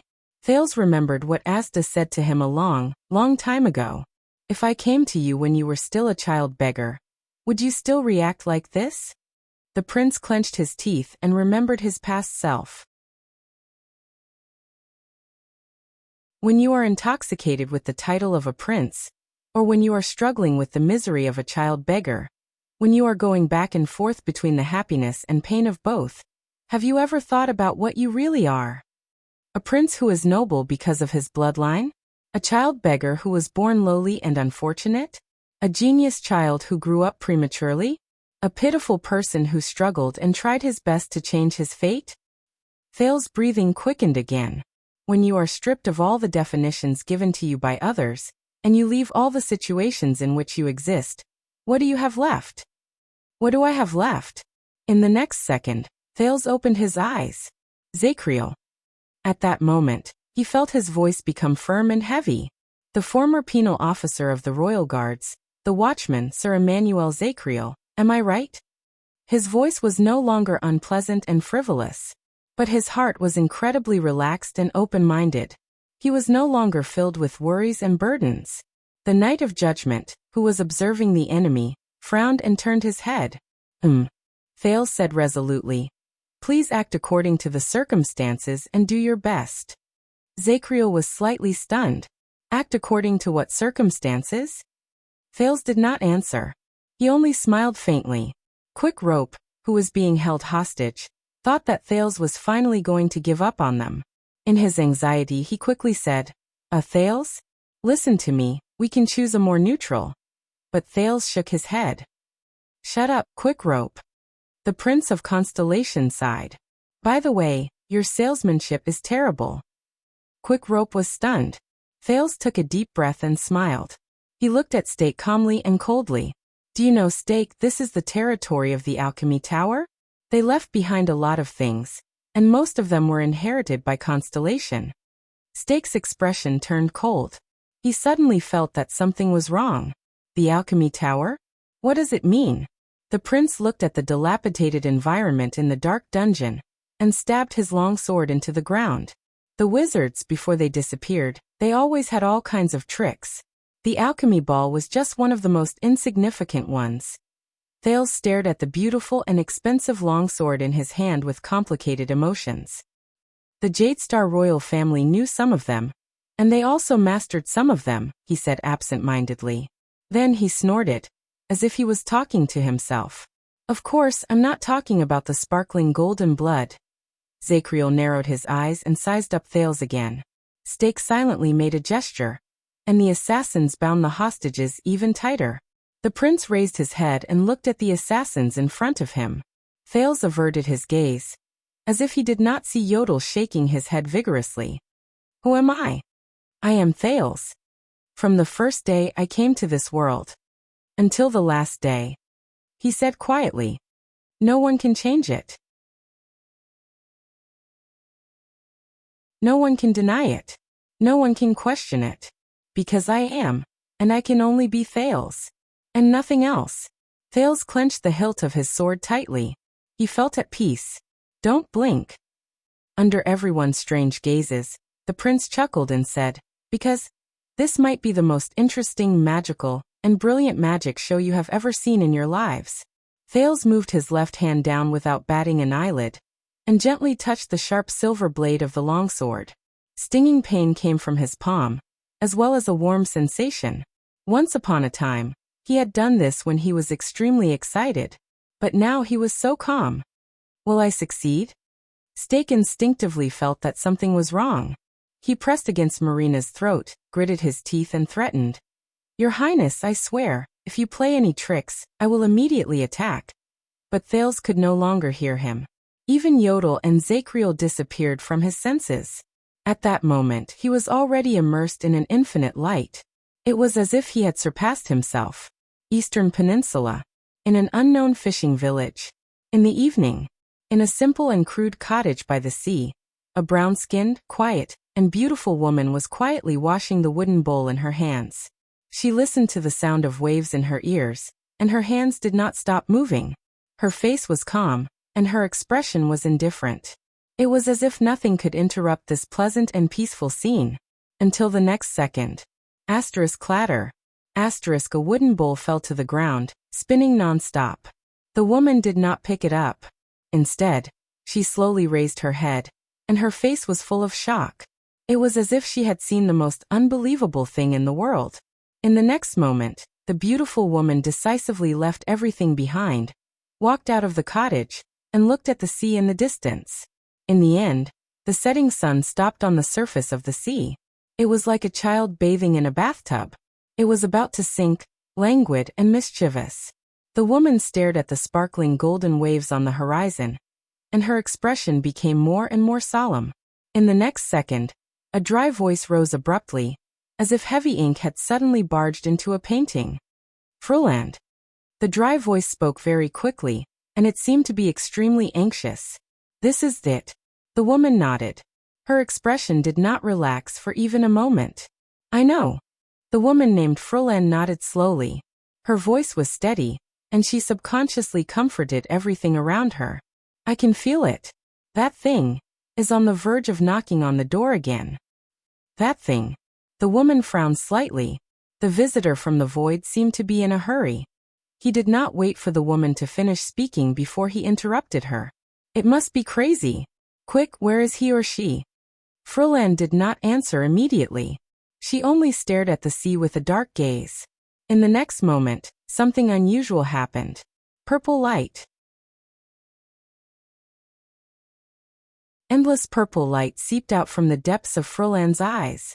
The light spread to the woman's face, like branches branching out. As the light shone, the woman's facial features were gradually obscured. Her gentleness was gone, and she looked even more awe-inspiring and terrifying.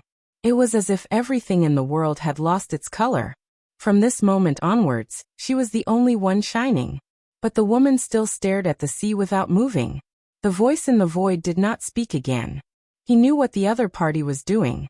A few seconds later, the purple light trembled slightly. Zarkul, the woman asked softly. Where are you? The voice in the void rose again in a hollow voice. This time, there was a hint of caution that was difficult to detect. Dragon Cloud City, the guest said dryly. I heard that Giza once appeared here and fought to the death with that evil woman, Chlorosis, so I came to look for clues. It's quite lively here now. Fräulein did not intend to listen to him. Her face, which shone with purple light, swayed slightly. Then the target is not in Dragon Cloud City, at least not within 100 miles of you. The woman narrowed her eyes slightly, as if she was experiencing something. The feeling this time is much more obvious than the last time. After a moment, she suddenly opened her eyes. In the Western Peninsula, the Great Desert, she said decisively. The voice in the void was silent for a while. When it rose again, there was a hint of excitement in it. Can you be more precise? Your ability is more suitable for searching than theirs. As long as we get ahead of. However, in the next moment, Zarkul's voice was suddenly cut off. It was as if he had sucked in a cold breath. He was not the only one. The light on Fräulein's face also trembled violently. The woman seemed to have sensed something. Her expression suddenly changed, and she looked up at the sky. Everything in the sky was normal. The clouds were silent, and the sky was silent. Only a few seagulls flew lazily over the sea at dusk, crossing the waves to return to their nests. But that was not the main point. The purple light in the woman's eyes became more unstable. The voice in the void suddenly became cautious, and there was a slight tremble in it. No, this is. The woman nodded solemnly. Yes. Bloodspike and Helen. Fräulein revealed a complicated expression that she had never shown before. They knocked on the door. There was only silence in the void. The silence lasted for a long time. Then the woman sighed deeply. They must be like us. They must have prepared countless methods and waited for a total of 6 years for the newcomer to reveal a flaw. For him or her to knock on the door again. The dry voice in the void slowly opened its mouth.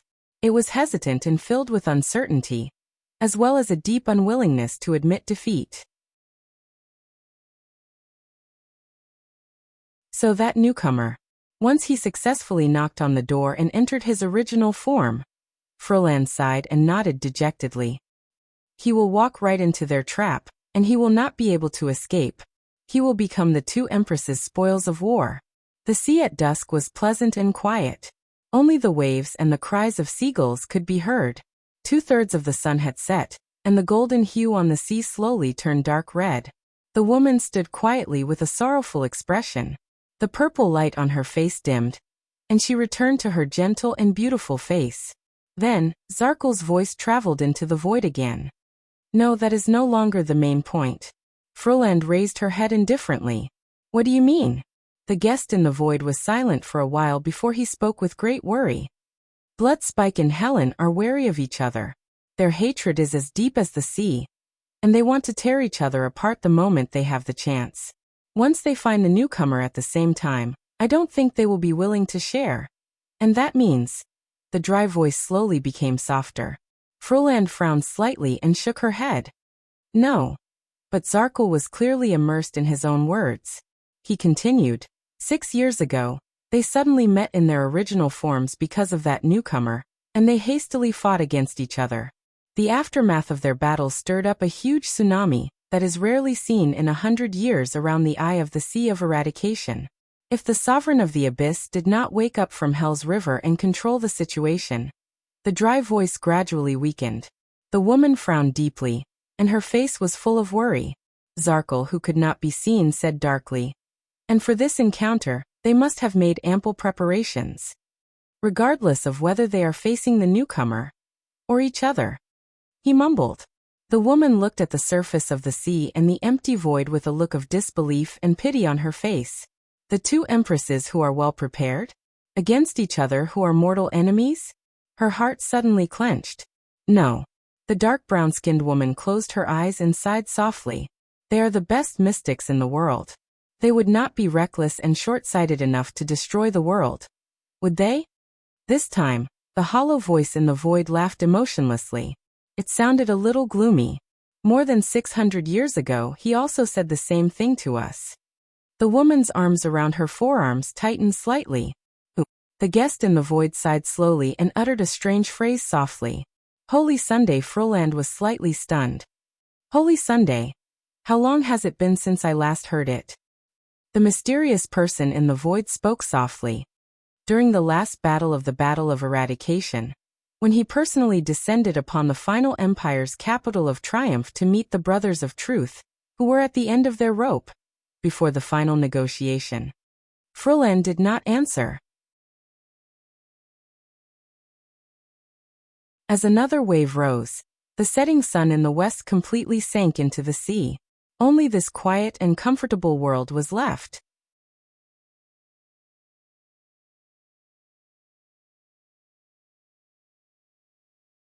Chapter 434. His surroundings were very dark and very white. It was both dim and dazzling. It was as if there was nothing there, but it also seemed to contain thousands of things. The green grass under the starry sky, the waves in front of the reef, the engravings on the palace walls, the ruins in the deep sea. Countless scenes flashed before his eyes. His thoughts paused for a moment, then slowly turned. He had been here. Just like before, he had forgotten some things, but he also remembered some things. Forget about the secondary, the innocuous encumbrances. Remember those magical, real, and important existences. But this was not the most important thing. The most important thing was that he was here. As his thoughts turned, the end of the world, the power of nature, the heat of the sun, the undercurrent, the activity of life, the silence of death, everything was displayed in front of his eyes without reservation. It was very comfortable, very free. It was as if he had let go of all restraints, got rid of all shackles, and unloaded all burdens. There was no gravity, no time, nothing else. There was nothing else that could limit his thoughts. Only he existed here, like a wild horse galloping freely, a bird soaring in the sky, a fish swimming freely in the deep sea. He wandered in the world. He was everywhere. He had no scruples, until he became the entire world. The world. A slight discomfort flashed through his heart. But that was not important. Just like facing all other unimportant things, he did not care. Only one feeling still stubbornly accompanied him. Impulse. Not enough. This impulse arose abruptly and couldn't be stopped. Not enough. A faint impatience rose in his heart. Far from enough. He wanted more. He wanted to know more, understand more, and obtain more. As this thought appeared, he began to rise. It was really magical. He was like the rising sun, bringing with him limitless light and heat as he rose into the endless sky. Higher and higher. Faster and faster. And what he saw, heard, saw, and felt? More and more. Faster and faster. Until the edge of his senses, that endless deep space appeared. Darkness, silence, and desolation. It was so beautiful, magical, and indescribable. As if it was the center of all things. It intoxicated him. But that was not what attracted him the most. At that moment, he saw a dense fog in the deep space. The fog was dark and misty, but countless dazzling white lights seeped out. The lights flowed like water and flickered faintly. What was that? As soon as this thought popped up in his mind, the fog that was permeated with white light moved slightly. As if they had a life of their own, they spread towards him. This was strange. He looked at the fog in the dark deep space and felt the distance between them slowly shrink. Why did it feel so intimate? It's like, he looked at the mists that flowed toward him, and suddenly felt a faint thrill. It's like they're calling me. He wanted it.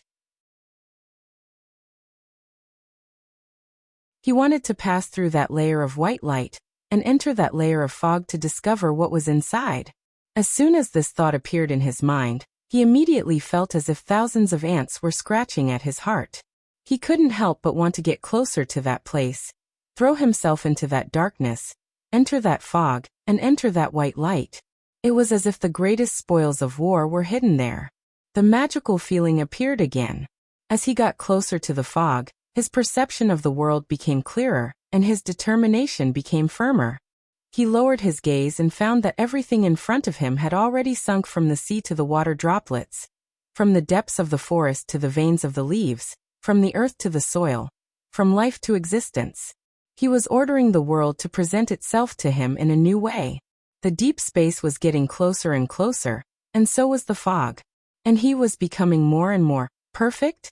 He wanted to laugh, but found that laughter was far from being able to describe his feelings. He also wanted to sigh, but he was no longer in the rut of emotions. He still wanted to open his arms, but in this place even his body was no longer important. He wanted it. He wanted it. A few gazes opened from behind the dark deep space and cast on him, who was hurrying along anxiously from afar. But that was not important, was it? At this moment, there was only the fog in the deep space in his eyes. He just wanted to push it aside and enter it. As for everything else, it was no longer important. He was getting closer and closer. The deep space was becoming more and more real, and the fog was becoming more and more intimate. He believed that they were only a short distance apart. Once he obtained it and discovered it, he could become even more perfect. It was only a short distance away. Soon. He should have come earlier, shouldn't he? Why did he wait for so long? He should have been here a long time ago, entered the dark deep space, pushed aside the fog and the light, and faced a better version of himself. A stronger, higher, more omnipotent, and more perfect version of himself. He was about to reach the deep space. The gazes in the darkness became sharper and sharper, but he did not care. At that moment, the long-lost madness and joy, impulse and pleasure surged at the same time. It was as if his once scattered and confused thoughts had found a center, and the speed at which he approached the deep space kept increasing. It was as if his wishes were constantly being fulfilled, and he was getting closer to the ultimate step that he had hoped for. It was as if the reason why he appeared here and wasted so much time was for this moment. He had experienced this magic before, had he not? Not long ago. That irresistible state, that power that was above everything, as if he was the god of the boundless universe, the ruler of all things in the universe, the supreme God. Suddenly, a strange yet familiar male voice rang in his heart. It was elegant, contented, and relaxed. However, it was as if a bucket of cold water had been poured over his head and face, drenching his entire body. The speed at which he was moving forward slowed down slightly. The deep space and fog that he had been determined to get seemed to have drifted away in an instant. From being so close to him, it became so far away again. No, don't. He let out a disappointed sigh from the bottom of his heart. Don't stop. Don't stop. He really wanted more. If he had arms, he would have stretched them to the fog in the deep space. What is a god? The male voice rang again. It sounded like a whisper from a ghost. It was faintly discernible, sometimes absent. He who was trying his best to reach out was slightly stunned. What? He suddenly panicked. And the fact that he did not know where this panic came from made him even more at a loss. The world. Once again, the elegant male voice rang faintly, as if he was mumbling to himself. What is the world? At that moment, he felt as if he had been hit heavily by someone. His vision trembled violently, and his senses were shattered. The scenes that flashed before his eyes and the omnipotence that knew everything instantly disappeared from his senses. Even the dark deep space that was far away in the horizon became blurry. As he acted strangely, the gazes that were cast on him from the deep space revealed puzzlement. It was just as puzzled as he was. What was that? Puzzlement, bewilderment, a sense of disharmony and inappropriateness that seemed familiar to him. And the confusion and fear of losing everything instantly surged into his heart. God. Ruler. World. All things. More and more words invaded his thoughts and flashed back and forth. What is this? He was troubled and upset. Did it sound familiar? Until. When you think of a god, what is the first thing that comes to mind? It was that male voice. It rang out again with incomparable clarity. To him, it was no different from a sudden clap of thunder in a quiet night. At that moment, his surging and unrestrained thoughts were instantly thwarted. Ah! If he had a voice, he would definitely be screaming. What was a god? He did not know. But there was already another voice in his heart that quietly answered for him. An existence that is incompatible with us, yet distant from us. That voice was slightly rough, dry, and sounded like a duck. There was a hint of impatience in it, like an immature teenager. As the inexplicable question and answer rang out, he suddenly felt very flustered. No, it was not like this. God, the God that he envisioned, the God that this state told him, was clearly, the benevolent creator.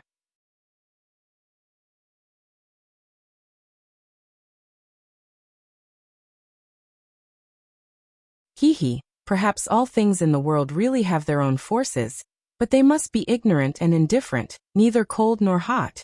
Heaven and earth are heartless, matter is matter, objectivity is objectivity. But I suddenly realized, the world we live in, the world we understand, it is not a cold matter, nor is it a gloomy objectivity. It is a picture interwoven by our cognition, and the reflection of the outside world. From this perspective, it must have color and temperature. Only then will it be meaningful to us. Ah, so uncomfortable. That duck voice. Why didn't he die earlier? I saw the world, but I don't know how far it is from the truth. If there really is an objective world there. Or should I say, the world I saw exists because of me. Hey Asda? Mr. Sakern? What's wrong with you? You're a teacher. Do mystics get distracted too? It's raining, it's time to eat. A beauty is passing by. Come back to your senses, hey. Don't, I didn't do it on purpose. That breathe, give me air. As he fell, the gazes that were originally fixed on him slowly changed. They were no longer fierce or puzzled. Instead, they were exuding anger. They seemed to be extremely dissatisfied with something. He continued to fall, as if he was falling from a high altitude. Weightlessness, dizziness, panic, and suffocation attacked him instantly. It was just like how he fell from the cliff of the sky in Dragon Cloud City with Black Sword. Wait a minute. He was shocked. Who is Black Sword? Where is Dragon Cloud City? Why do I know? Who am I? I am. In the next moment, Thales suddenly woke up from the strange world. It was as if a small breathing hole had been drilled under the cold ice. It made him gasp for air. But Thales subconsciously looked around. Where am I? But in his eyes up, down, left and right, there was only a blurry scene, as if it was hidden behind a thick curtain of water. From the corner of his eyes, there seemed to be light flowing and a secret hidden. However, when he looked up, he could not see anything. Everything was silent. Where was I? He asked himself in confusion. But he could not remember. But Thales was still falling. This was the only thing he could feel. He was falling faster and faster. What should I do? His heartbeat sped up. The fear and puzzlement that had once faded away attacked him one after another. What's going on? Thales became more and more panicked. He did not know where he was. He did not know how he got here. He did not even know what he was doing. He was like a patient who had lost his memory and woke up on an unfamiliar bed in the hospital with injuries all over his body. Damn it. What's a hospital? His surroundings were still a blur. He was very lost. It was just like how he felt when he walked alone in the desert during his arduous journey. Wait a minute. Thales shook his head desperately. Desert? Where is that? At this moment, Thales felt a chill on his forehead. Silver light flowed out of his body inch by inch like fluorescent light. He heard a faint ringing in his ears, followed by a soft murmur that was almost inaudible. Always, never get lost. Thales shuddered. This is. The moment he heard this strange murmur, his downward momentum stopped. It was as if he was suspended in midair. Thales was so shocked that his thoughts froze for a moment. But soon, the silver light scattered like starlight. An array of light flickered in the blurry air, leading into the distance. It was like a path. Thales stared at the path formed by the light in a daze. Even though he was still confused and lost his memory, he knew vaguely. This is the right path. How do I get there? As soon as this thought appeared, Thales shuddered. At that moment, he felt as if he had returned to the path of shadows. His already blurry vision slowly faded. Damn it, what is the path of shadows? Why do I feel so familiar when I think of it, and why am I so anxious? It turned white. No, it's not that the outside world turned white. Instead, it was a white light that occupied his vision. Thales thought in a daze. This strange white light seeped out of his body and carried Thales towards the path formed by the silver light. He shuttled through the blurry air. Thales widened his eyes. He suddenly remembered that he could not see his own body. He felt that his brain could no longer bear the burden of the strange scene before him. As he was carried by the strange white light and moved forward slowly along the silver light, his head ached a little. When the silver light and the white light disappeared together, Thales finally stopped in a similarly blurry, quiet and colorless void. He did not go up nor down, nor did he go forward nor backward. Thales felt bitter in his heart. What is this place? This is the boundary of the first threshold. An indifferent voice suddenly appeared. One step forward and you will knock on the door and enter your original form. One step backward, and you will return to your physical form. Thales jumped in fright. He quickly turned his gaze and found the source of the voice. It was a human figure. It was also a blurry, colorless, and strange figure that could only be distinguished from this strange space by its edges. He was like a statue that stood quietly behind Thales and did not move at all. Like a mosaic? Thales' brain ached again. What is a mosaic? Damn it! But the figure with the indifferent voice spoke again. Since ancient times, very few mystics have been able to stay here, he said faintly. Those who come here are like a boat sailing against the current. They either follow mystic energy to search for the name of origin, and go straight to their original form to knock on the door, or they hurriedly lower their threshold, and leave the boundary to return to their physical form. Thales was stunned. Mystics. These. When he said this, the blurry figure had a hint of seriousness. Thales inexplicably felt that he seemed to be quietly observing him behind the blurry screen. Until you appeared, child. Thales stared at him in confusion. He did not understand. What? He was like a stupid and foolish child as he stared at the figure in front of him in a daze. The figure paused for a moment, as if he was carefully observing him. I can see that Asda taught you well. He still spoke in that indifferent voice. The things he gave you were just right to protect you. He pulled you back from the brink of knocking on the door hastily, so that you would not lose yourself and be unable to extricate yourself from it. Asda? Thales felt a throbbing in his heart. It was as if a cocoon in his heart was slowly breaking. The air mystic Asda Sakern. He suddenly realized that his memory was slowly returning. Who are you? Thales looked at the blurry void around him that he could not identify.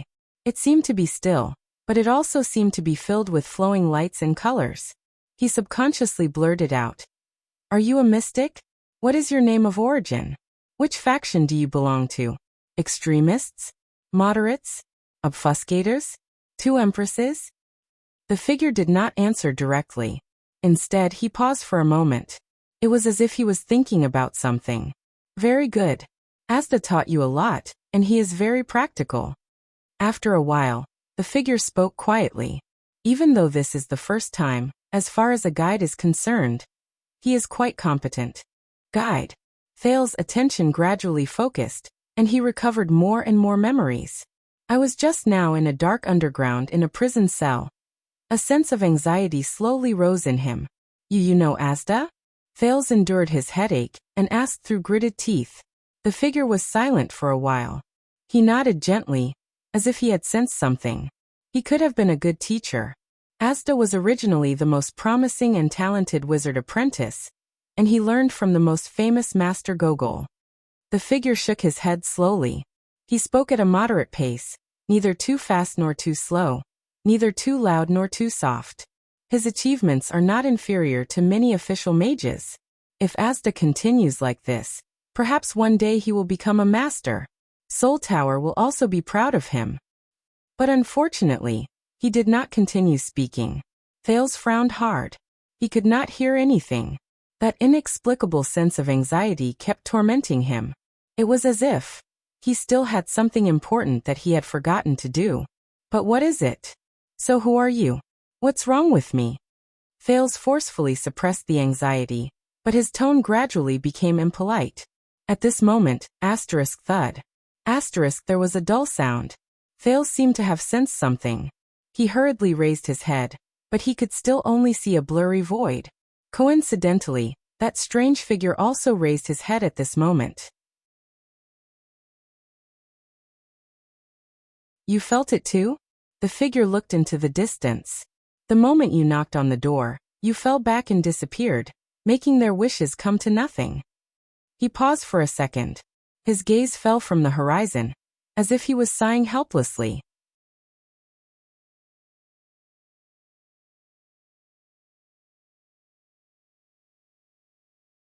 Chapter 435.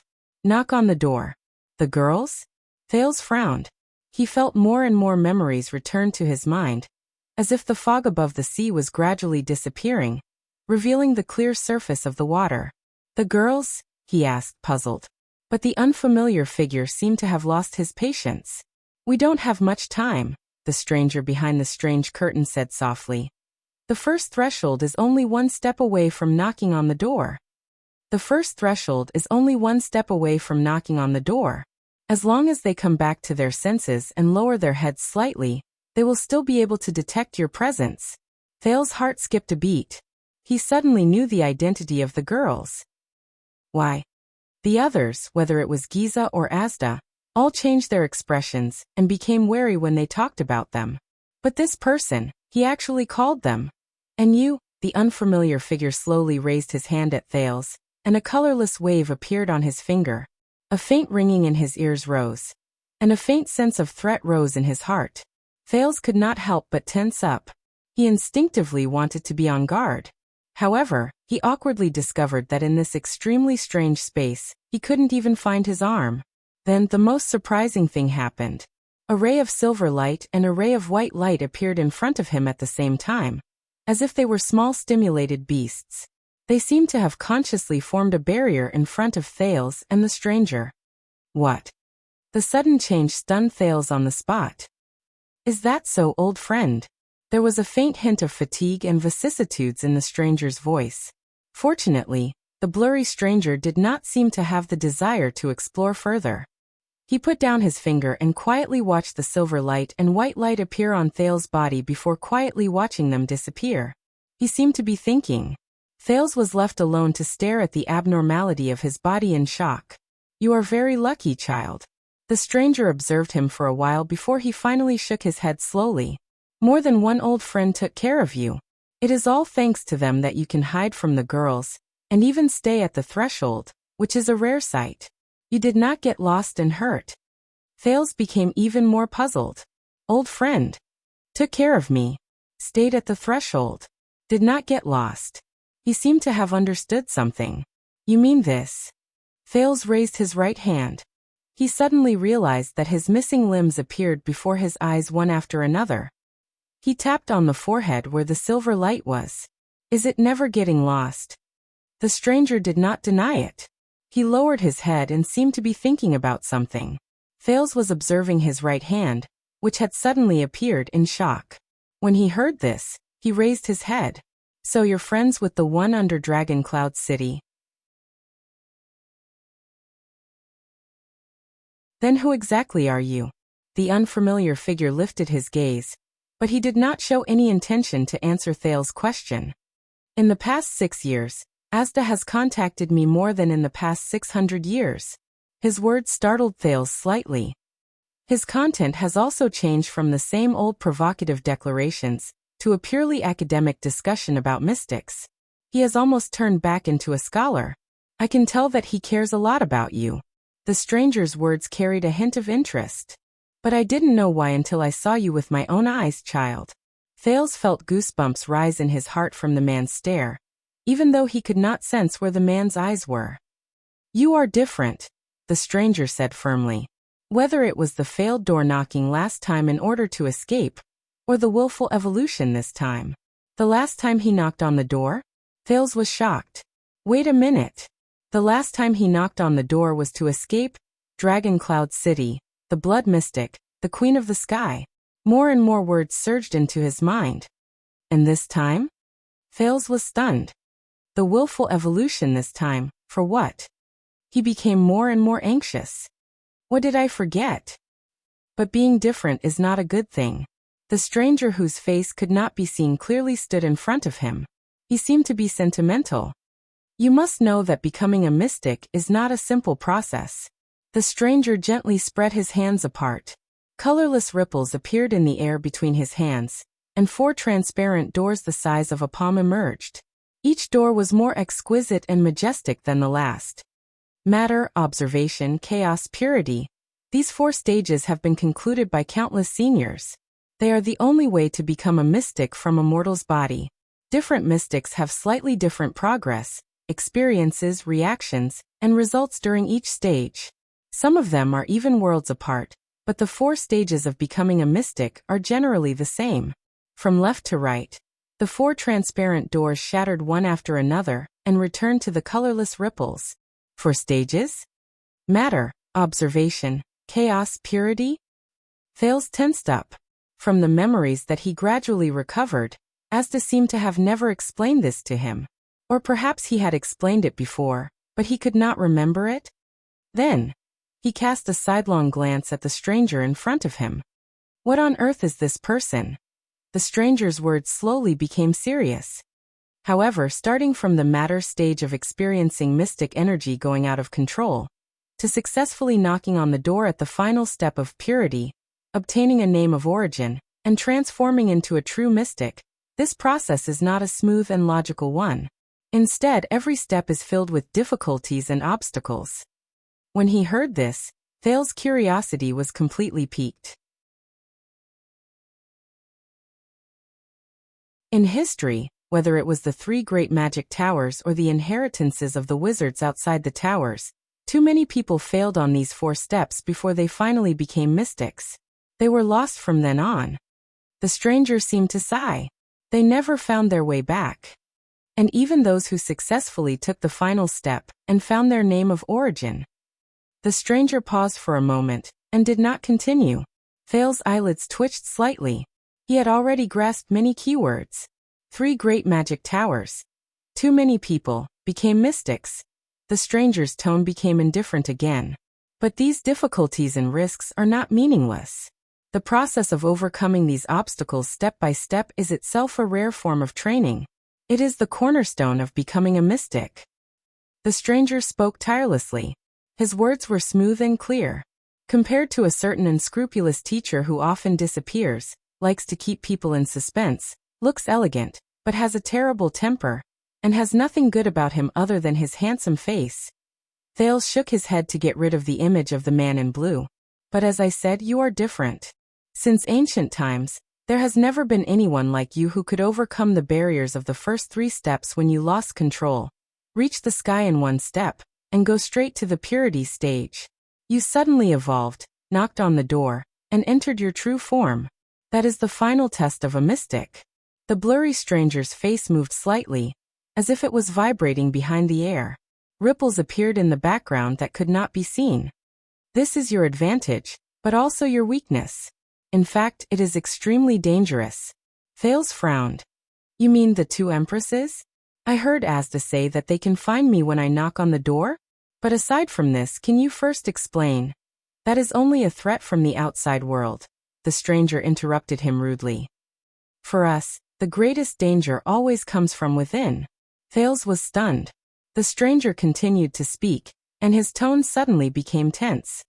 For example, as the number of times you lost control increases, will you always slide uncontrollably to the edge of knocking on the door? Uncontrollably? Thales was shocked.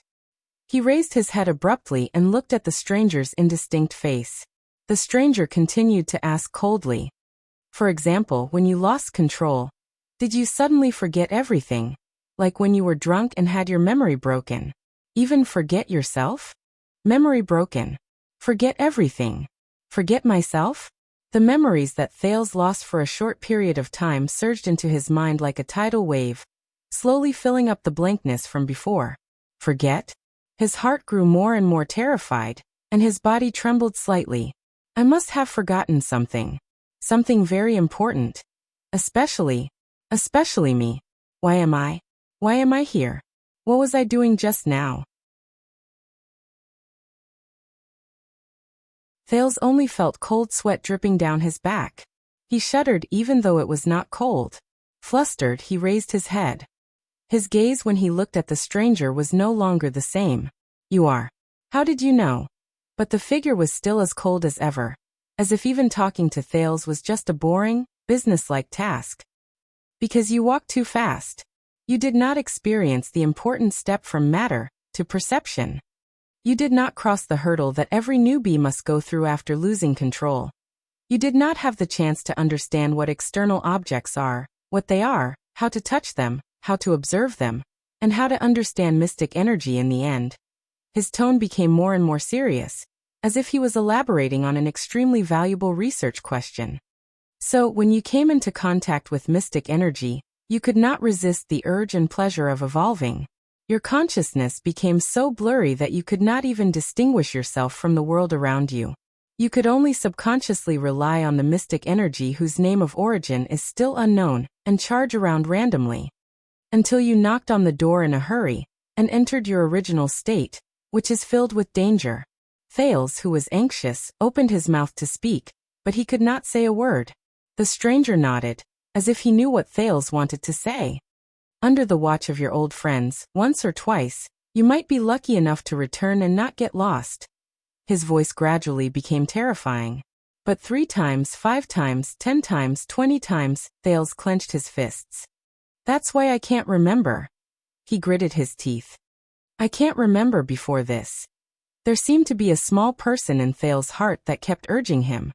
Hurry, hurry, you still have things to do. Hurry. The stranger nodded. You are very lucky, but you are not that lucky. It is even more impossible for you to be lucky forever. Thales raised his head abruptly. The teenager suppressed the anxiety in his heart, and stared at the stranger with a determined gaze. Then teach me. The stranger stared at him and did not reply.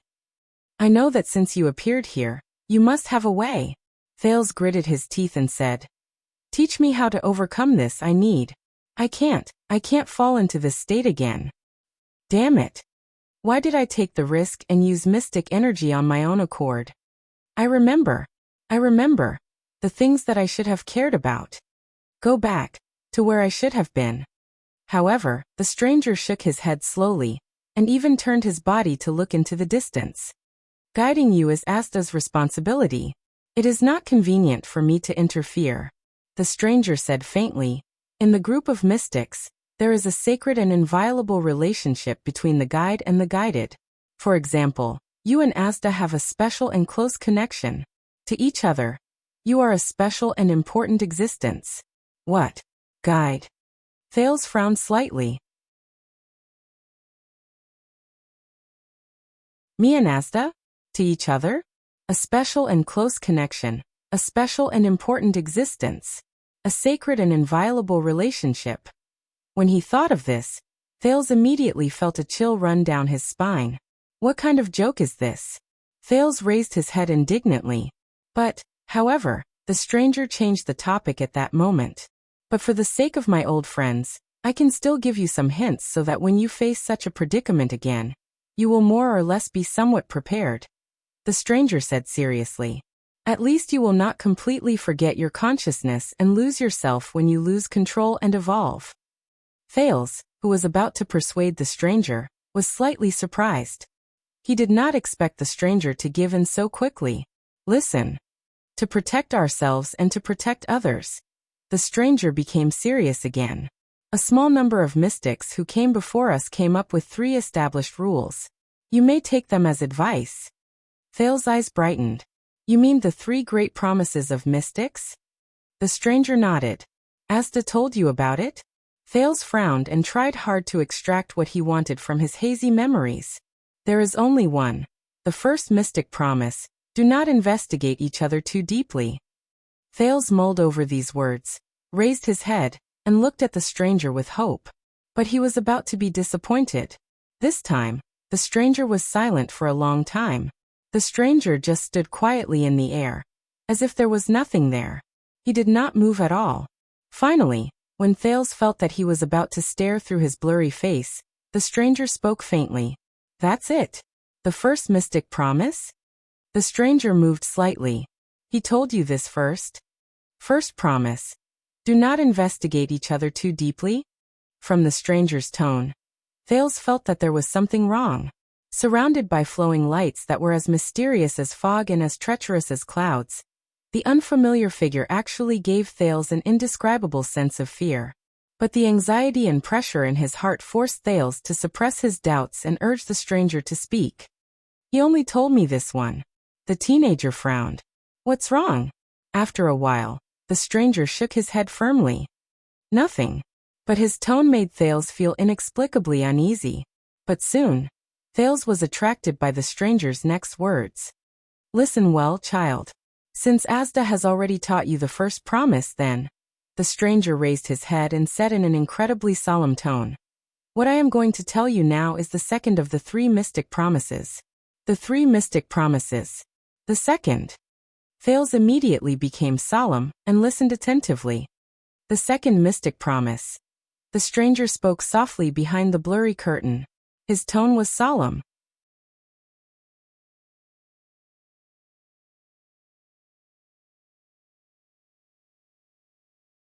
Chapter 436. Stay true to yourself. Thales repeated with a puzzled expression. But he was extremely confused, as if he was in a fog. Mystic energy second pact. Stay true to yourself. Compared to the mysterious rule of not delving into each other's affairs, this rule seemed ordinary and normal, as if there was no need for further explanation. A mystic must stay true to himself at all times. That's it. The stranger looked as if he was 1,000 miles away from him.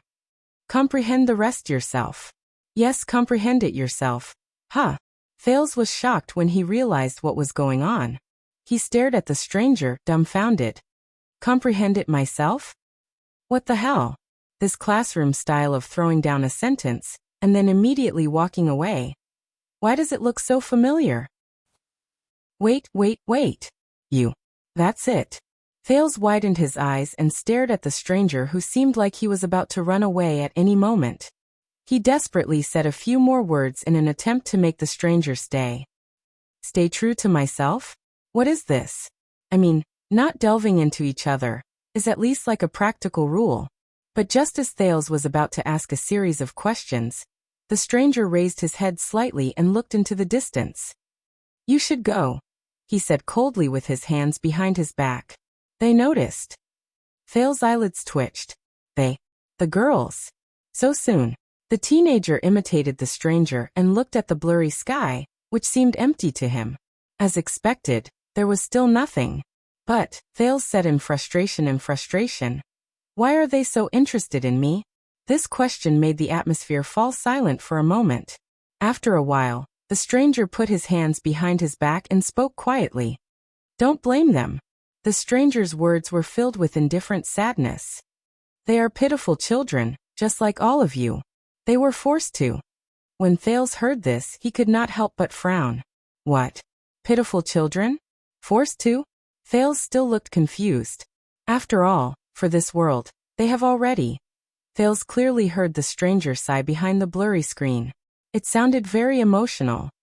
Sacrifice too much. Sacrifice too much. Just as Thales frowned again because of this sentence, he suddenly felt a jolt in his mind. A long-lost memory appeared in his mind.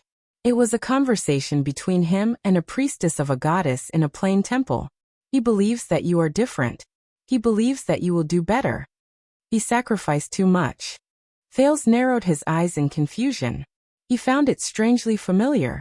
He had sacrificed too much. Sacrifice. Wait, sacrifice. Thales snapped out of his daze. He remembered. His breathing quickened.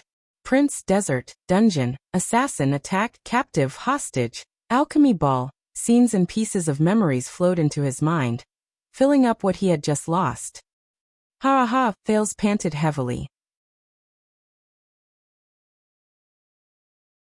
His gaze was unfocused, and he did not even care about the stranger's stare. Oh no, oh no. Over there, Thales recalled the last scene not too long ago in panic. It was not a coincidence that he lost control, evolved, and knocked on the door. Over there, yodel. Stakes, dagger, and alchemy ball.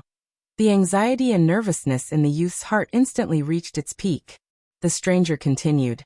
I will help you get out of control and send you to a safe place. No. Thales raised his head abruptly. His face contorted, and he blurted out loudly. I can't go back just like this.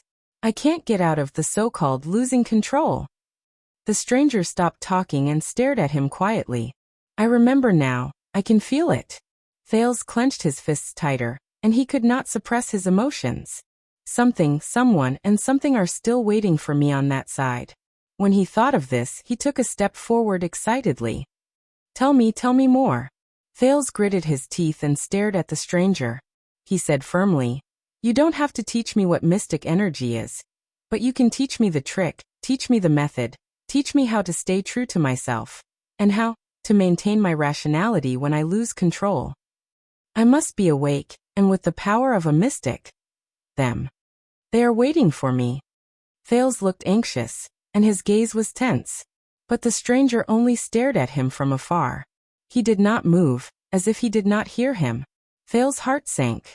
This is not something that can be done in one go just by practicing at the last minute. The stranger said faintly a few seconds later. You need to practice. Reckless actions will. But I don't have time to practice. In his nervousness and anxiety, the second prince's tone became more agitated. Please teach me. I beg you. For the sake of Asda and old friends. This time, the stranger stared at him for an exceptionally long time. 1 second, 2 seconds, 5 seconds. But in the next moment before Thales could react, the illusory images on the stranger's body trembled, and his aura became murderous. The stranger took a step forward, and his eyes, which were hidden behind the screen, shone with 2 powerful rays of light. They seemed to be able to penetrate all obstacles. They went straight into Thales' eyes, and the teenager's vision darkened. In the space known as critical point, the blurry screens around him shattered layer by layer, and turned into thick 3-dimensional fog. They pressed down on him from all directions as if they had a life of their own. They pressed down on this part of the world until it was narrow and blocked, and dyed everything in front of him black. They were like huge waves in a sea of ink that surged violently. Thales was so shocked that he took a step back, but he felt that the stranger in front of him was becoming more and more domineering. The girls are very powerful. I can't hide it for too long.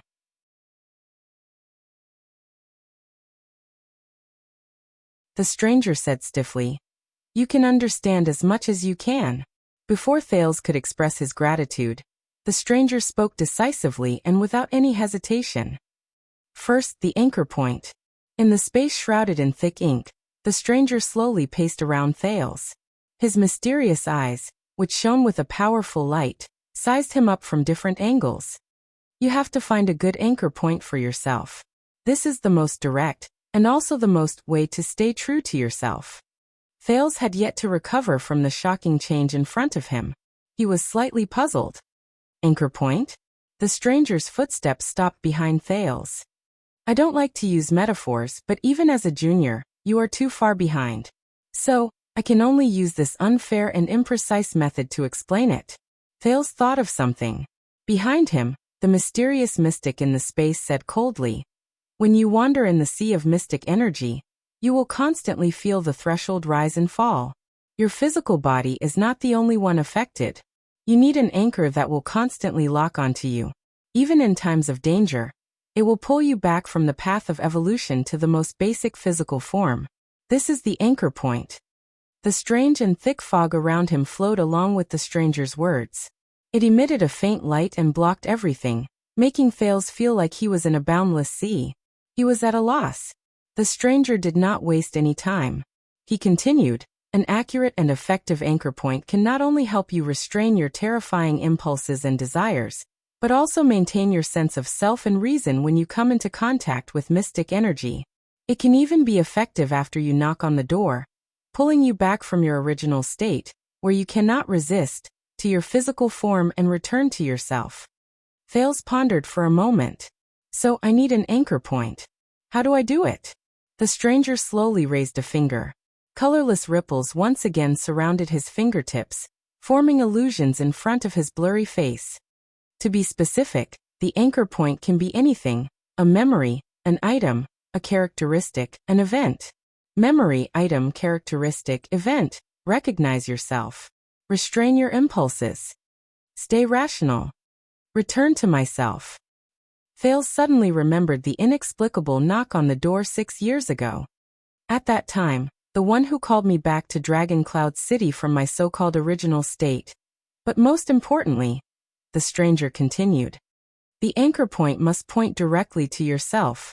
Thales was suddenly stunned. Then a question rose in his mind. Self? His thoughts returned to the stranger's words. Stay true to yourself. But self? The stranger nodded. Flowing light shone beside his head, bringing with it circles of blurry, colorless ripples. You are one of the few things on you that cannot be confused by others. The stranger's glowing eyes flashed behind his blurry face. Now answer me. His voice became extremely cold and rigid, forcing Thales to pay attention to him. Who are you? Thales shuddered slightly. Me, the teenager answered instinctively. T. Thales. But the stranger suddenly became aggressive. Thales? How do you know that there is only one Thales in the world? He spoke faster and asked coldly. What if I tell you that there was also an unlucky sailor named Thales in a lousy bar in a port 123 years ago on the south coast of Constellation? Is the anchor point directed to you or him? Thales was stunned by the stranger's sudden change in tone. The stranger said coldly, as I said, yourself is something on you that cannot be confused by others. Thales, this name you have used for more than 10 years, is it your true self? Or is it a label given by others that you think is yourself? Thales only felt that his breathing was becoming increasingly rapid. So one more time. Who are you? The stranger repeated sharply. The strange, thick fog around him lingered for a long time. It was dark and gloomy. Thales clenched his teeth and took a deep breath. Then, I am Thales Jadestar, born in year 665 of the calendar of eradication, born in Lower City District of Eternal Star. And I was extremely unlucky for the first half of my life? He raised his head and looked at the stranger in a tentative manner. You increased the content and narrowed the scope of the label to make it easier for the anchor point to point. It seems to be very effective, but the problem is if this is effective. The stranger pondered for a moment at first, as if he sensed something, but in the end he changed the topic and spoke sarcastically. Why don't you just throw a 3-foot-thick scroll of biographies up there? Thales' eyebrows twitched. The stranger's tone was rather disdainful. The longer the string of a kite, the harder it is to control it. You put such a heavy load on the anchor point. Perhaps it will be disconnected in the storm when it is fixed at year 665. Thales furrowed his eyebrows as if he had a headache. The stranger said in a rather callous manner, Self. What you need is a precise definition, not redundant descriptions and multiple labels. You are like the main character in those lousy night novels. Facing the enemy, you bring out a bunch of seemingly powerful treasures and titles, but none of them truly belong to you. The stranger bent down, and his blurry face almost touched the tip of Thales' nose. His eyes were still so bright that Thales could not open his eyes. One more time. Who are you? The teenager looked at him nervously. The thick fog and huge waves around them tumbled continuously, as if showing the other's emotions at that moment. It also put a lot of pressure on Thales. Thales made up his mind. gritted his teeth and said, "All right, I am. Prince Thales the Mystic? There's no way to confuse it, right?" When he heard that word, the stranger was silent for a moment before he slowly straightened his back. "Very good, this self seems to be very unique, but..." The stranger snorted coldly. "Is it really precise?" Thales was stunned again. "The three parts are so difficult to distinguish and understand. Then is the self that your anchor point points to mystic, Thales, or prince?" The other party shook his head. "Secondly, can your true self be summed up with these three words? Prince Thales the Mystic?" The stranger snorted coldly and continued to ask, "Then for the last time, who are you?" "What?" Thales, who had been constantly dealt a blow, felt gloomy. His anxiety and nervousness, the continuous coercive interrogations, and the heavy rebuttals that followed did not give Thales a chance to catch his breath and think carefully. He could only be confused. He could no longer care about the thick fog around the stranger, nor did he have time to care about the strange scene in the proximal world. "I don't understand. How exactly do I determine the anchor point to be considered as pointing to myself?" To cherish his last chance, Thales asked the stranger solemnly and seriously, "And what is myself?" The teenager shook his head honestly. "I really don't understand." The stranger seemed to have expected his question, and he snorted softly, "Because it's harder than you think." The mysterious mystic raised both his hands and said loudly, "In this world, most people have a hard time recognizing themselves." As he spoke, the thick fog and black waves in the proximal world obediently made way for him. The colorless waves turned into mini scenes in the void. They were countless people without faces. From birth, growth, labor, success, and death. It was their birth, old age, sickness, and death.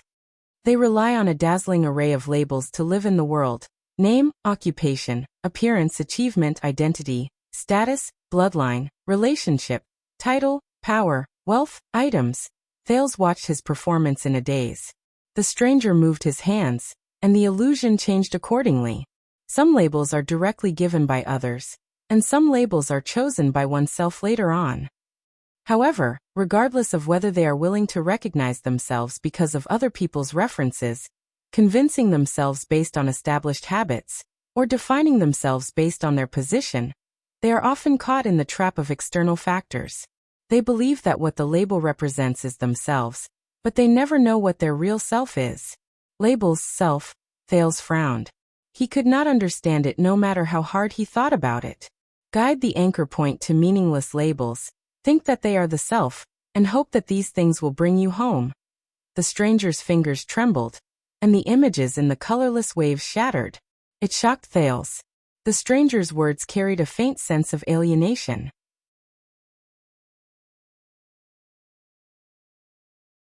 In history, many people have been lost in this step, disappeared into nothingness, and never returned. We call it wrong anchors. No matter how strong a person's will is, once he takes the wrong path, he will just go in the opposite direction and make mistakes again and again. Wrong anchors, lost. At that moment, Thales felt that he had grasped something, but when he thought about it carefully, he did not seem to understand anything. He scratched his hair in pain. The self is not a label? The anchor point cannot be set on the label? Then where should I set it? The stranger snorted softly, as if he did not care. "I don't know." The stranger stared at him coldly, and there seemed to be a cold glint on his blurry face. "You tell me." "All right." Thales shook his head as he stared at the stranger, feeling a headache coming on. He was obviously not the kind of person who liked to show the answers to his students. In the mysterious critical point, the stranger took a deep look at Thales before he turned around. "Stay true to yourself ends here." He left the teenager with a lonely back. "As for how much you can understand." Thales was shocked. "Wait." But the stranger did not even turn his head. He was about to disappear into the thick fog. At the same time, Thales also felt that everything around him was dissipating. It was as if he would soon leave. Thales was anxious. Damn it. Anchor point self. What do these mean? He stared at the stranger's slowly disappearing back and thought hard. I have to at least find a way to make him stay. In order not to forget, in order to stay rational. I have to find the anchor point when I lose control or evolve. The anchor point points to myself and can pull me back. So, from the anchor point to myself, for example, it's like when I'm sailing in the sea, I cast down. Wait. For example? When he said this, the teenager suddenly froze. He raised his head and stared blankly at the gradually dissipating thick fog in the critical point. Guide. Thales blurted out subconsciously. At that moment, the thick black fog around him seemed to have a mind of its own and suddenly trembled. The stranger turned around.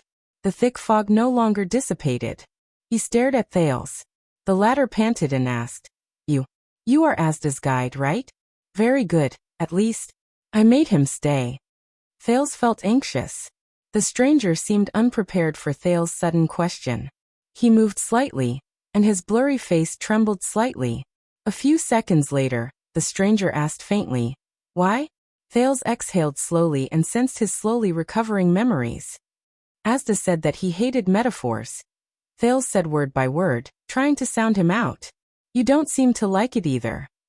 The stranger did not speak. But Thales felt that this was tacit agreement. Why? Why is it a metaphor? Why do you hate metaphors? Thales suddenly asked before he realized that it was inappropriate. He could not see the stranger's exact expression. He could only feel that the stranger's gaze suddenly moved behind the illusory screen, causing a few ripples. But he did not seem to be offended. Because, the stranger said in a strange tone, in the most serious and equal discussion, using metaphors is a form of laziness and trickery. Thales' heart skipped a beat. He felt as if he had touched something. The stranger continued to say, It relies on one-sided common points to connect the main body and the metaphor, but it easily blurs the essence and situation of things. It indulges the speaker, misleads the listener, banishes understanding to the surface of the metaphor, and unknowingly distorts the true appearance of things. It is the scout of sophistry and empty talk, the vanguard of deviation and misunderstanding. The stranger said indifferently, Even if there are similarities, the metaphor and the main body may not be the same. Even if it is easy to understand, the understanding obtained through the metaphor may not be the same as the original meaning. At that moment, Thales trembled slightly. He understood something. Thales spoke subconsciously. He imitated the other person's sentence pattern, but he changed his target. Even if there are similarities, the label and the self may not be the same. Even if it is easy to understand, the self obtained through the label may not be the true self. Thales said in a daze. The stranger did not answer. He only stared at him quietly. As he spoke slowly, the teenager's thoughts became smoother. He looked at the stranger with slight eagerness and excitement. So to anchor the self, what is really needed is to get rid of all external labels.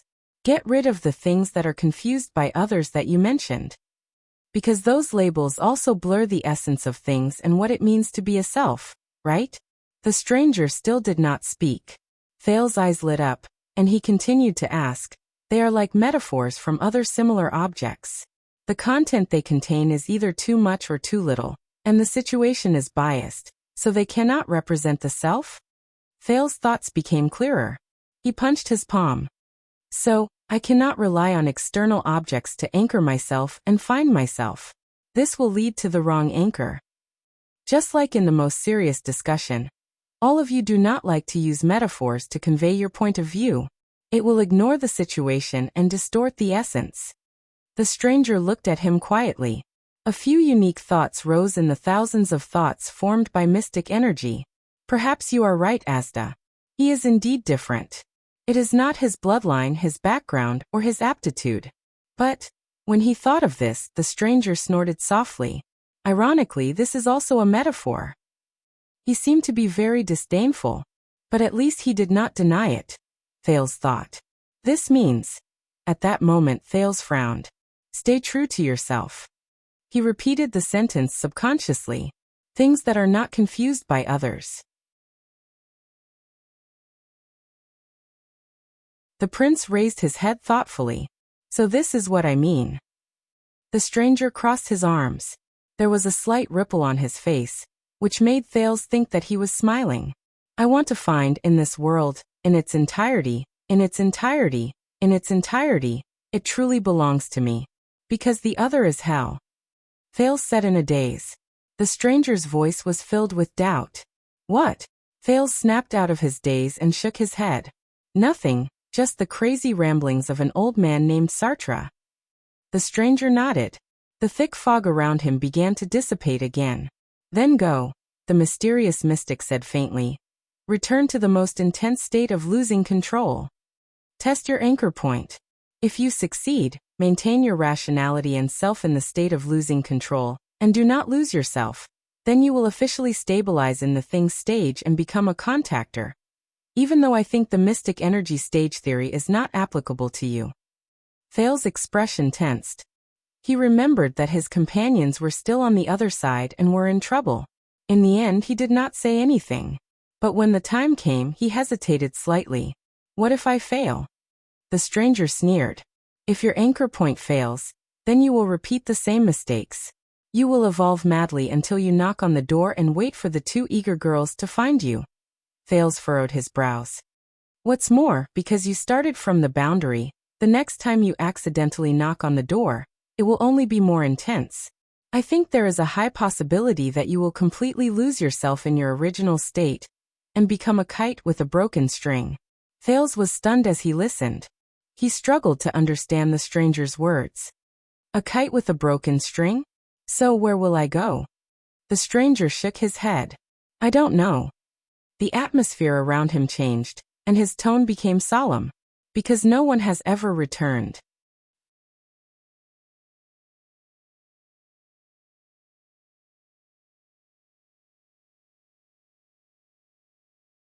Chapter 437. Thales froze as he listened to the stranger's words. Get ready. The stranger came before Thales and slowly extended his right hand. Thales subconsciously took a step back, but in the end he stopped, gritted his teeth, and stood still. I cannot be afraid. I must. The fog in the critical zone became thinner, and the darkness from before was gone. The stranger's hand touched Thales' face, and he felt a cold sensation. Be careful. Even if you think you have it under control. Thales stared at him in a daze. He first felt weightlessness. It was as if the ground had suddenly disappeared. Then he felt himself falling again. It's coming.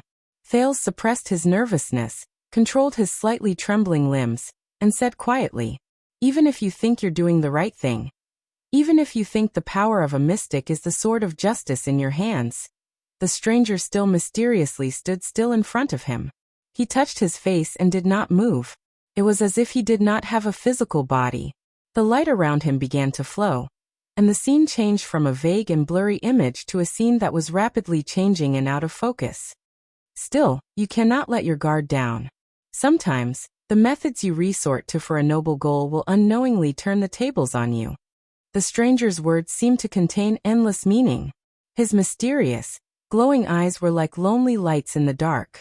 They were the only thing Thales could see in this world. For example, debate is to understand the truth, but too many people are immersed in the vanity of victory. For example, violence is to protect survival, but too many people are lost in pure violent impulses. The feeling of falling grew stronger, and the scene around him became more and more blurry, as if colors and shapes had lost their meaning. The stranger paused. For example, magic is to. When he said this, he seemed to be unable to continue. Thales looked at him, and felt an inexplicable sense of melancholy. I know. The prince answered in a comforting manner. The stranger snorted and shook his head, as if it did not matter. You know? He retracted his palm, raised his finger, and gently tapped Thales' forehead. The stranger said flatly, You think you know. Silver light shone from the prince's forehead, and it seemed to resonate with the stranger's finger. Thales just stared at him blankly. The stranger uttered his next words softly. There seemed to be a deep emotion in each of his words, and it caused Thales to ponder endlessly. Just like a hero who believes that he will never compromise with evil. Just like how a wise ruler thinks that he can correct his mistakes with wisdom and power. Just like how the strong believe that they are the ruler of power and the master of weapons. It's just like how famous generals believe that as long as they keep winning, they can bring peace. Just like how mages believe that as long as their knowledge is increased and their skills improve, then all the problems in the world can be solved. It's just like how the reformers believe that as long as their intentions are noble, their goals are great, and their actions are selfless, they can and will eventually make the world a better place. Thales was stunned. Hero. Wise lord. Strong. Famous general. Revolutionist. Thales tried his best to stare at the man. He wanted to see something from the stranger's blurry face, but he failed. They fell faster and faster. The stranger stopped talking, and the mysterious light in his eyes gradually dimmed. Remember, my boy, he said, with a rare note of emotion in his voice. Stay true to yourself. Do not let them easily infect you, invade you, and capture you. He was like a wise man who had witnessed the vicissitudes of life and the vicissitudes of life. He slowly revealed his thoughts. No matter how reasonable and convincing they sound, Ming-Chi said. The flowing lights around them flickered for a while, and all the light was taken away. It was as if they had entered a tunnel in the belly of a mountain. It was dark and gloomy. Finally, Thales, who could not calm down his thoughts, could no longer hold back the thoughts in his heart. He blurted out impulsively, "Who are you?" This person, who suddenly appeared in the critical world. This mystic. He's Asda's guide. He called the two empresses girls, and he managed to deceive them. He's so powerful that he can come and go as he pleases in the critical world. He knows Silver Shadow Man under Dragon Cloud City. He doesn't seem to belong to any faction. The stranger was silent for a moment. Then as he fell faster and faster, he sighed and said, I am Taurus Mill. Thales was stunned. Where did he hear this name before? That's... The mysterious man named Taurus continued. The magic tower's glory and shame. The empire's savior and disaster. The world's truth and end. I am luck, but also a sin. His words hid a sorrow that could not be freed from. It made Thales feel an indescribable heaviness. Glory and shame, savior and disaster, truth and end, luck and sin. Taurus said softly. I'm your earliest senior. The worst role model. He pressed his index finger on Thales' forehead and pushed it forward. And the worst future. In the next moment, as the light shone again and the heat rose, Thales' vision darkened and his breathing froze. He knew that he had left the critical world. Then he sank into the deep and boundless sea, never to return. It's here again. In the scenes that flashed past his mind, he happily stretched out his hands. No, it was the tentacles of his thoughts that touched everything. His frail body was no longer enough here. He felt the sense of omniscience, accomplishment, and satisfaction that came again. The vast emptiness and distance in the sky, the vast loneliness of the snow-capped peak, the boundless grassland, the numbness and silence of the boundless desert, the hidden undercurrents of the deep sea, the epic magnificence of the ancient city, and he slowly raised his gaze and felt the flickering in the distance. It was the faint mystery of the endless stars above the sky. He took a light breath and felt everything. The entire world. It's all in front of me. Show it to me. The world? When you think of this world, what is the first thing that comes to mind? A pleasant yet annoying male voice sounded absent-mindedly. It's here again. He shook his thoughts and threw out the boring words. He continued to feel the magical state of this moment. Of course, this was far from enough. He needed more. He needed to reach the supreme place in his dream. So he began to rise just like before. And this time, nothing could stop him. He touched the ultimate step. With a thought, he raised his head slightly. He let out a satisfied sigh. Yes, it was still the dark and silent void. It appeared in front of him again. He saw it very clearly. What was presented to him in the void was still the mysterious gray fog. It flowed in the distance and surged toward him in the endless white light. It was as if the gray fog had a mind of its own. It opened its arms to him. It was like the most formal invitation. It was a call. He continued to rise. As he felt the increasingly wonderful omnipotence and omniscience, he looked at the gray fog that continued to spread toward him. His heart understood. That was a call. Something in the gray fog was calling him, yearning for his arrival. Come. In a trance, he could even hear a faint call coming from the fog. Together, yes. A familiar feeling of longing and impulsiveness spread. He felt it. In the gray fog, there was something that he wanted the most intimate, and the closest to him. Come on. He rose faster and faster, getting closer and closer to the strange dark void. He was also getting closer and closer to the flowing gray fog that was tainted by the white light. Come on. He almost could not help but roar. Hurry, hurry up and let me enter that void, touch that gray fog. This is the only way.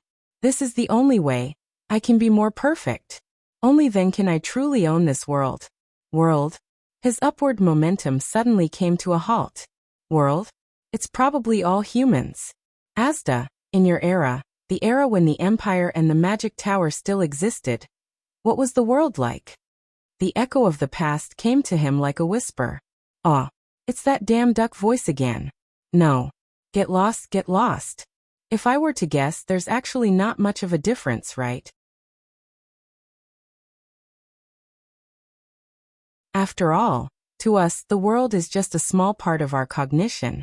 It's probably the place where we are, all the people we know, and the world that they speak of, see and surround us. We think that we see the world, but in fact, what we see is only our own retina. He stopped rising. No, no, no. He roared in pain. His head began to hurt. This again. Duck voice. It's this again. It's preventing me from continuing. He swore that when he rose to the top, when he attained perfection, when he became omniscient and omnipotent, he must tear the owner of that duck voice into pieces. Crush. Explode. Smash him into the tiniest and most indistinct speck of dust. He must make this insignificant existence that obstructed his great progress suffer the most terrifying, painful, and unimaginable ultimate punishment in the world. Even if he had to destroy the world, even if it meant his own death, even if the end of all living things was imminent, he would make that duck voice pay the heaviest and most unbearable price. Ah. Have you left, Asda? Class is over? Asda? Sir? Asda little. Ahem, little puppy dog? Little dummy? Phew, it seems that he really left. Damn it, this again. Why don't you change your name to Bruce Wayne? Humph, what is the world?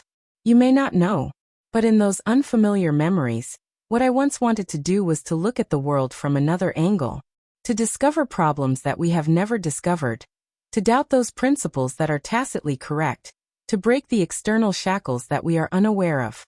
This is not an easy task. Just like what Plato said, once you walk out of the cave and see the sun. Phew, humph. We used to laugh at those Chinibu in anime. But sometimes, when you look at the world again and again from an angle that others cannot perceive, you will realize, perhaps the one who is wrong is really not me, but this world. Right. Humph, old ma, what do you think? His head hurt more and more. Aw. Damn it, don't F** king block me. I need it. I need that void, that gray fog. I need to rise. I need to possess it. I need this world.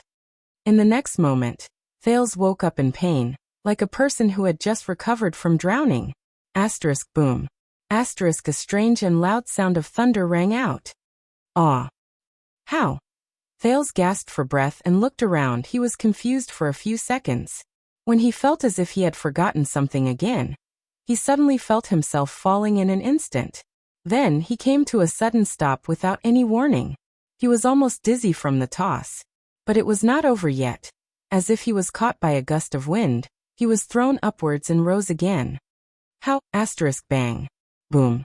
Asterisk the moment he rose to the apex, Thales used all his strength to open his eyes.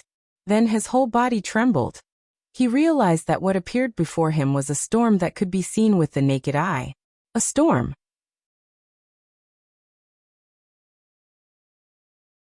Asterisk swoosh. Asterisk in the next moment, he was immediately blown down by a strange gust of wind. The feeling he had just now was that he was uncontrollably bobbing up and down in this strange and terrifying endless storm. What the hell? Asterisk boom. Asterisk the wind here had colors. They left a pitch-black trail in the air that looked like smooth blades formed by ink. Tens of thousands of ink blades would sometimes scatter in all directions, and sometimes gather together to form a huge wave. Like a tornado, they swept the panicked Thales and sent him tumbling back and forth. It was like flying a kite. From time to time, the same dark lightning flashed in the lightless sky, accompanied by a loud thunder that almost broke his eardrums. Asterisk boom. Asterisk every time the thunder roared, it made the ink-black storm even more frenzied. Thales was in the air, and he did not know if it was real or just an illusion. He endured the bone-piercing pain from the wind blades, and he felt the fear and panic of weightlessness. This is bad, this is bad. Thales trembled and tried to grab a piece of ink, but in his panic, he realized that he did not have a body. What is this place? Asterisk boom. Asterisk he waved his imaginary hands, but he could not find a place to exert his strength at all.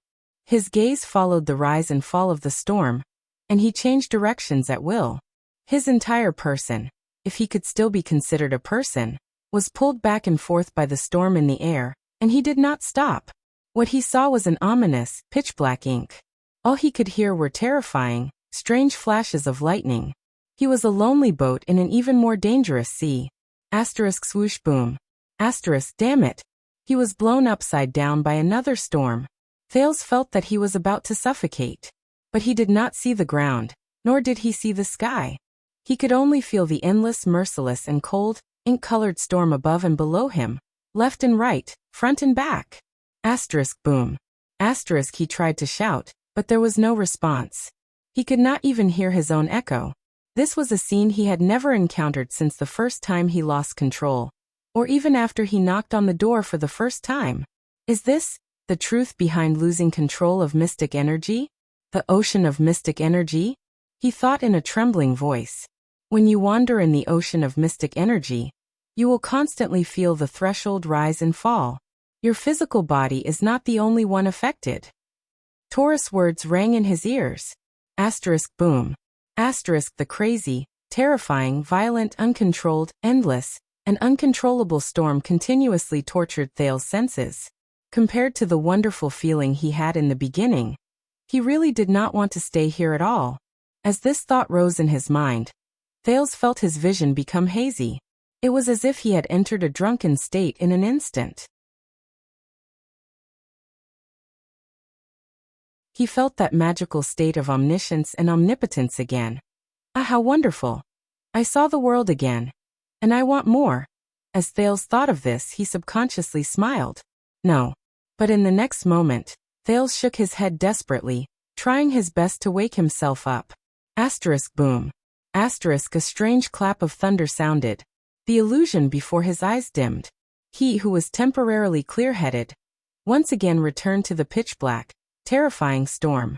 He rose and fell with the waves. Damn. The torture of his eyes, ears, and senses made him try his best to gather his remaining willpower. He knew that the training in Asda's classes allowed him to temporarily break free from the hallucinatory state and avoid continuing to evolve. But obviously his current state was still far from the stage that Taurus mentioned. No. Just as the mysterious Taurus said, he could not lose himself there. Lost in his desires and impulses. He had to cross over. F***ck. Thales roared in his heart. He concentrated and tried his best not to think about the illusion just now. Hung long long long. The ink-colored storm roared again, pulling him back into the terrifying air. Don't think about it, don't think about it, don't think about it. Thales tried his best to get rid of those comfortable and beautiful illusions, that feeling of power that allowed him to feel everything. But the more he tried to get rid of it, the more he could not help but think about it. The more he tried not to think about it, the more he could not help but think about it. He thought about the pleasure of evolving, the excitement when he was about to knock on the door. He thought about the desire to enter his original form in the dark void and touch the gray fog. That feeling of omniscience, that feeling of omnipotence, that feeling that he was the whole world, that he was everything, and that he was the majestic truth. When that time came, he would be able to go straight to it without any restrictions, without any discord. Damn it.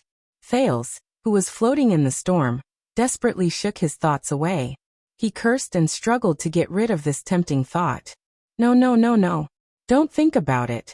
Maintain your rationality. Maintain yourself. At this moment, his brain felt as if it had been split into two halves. One half of him was in the perfect world that was like a fairyland, feeling the satisfaction and beauty of being filled with power, feeling the truth and secrets of the world, and yearning endlessly. F***ck. It's happening again. The other half of his brain was in the terrifying and brutal black storm, enduring the pain of being torn apart. It tumbled back and forth, drifting aimlessly. Wait. This is not a solution. I can't go on like this. Rustle. A gust of wind, accompanied by the hissing sound of the black storm, threw him into the air again. That's right, there's a solution. When Thales felt that he could not hold on any longer, he remembered Taurus' words. Mystic Energy Secondary Pact. Stay true to yourself. The illusion and storm from before occupied his body and mind, leaving him no time to recall. When he wanted to recall, he realized that he had lost too many memories while he was out of control. Myself. Soon. Thales touched the memories that seemed to have faded, and he thought about it hazily. Anchor point. Yes, find the anchor point. Anchor point, point to myself. Pull me back. I need to get rid of this damn, terrifying storm. From this fake, seductive, comfortable, contented, expectant, and infinitely wonderful dream of evolving. A knock on the door. For it, I can completely give up everything just to throw myself into its arms and become supreme. F***ck. Again? Get lost. I can't even control my own thoughts anymore. Thales felt like a depressed writer who had stayed up all day at work, panting and exhausted when he returned home, and still had to struggle to write his story. He forced himself to stay awake, but if he was the slightest bit careless, he would fall into a sweet dream and never return. He woke up the next day with an empty screen. Boom.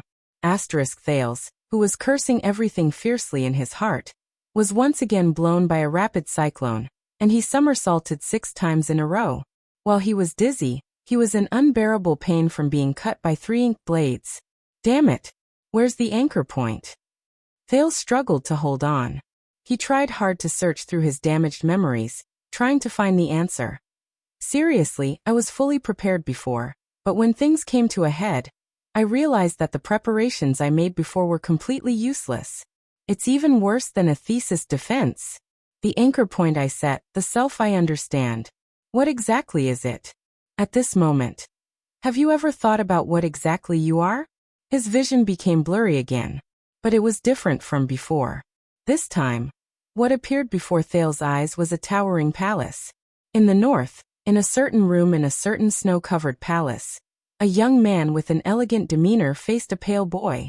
He closed in on him step by step, and his slender fingers slowly straightened, as if he was pointing straight at the boy's heart. When you are stripped of all the definitions given by others, and you leave all the situations in which you exist, what is left of yourself? Ripples appeared in the scene, and they dispersed like water waves. Thales was stunned. The definitions given by others, the situations in which I exist. Anchor point. Anchor point. Boom. In the boundless storm and thunder, he slowly recalled the conversation he had with Taurus just now. So to anchor oneself, what is really needed is to get rid of all external labels. Get rid of what you said, things that are tainted by others. Thales was lost in thought. What are things that are tainted by others? What are things that are tainted by others? What are the anchor points that truly point to oneself? Whoosh bang. Boom. Thunder and lightning flashed around him, and they never stopped. He was confused and puzzled. It was as if he had forgotten that he was still tossing and turning in the terrifying storm and suffering. The anchor points that point to myself have to be more realistic. Is it his unique, mystic energy? Is it the sin of Hell's River? Is it the JC dagger that saved him from danger several times? Or his so-called royal bloodline? Or his so-called wisdom? Boom. No, neither. He felt that the direction of these anchor points was wrong. Things that are tainted by others. Or should the anchor points be more focused, concentrated, and short? Like himself. Like Thales? Jade Star? The Second Prince? The Mystic? Or Wuxia? He paused when he thought of this name. Or the Transmigratu? Bang. Whoosh. The storm continued. He was blown away again like a duckweed in the rain. No. The anchor points are also not these things that are tainted by others. Have to be more abstract. So, the anchor points are his will? The spirit of never admitting defeat in this world? The memories and knowledge he obtained from another life?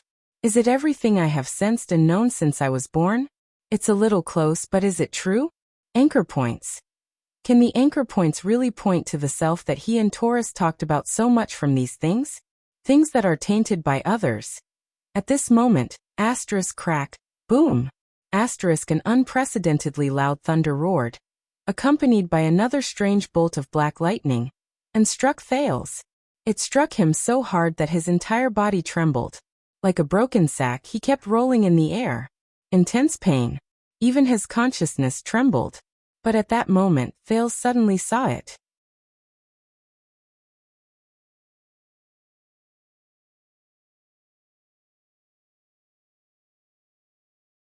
Chapter 438. On the other side, far away. In the narrow, crude, but warm and bright cellar of the bar. I probably won't be able to escape, but they can survive. A boy in ragged clothes and covered in wounds clenched his fists. He raised his head and looked at the red-haired girl in front of him. She had a pair of blades strapped to her thighs, and she looked valiant and slightly surprised. He forced a smile. It's time for me to go. To Red Street Market.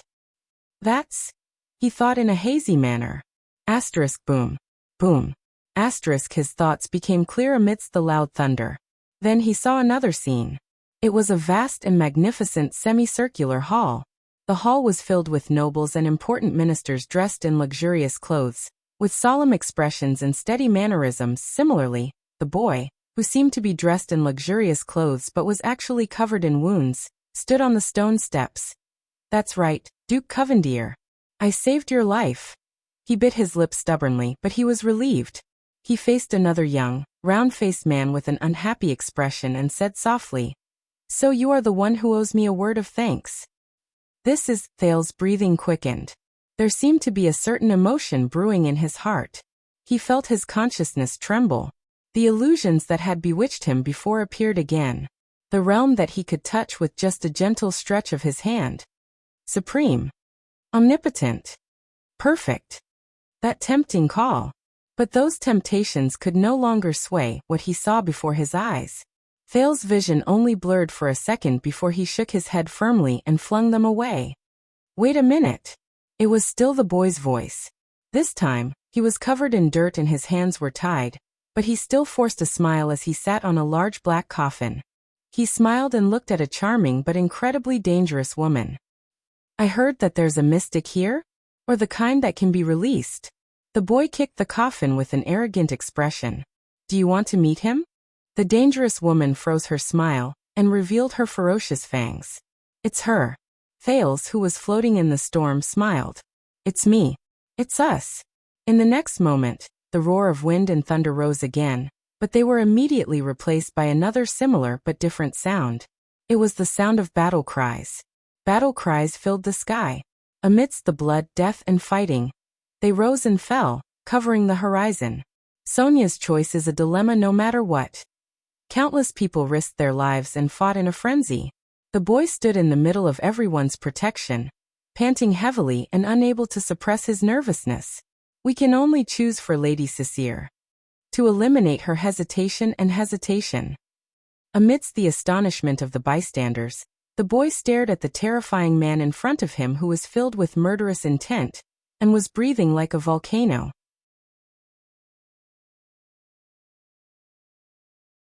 He stared at the silver-black bow on his opponent's back and pointed it at the sky full of flags in the north. Get ready to break out. Bang bang.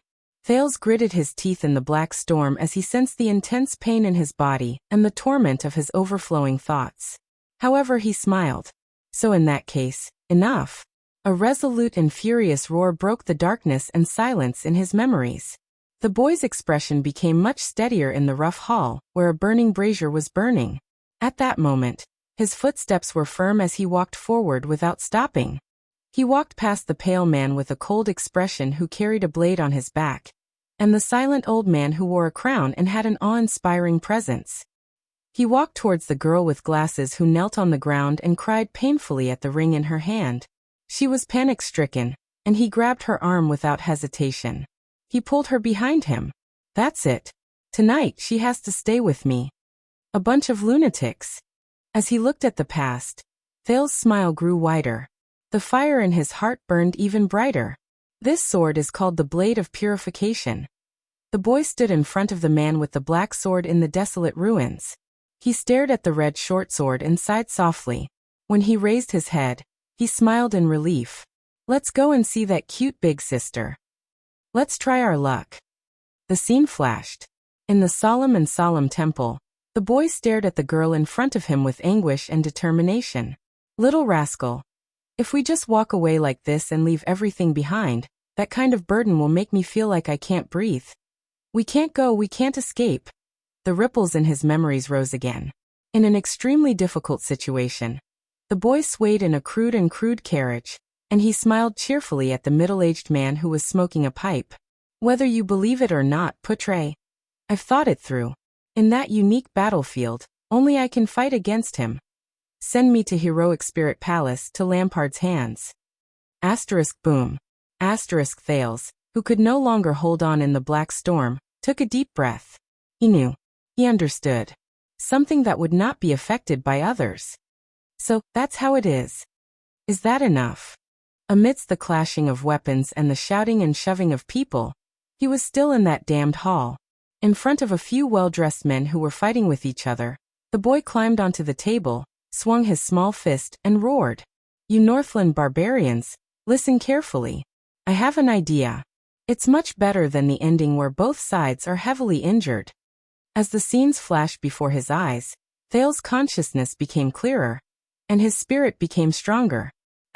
Crack. Boom. Thunder roared. At that moment, Thales, who was silently enduring the black storm and unable to fight back, gritted his teeth. Whoosh. A violent gust of wind blew him high into the sky, and he did not know where he was. The storm was still howling and roaring, and the black blade was still in pain.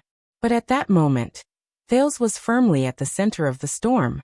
He no longer moved back and forth with the wind, rising and falling in pain. It was as if this terrifying storm could no longer touch him. But Thales slowly raised his gaze and chuckled in a calm and relieved manner. He lowered his gaze and looked at his empty body. Subconsciously, he stretched out his left hand. Boom. Black lightning flashed again. It hit him in the side. As the intense lightning flashed, the black wind gathered together as if it had a life of its own and surged to Thales' left. They broke down into countless particles and gathered together again. They formed the shape of an arm. The storm seemed to have received an order. It roared and howled, blowing even more violently. Thales did not move an inch. He did not even look at his newly formed left arm. Boom. Another terrifying thunderous roar that broke through his eardrums. The storm surged with the raging tide. The black wind enveloped Thales and swept him back and forth. Thales' heart was clear, and his mind was clear. He knew his anchor point. Something that would not be affected by others. Someone else. Bang. The black storm roared. But Thales, who was in the eye of the storm, gently closed his eyes. As an anchor point, the name Thales was merely acquired after birth, and it depended on the label of the situation. The Jadestar surname and the identity of a prince were merely things that arose and did not exist for a while. They were given by others and taken back by others. They could not withstand the ravages of time. Sin of Hell's River, mystic energy? These seemingly unique and powerful powers were, in fact, nothing. According to Black Sword, the strength of these powers was not even determined, much less these so-called powers that were blindly pursued by all living beings. They were merely the icing on the cake of life. Since they could be obtained and used, they could be defeated and abandoned at any time. Not to mention external objects, the JC, the Blade of Purification, and even Little Rascal's glasses. None of these belonged to him. As for his thoughts, his knowledge, his wisdom, those were also not his. They were also things that were instilled into him after birth. As for Wuxia, his identity as a transmigrator? What he thought and obtained in the other world? No. Similarly, even in the other world, those were not his. None of these were his anchor points. None of them pointed to his ego. A faintly discernible voice rang in Thales's ears. One day, you will face an important choice again. It was still that simple and solemn temple. The veiled female priestess spoke in a leisurely manner. At that time, when you stand at an angle and height that no other existence can imagine, and think with a mind that surpasses that of mortals, you may recall what I said today. Thales remembered her gaze.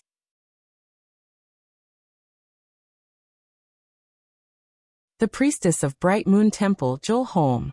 An important choice. When he thought of this, Thales laughed heartily. His gaze was extremely firm, unwavering. I see. That's it. Through my entire life, everything. In the end, it truly belongs to Thales Jadestar himself. Truly unaffected by the confusion of others, able to serve as his anchor point, and point to himself. Only this. Asterisk bang bang. Boom. Asterisk the memories that almost overflowed in Thales' mind trembled with a bang. Countless scenes appeared in his mind. In the silent night of the vast desert where only moonlight remained, a much more mature teenager stood at the door of a room, exhausted. He looked at the bald man sleeping soundly on the bed, at the man's throat, and gritted his teeth as he raised the dagger in his hand. A few seconds later, the struggling teenager finally exhaled. He was relieved and resolute. He put down the dagger. At this moment, Thales, who was in a state of losing control, suddenly opened his eyes. Anchor point. His face was tense. He roared in the deafening storm and shouted the answer that belonged only to him. Choose. At that moment, it was as if all the violent sounds had fallen silent. Only Thales' roar broke through the sky and resounded in this part of the world. Choose. Almost at the same time, the uncontrollable storm roared shrilly, and a few bolts of black lightning attacked at the same time. Asterisk boom. Asterisk as the black wind scraped against his bones. A perfect left hand appeared on Thales' left arm, which had just manifested. It looked like a solid object built up by the wind and sand. Thales' roar gradually faded away. He raised his newly appeared left hand and smiled faintly. Choose. That's right. In the short but exciting time after he came to this world, what truly belongs to me, belongs to Thales Jadestar. Only he would do it. Choose. It's when he faced every situation, every fork in the road, and every predicament over the past 14 years. Unaffected by any interference, unaffected by others, acting on my own, doing my best, with a clear mind, and willing to bear the consequences. Every choice. Asterisk boom. Asterisk lightning flashed continuously. Left hand, left shoulder, right hand, body, left leg, right leg. In the mysterious storm, Thales' body appeared step by step, as if it had just been assembled in the void. Every time the black wind roared and the black lightning struck, a part of Thales' body would appear. It was as if he had just surfaced from the water. He had just regained consciousness. Thales calmly stared at the endless deep space in front of him. His heart was indifferent. Life and death are all fabricated. He lowered his head and silently looked at the few familiar, yet unfamiliar scratches on his left palm. He slowly clenched his fist. What I gain belongs to others. Asterisk rumble. Asterisk Thales coldly looked at the black storm around him.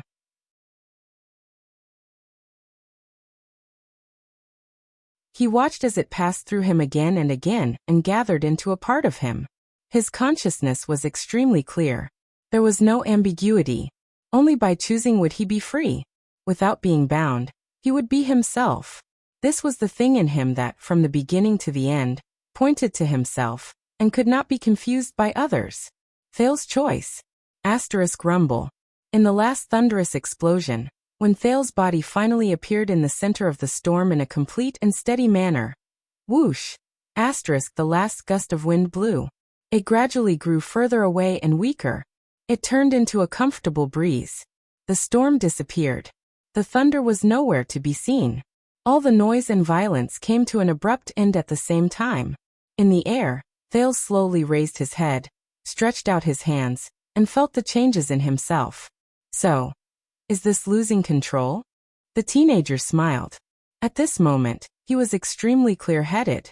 All he could see was a clear sky. It was bright, clean, and clear. I see. In the next moment, Thales closed his eyes gently. Just like that. And when he opened his eyes again, stay calm. Guard the hostages. In the dark dungeon, Stake lost his composure and pressed a dagger against Marina's throat. He roared fiercely and madly at the people in front of him. Step back, Knight of Judgment. The hostages are in my hands. No matter what game you and that disappearing brat are going to play. On the other side, the masked protector was still restrained by the 4 Shadow Shield assassins. Quick Rope and Tampa were also threatened by the assassins, and they trembled. He understood now. In the chaotic situation, Zachriel, who stood on the other side, could not hide his anger.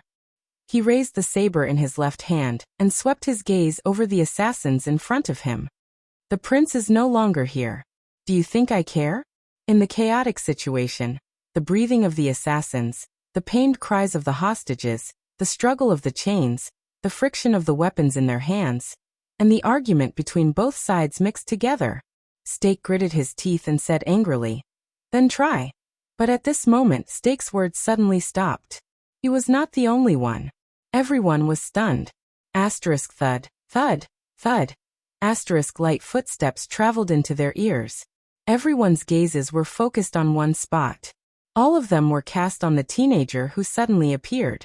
The dungeon returned to dead silence for a moment, but it was immediately broken by someone. "You prince, how did you just disappeared now you?" Stake stared at Thales in shock. He stuttered and could not even form a complete sentence. His gaze moved back and forth between Thales and the silver-edged sword stuck in the ground. His expression made it seem as if Thales had just crawled out of the ground. "So, did I just disappear?" The prince thought faintly. "Did I scare them to death?" "How did you do it, child?" Behind him, Zachriel was also in disbelief.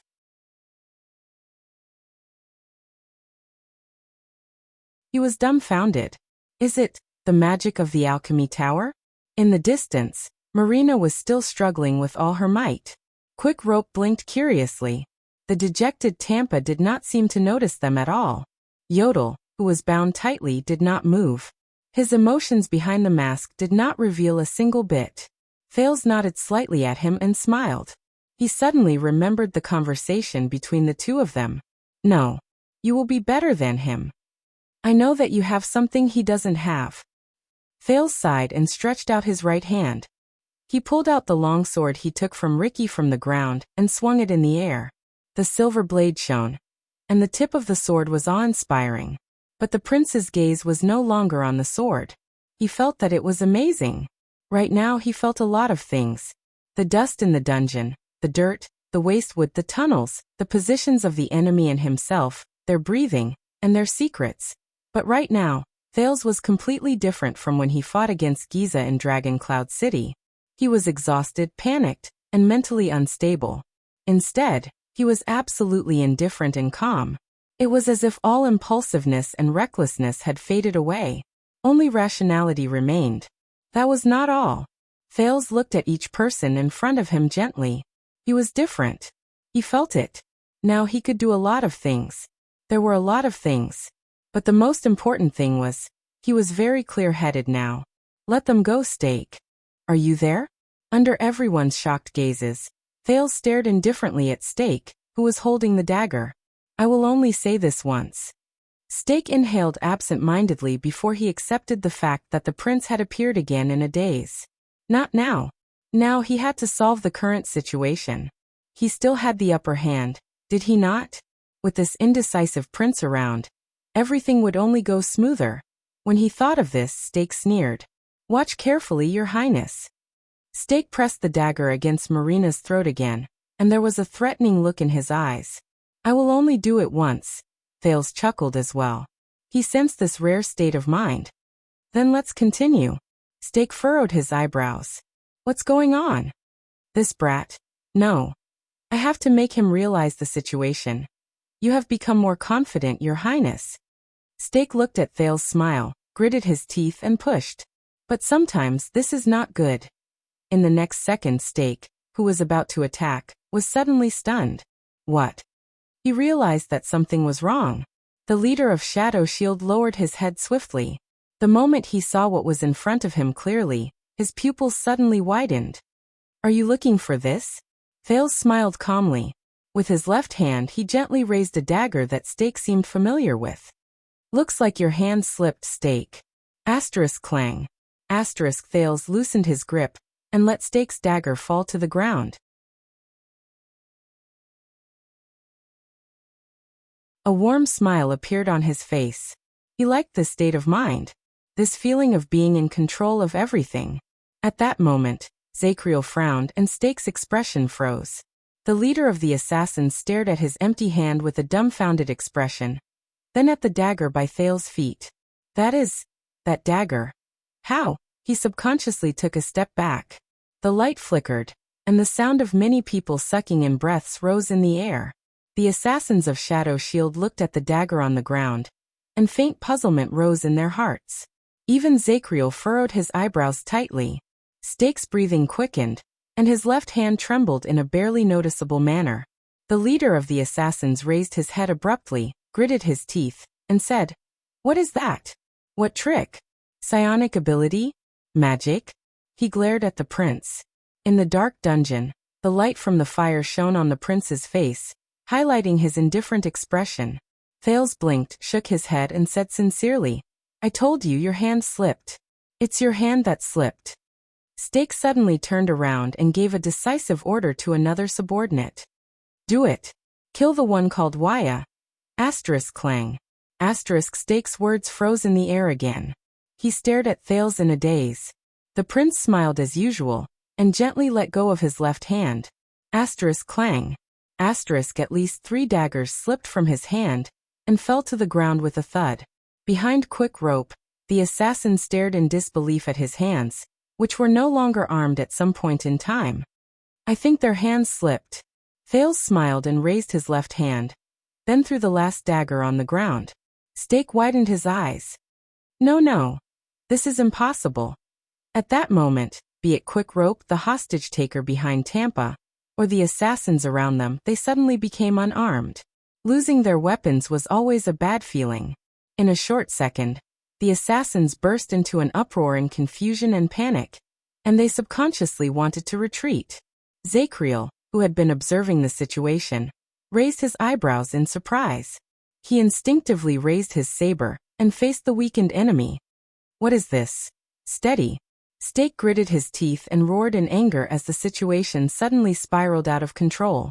He pushed Marina backwards. The leader of the assassins resolutely raised the alchemy ball in his left hand and tried to force the aggressive Knight of Judgment back. "Damn it, if you dare to take a step forward, I will." But in the next moment, Thales' laughter drowned out his words. "Are you talking about this trinket?" The noise stopped abruptly. 1 second, 2 seconds. The sound of people sucking in breaths rose. In the absolute silence, the prince held his sword and walked forward with ease. Under everyone's gazes, he calmly raised his left hand. "No." Stake stared at the prince's left hand in a daze. He then retracted his arm numbly. "No." As expected. "In my palm." "Nothing. I don't like it."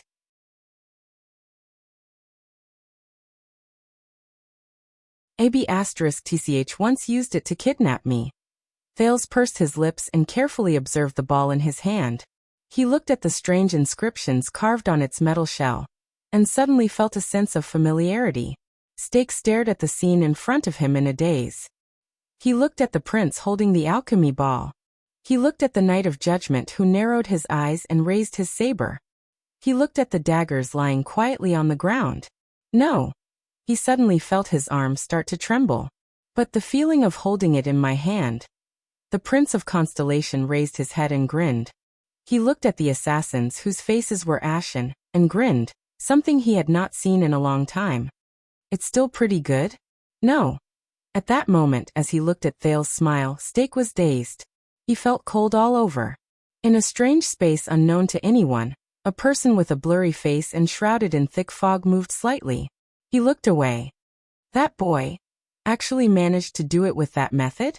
He muttered to himself. Looks like anchor point. This dangerous method only exists in theory, and no one has ever succeeded in it. But there's still a hint of it. It's feasible. He smiled in relief and shook his head. Then he turned around and disappeared from the blurry world. Only two vigilant and fierce gazes were left behind as they looked at him from afar.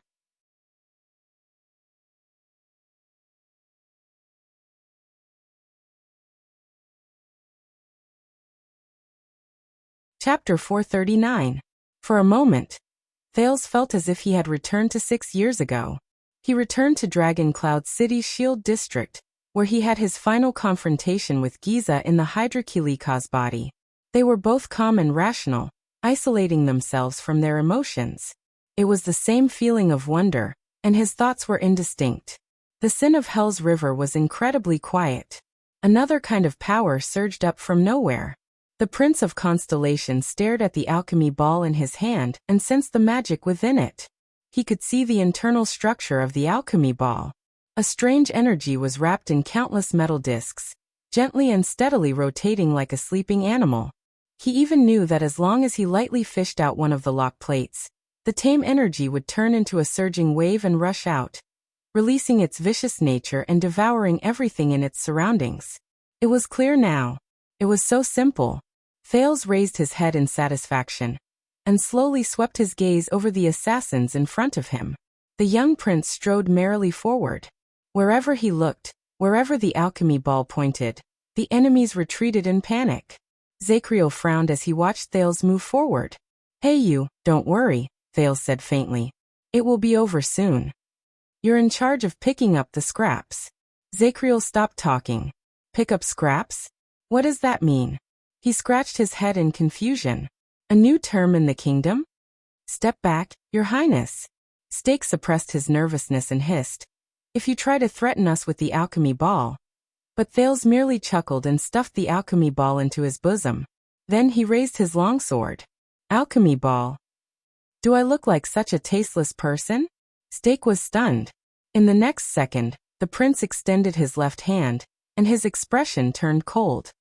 First, Thales released and retracted his palm, as if he was scooping something out of the air.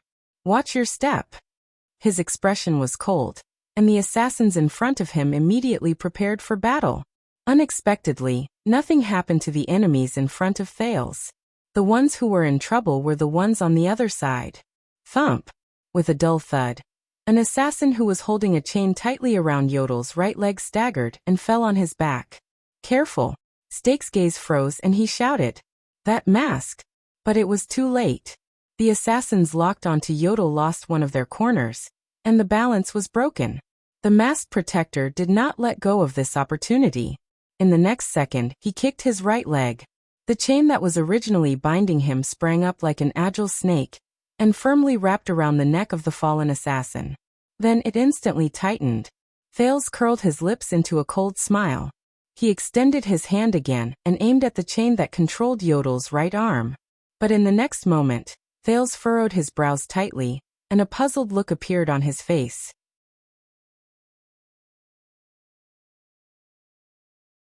His left hand tightened twice in the air.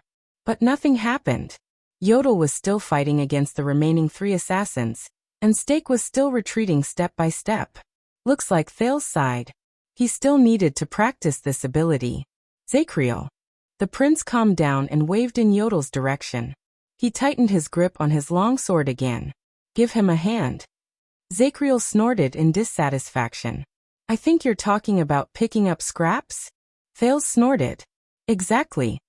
In the next second, Zachriel charged into Yodel's side like a ferocious beast. His saber struck an assassin. Bang! When they met, the assassin who could not dodge in time covered his neck and fell under the Knight of Judgment saber. The weapon in his hand could only leave a slight scratch on Zachriel's saber. Thales did not want to show weakness. He coldly wielded his sword and charged forward. He charged toward Stake. The situation instantly became chaotic. "Wait." Stake took a step forward in anger and shock. He seized Quickrope's throat, causing him to moan in pain. Your attendants are still in my hands, Your Highness. As long as you let us go." However, in the next second Thales, who was a few steps away, suddenly appeared in front of Stake. It was as if he had taken a few steps forward in an instant. It made Stake break out in a cold sweat. Asterisk swoosh. Asterisk Thale's expression did not change. He swung his sword with both hands, drew an arc in the air, and went straight for Quick Rope and Stake's heads. The leader of the assassins, who held Quick Rope hostage, was shocked and furious. He could not dodge in time, so he had no choice but to push Quick Rope forward to face Thale's sword. Quick Rope instantly felt his soul leave his body. No, no, no, wait, my good highness, my obedient highness. As he watched the sword gust draw closer, Quick Rope began to speak incoherently. I am your faithful and dear. But Thales did not care. He just continued to swing his sword with a cold expression. Who? The sword wind mercilessly attacked. Stake rolled on the ground in a disheveled manner, and barely avoided the tip of the sword. When Quick Rope saw that he could not avoid the fatal strike, he felt a chill in his heart. He subconsciously closed his eyes, but he did not forget to shout. Why a Casso? Ah! Ooh! The tip of the sword cut through Quick Rope's neck. Gee! Fresh blood spurted out. A head flew into the air. Thales! Quick Rope cried out in pain and despair. His face was covered in tears as he felt the pain of his neck being cut open. I hate you for my entire life. At this moment. Pa! There was a crisp sound. Quick Rope's words were stuck in his mouth. He only felt a burning pain on his face. Wake up. Thale's cold voice rang out. Pa! After another slap, Quick Rope finally opened his eyes while trembling. He stared in shock at Thales, who had his palm raised high. Quick Rope was stunned. Didn't you behead me?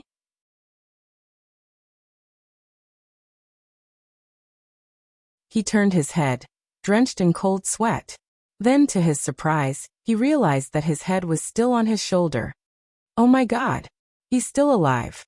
Quick Rope's expression changed from mourning to ecstasy. This is great. Ha! Then just now. Asterisk pa. Asterisk another slap. Thales frowned and said, Wake up. You're not the one who turned around. Quick Rope subconsciously lowered his head. Beside him, there was another head rolling in a pool of blood. It was the head of the assassin who held him hostage earlier. Quick Rope was stunned. Strange. Didn't that sword cut me just now? On the other side, Stake, who was in a disheveled state, grabbed the arm of a subordinate and stared in disbelief at the assassin who was killed. Impossible. I saw it with my own eyes. That brat's sword had already cut him. Why did the other target's head fall to the ground? It was clearly so far away. What kind of trick is this? Stay here. Thales impatiently pushed Quick Rope to the side and raised his sword again. I can't cut you. Quick Rope, who was still in a daze, fell flat on his face and screamed. If you don't want to untie me, then forget it. At least be gentler. On the other side, Zakriel had already quickly dealt with the two people who bound Yodel. The masked protector finally regained his freedom, and he was unchaining himself. Damn it. Stake was anxious and angry. When he turned his head around, Thales was already charging towards him again. Stop him. Stake ordered in a hoarse voice. Asterisk whoosh. Asterisk behind him. An assassin immediately hurled out a hand axe. It was aimed straight at Thales, who was right in front of him. Thales twitched the corners of his mouth, but he only said one word. I missed. They don't know, Thales thought. I don't know what I can do right now. In this amazing state, he was incredibly calm and rational. It was as if he would never panic or act on impulse. He could even feel that everything around him was in his palm. It was as if he could touch it if he stretched out his hand. For example, the enemy's weapon. Thales silently watched the hand axe fly towards him in the air. In the next second, the hand axe strangely disappeared in the air. The hand axe appeared out of thin air again by Thales' side and flew into the distance. Asterisk clang. Asterisk the hand axe fell to the ground powerlessly, and it let out a helpless clang. Just as Thales said, it missed. Stake's pupils trembled again. No, the moment he attacked, he saw very clearly that the hand axe could not miss. So this time, when they saw the strangeness in front of them, the assassins burst into an uproar again. Not a bad trick. Zakriel's hand froze for a moment. He watched Thales' performance with a contemplative expression. Many years ago, A circus came to Eternal Star City. There was a psionic with the nickname Throwing Knife Clown. He could make throwing knives appear out of thin air, and he could even take things from a distance.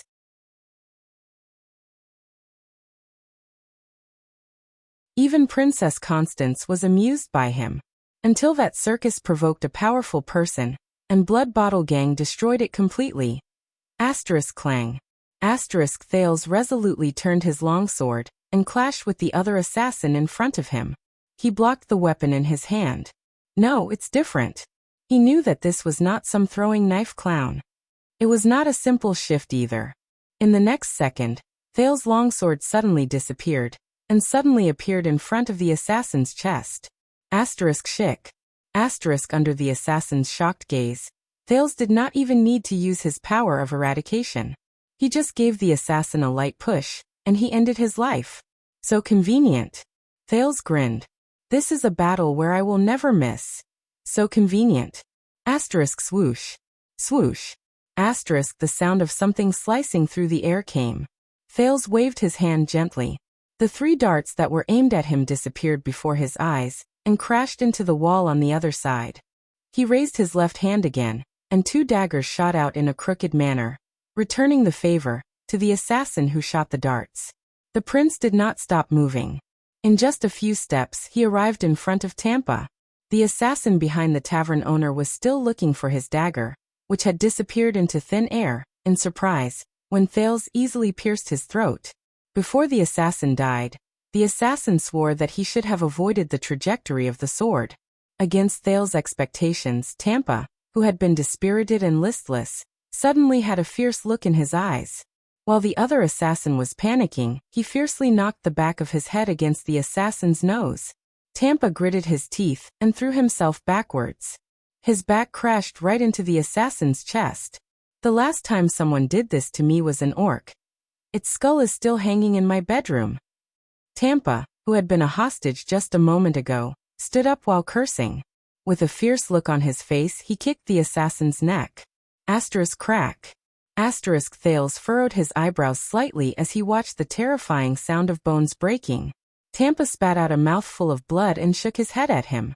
Don't daydream, do what you have to do. It was only then that Thales raised his eyebrows and turned around. On the other side, Zacriel broke through the encirclement head-on. No matter how many people stood in front of him, they could not fight against him. Yodel disappeared into the air after he was unchained. Only the occasional assassin's corpse that fell down strangely proved the existence of the masked protector in the shadows.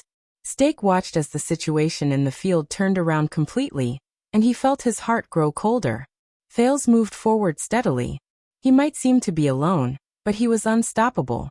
None of the hidden weapons that were shot at him hit their target.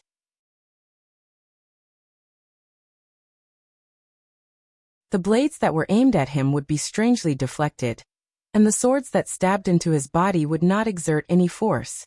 In fact, some assassins only noticed that the weapons in their hands had strangely disappeared when they arrived in front of Thales. In comparison, Thales' longsword was like an unstoppable force of fate.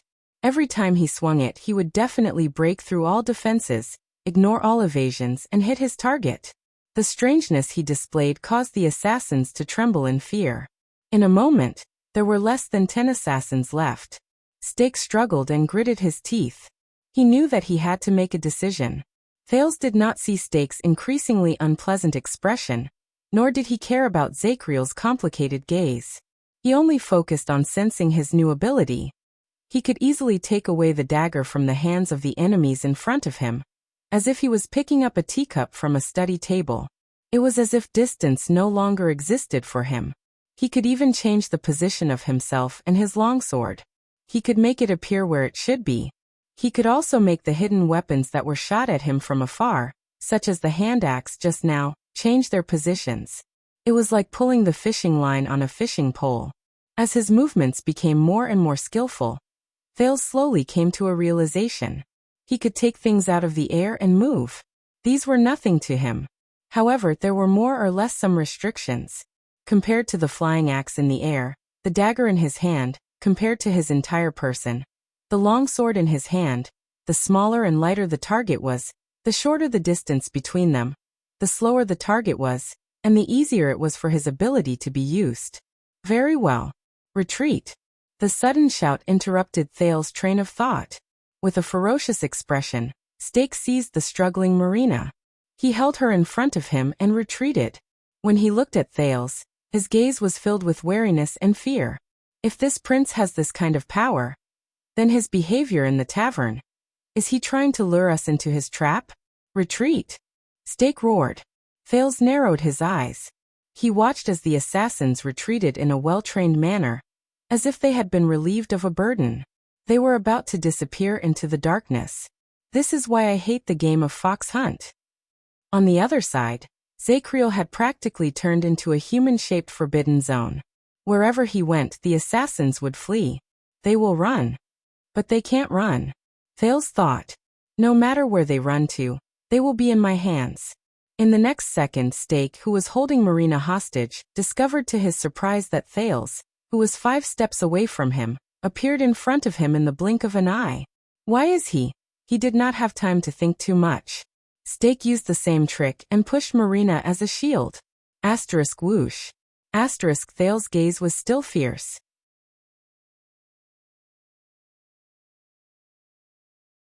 He slashed Marina's waist with his longsword, who was unafraid of death. Stake cried out in pain, and rolled a meter away with blood on his face. Marina, who thought that she was definitely going to die, opened her eyes with a shudder, but found that she was unharmed. Even the rope on her hands had been cut open without her realizing it. You're fine, madam. Thales extended his hand to her and sneered. Looks like you need help? Marina pushed his arm away and got up. She gritted her teeth and snorted angrily. I don't need you to save me. All right. What a bad temper. Thales raised his eyebrows. By the way, about what happened in the tavern just now. However, Marina's first reaction when she heard this was, slap. Thales felt pain on his face. Pervert. Marina gritted her teeth and retracted her hand. She elbowed him away and rushed to find her weapon. Bastard. Thales turned around with an unpleasant expression as he watched her back. He said in a self-deprecating manner, You're welcome.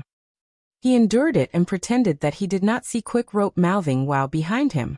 Zachriel and Yodel efficiently harvested the assassins' lives. In the few seconds that Thales delayed, almost all the assassins were killed. Only Stake, who was covered in blood, was left running away. I can't escape. Thales thought. He intended to vent all the grievances he felt just now on the culprit. He appeared in front of Stake in an instant. Clang. Thales' longsword parried Stake's short knife, which he had taken out of nowhere. Stake, whose face was covered in blood and looked incredibly pathetic, was forced to take a step back.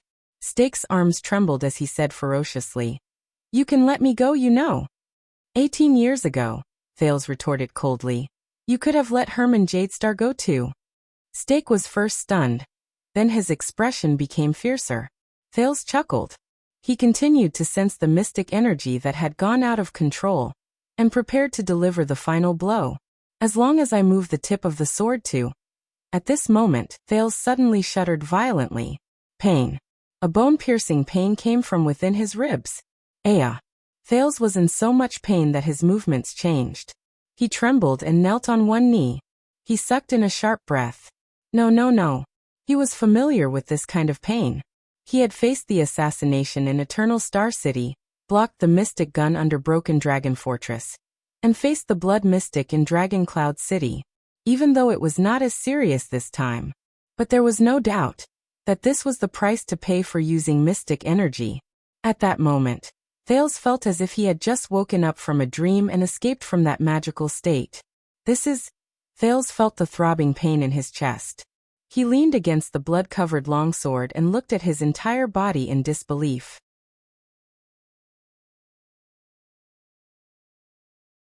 It was as if in the span of a breath, the emotional emotions of panic, fear, and hesitation returned to his mind. At the same time, the rational state of calmness, fearlessness, and decisiveness was no longer a matter of course.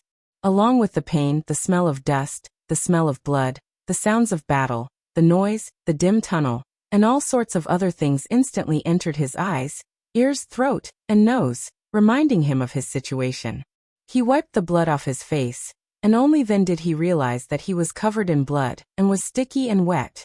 Not far away, the heads he had cut off, the enemies he had cut down, and the severed limbs were all over the ground. There were nearly 8 or 9 people. Thales suddenly shuddered. This is what I did.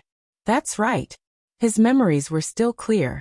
However, when he looked at the battle just now, it was as if he was looking at another person. Another calm version of Thales. Thales! An anxious shout traveled into his ears. Thales finally snapped out of his daze. Asterisk whoosh. Asterisk the sound of wind came at him. Thales instinctively wanted to use his mystic energy, but the pain in his chest deepened, and his expression cringed. He fell down powerlessly. Sh asterisk T. Sh asterisk T. Asterisk bang. Asterisk at the critical moment. Quick Rope rammed into him from the other side and pushed Thales away from Stake's blade. Quick Rope hugged him and rolled a few steps away. He got up and gave Thales a slap. What's wrong with you? Quick Rope looked at the dazed Thales, gritted his teeth and said, You had facial paralysis just now, and now you're in a daze. Did you take drugs? Under the reminder of the pain, Thales looked at Quick Rope, who sat on him, and was still in a state of shock. He recalled his experience from the moment he lost control, until now. Mystic energy. Knock on the door. Taurus. Girl. Anchor point. Choice. As if he was in a dream. I don't know. Thales said absent-mindedly. Maybe. On the other side, Stake climbed up while enduring the pain and pounced into the darkness. Before he left, he did not forget to throw a hidden weapon straight at the two of them. Asterisk whoosh. Asterisk Thales was shocked. He pushed Quick Rope away and instinctively reached for his longsword. But half a second later, the masked figure suddenly appeared in front of him. Asterisk ding. Ding. Asterisk the gray shortsword danced in the air, and with a few metallic clangs, it blocked all the hidden weapons. Thales breathed a sigh of relief. His grip on the longsword was no longer tense. But Stake's figure had already disappeared into the darkness without a trace. On the other side, as Zacriel dealt with the last assassin, the latter's torch fell to the ground. The area around them instantly darkened. Thales only realized then that the battle was over. The pain in his chest caused by the mystic energy slowly faded away. He then snapped out of his daze resentfully. The corridor was silent. Wow.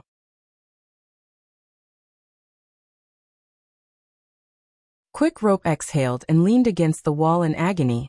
Finally. On the other side, Marina stared at the corpses on the ground in a daze. Tampa sat in the corner, gritted his teeth, tore apart his clothes, and skillfully bandaged the wounds on his body. In the darkness, Thales quietly stared at Yodel in front of him, then at the blood on his body. He suddenly felt awkward. I just... But the moment he opened his mouth, he was interrupted. I know. The masked protector said faintly and helped Thales up from the ground. I know. For some reason, Thales felt relieved. He stared at the ground resentfully and wiped the blood off his face. He still could not believe what he just remembered. Why? When we were fighting just now, how could I adapt so easily? It was a happy day, wasn't it? This is the last one. If we don't count the one who ran away. On the other side, Zacriel picked up the torch. As he counted the spoils of war, he said to Yodel, I suggest that you go after him now and get rid of any future problems. Your ability is the most suitable to face Shadow Shield. Yodel turned his head around and cast a glance at the depths of the tunnel. Don't worry, he can't run away. The masked protector said coldly. Then go. Zacriel gestured at him with his lips. I'm here. Yodel nodded slightly, turned around, and patted Thales' shoulder. Thales showed him a forced smile. Go. Do what you have to do. Yodel nodded. In the next second, he disappeared into thin air. Quick Rope sucked in a sharp breath as he watched. He covered his mouth with one hand and pointed at the spot where Yodel disappeared with a terrified expression. His gaze moved back and forth. Human ghost. Thales ignored him and just waved his hand indifferently. Go and find something else to do, Quick Rope, please. Jokes are the last thing we need right now. Quick Rope's fear froze on his face. He turned his head around in embarrassment. On the other side, Tampa and Marina stared at each other with hostility. But Thales did not have time to care about this. Perhaps Marina's identity was awkward, or perhaps Tampa was well informed, and keeping them here was not a good thing. But right now, Thales just wanted to have a good sleep. The disaster swords lost their leader and suffered heavy casualties. The remaining members of Shadow Shield were destroyed here. The Northlanders did not have enough manpower and could not cause any trouble. Besides, the Secret Intelligence Department had set up an ambush on the ground. The only troublesome one was probably Quick Rope. He leaned against the wall behind him with his long sword and sighed heavily. Oh my God! Mystic energy! Today was the first time he used his mystic energy while he was awake. But, even if it was better than how he used to vomit blood at the slightest provocation, there was still a limit to how good he could be in this state. There was a great limit to his time and ability. Heh.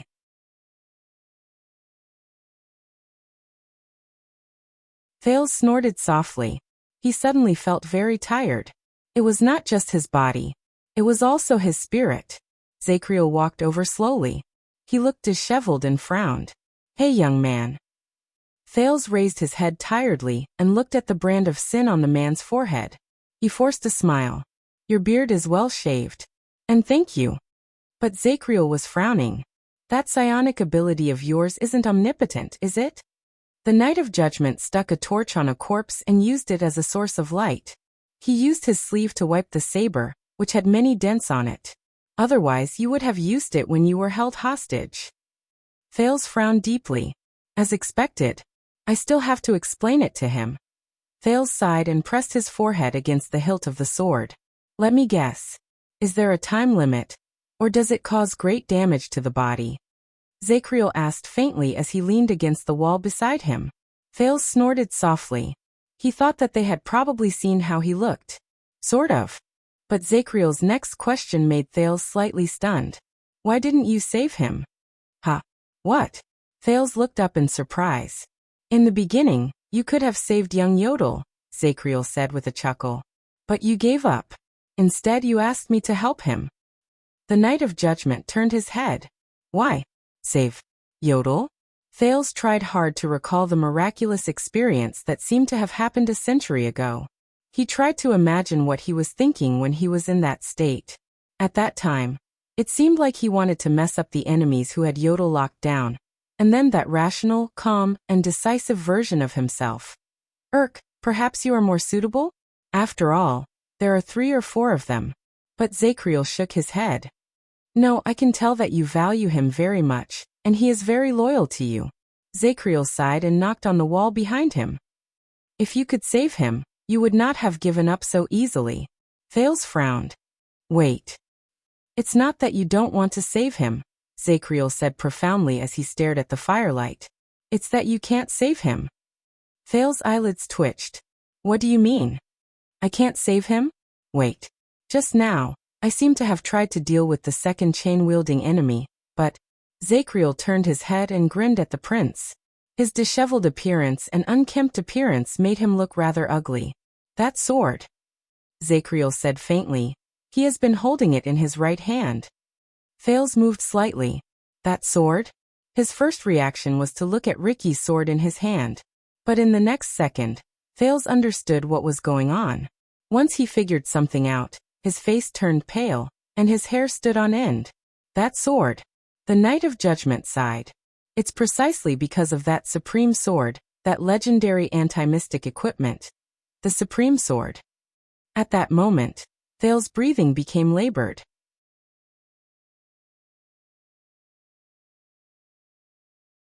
What did he say? So your ability is useless against the chain on his right arm, Zacriel said faintly. Thales opened his mouth with great difficulty. Zacriel, you... The Knight of Judgment leaned against the wall and lowered his head. He chuckled softly. It's not strange. I've seen something similar before. Your Highness, did I call him by the wrong name? Thales turned his head around while stuttering like a rusty clock and met his eyes anxiously. I know. Zacriel's smile was sincere and apologetic. Please understand, child. This is not a personal grudge. At that moment, As he looked at Zakriel's smile, Thales suddenly felt his hair stand on end.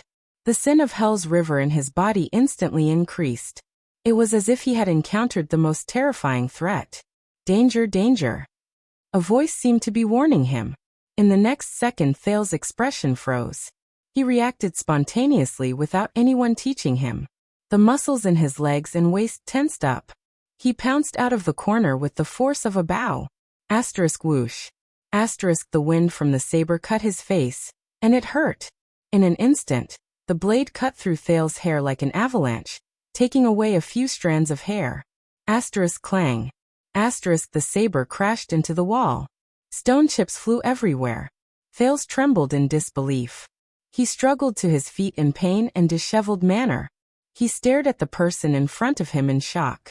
It was Zakriel, who stood up with his saber in hand and a murderous aura. He was staring at Thales with a complicated gaze. Zakriel's saber had landed on the spot where Thales had just been. He missed it by a hair's breadth. You dodged it beautifully. Asterisk clang. Asterisk the Knight of Judgment frowned and drew his saber. He seemed to be dissatisfied with the result of missing his attack. Their movements even attracted the attention of the three people on the other side, who were wary of each other. Zakriel. Thales was extremely shocked. He held his longsword tightly, and even his breathing trembled.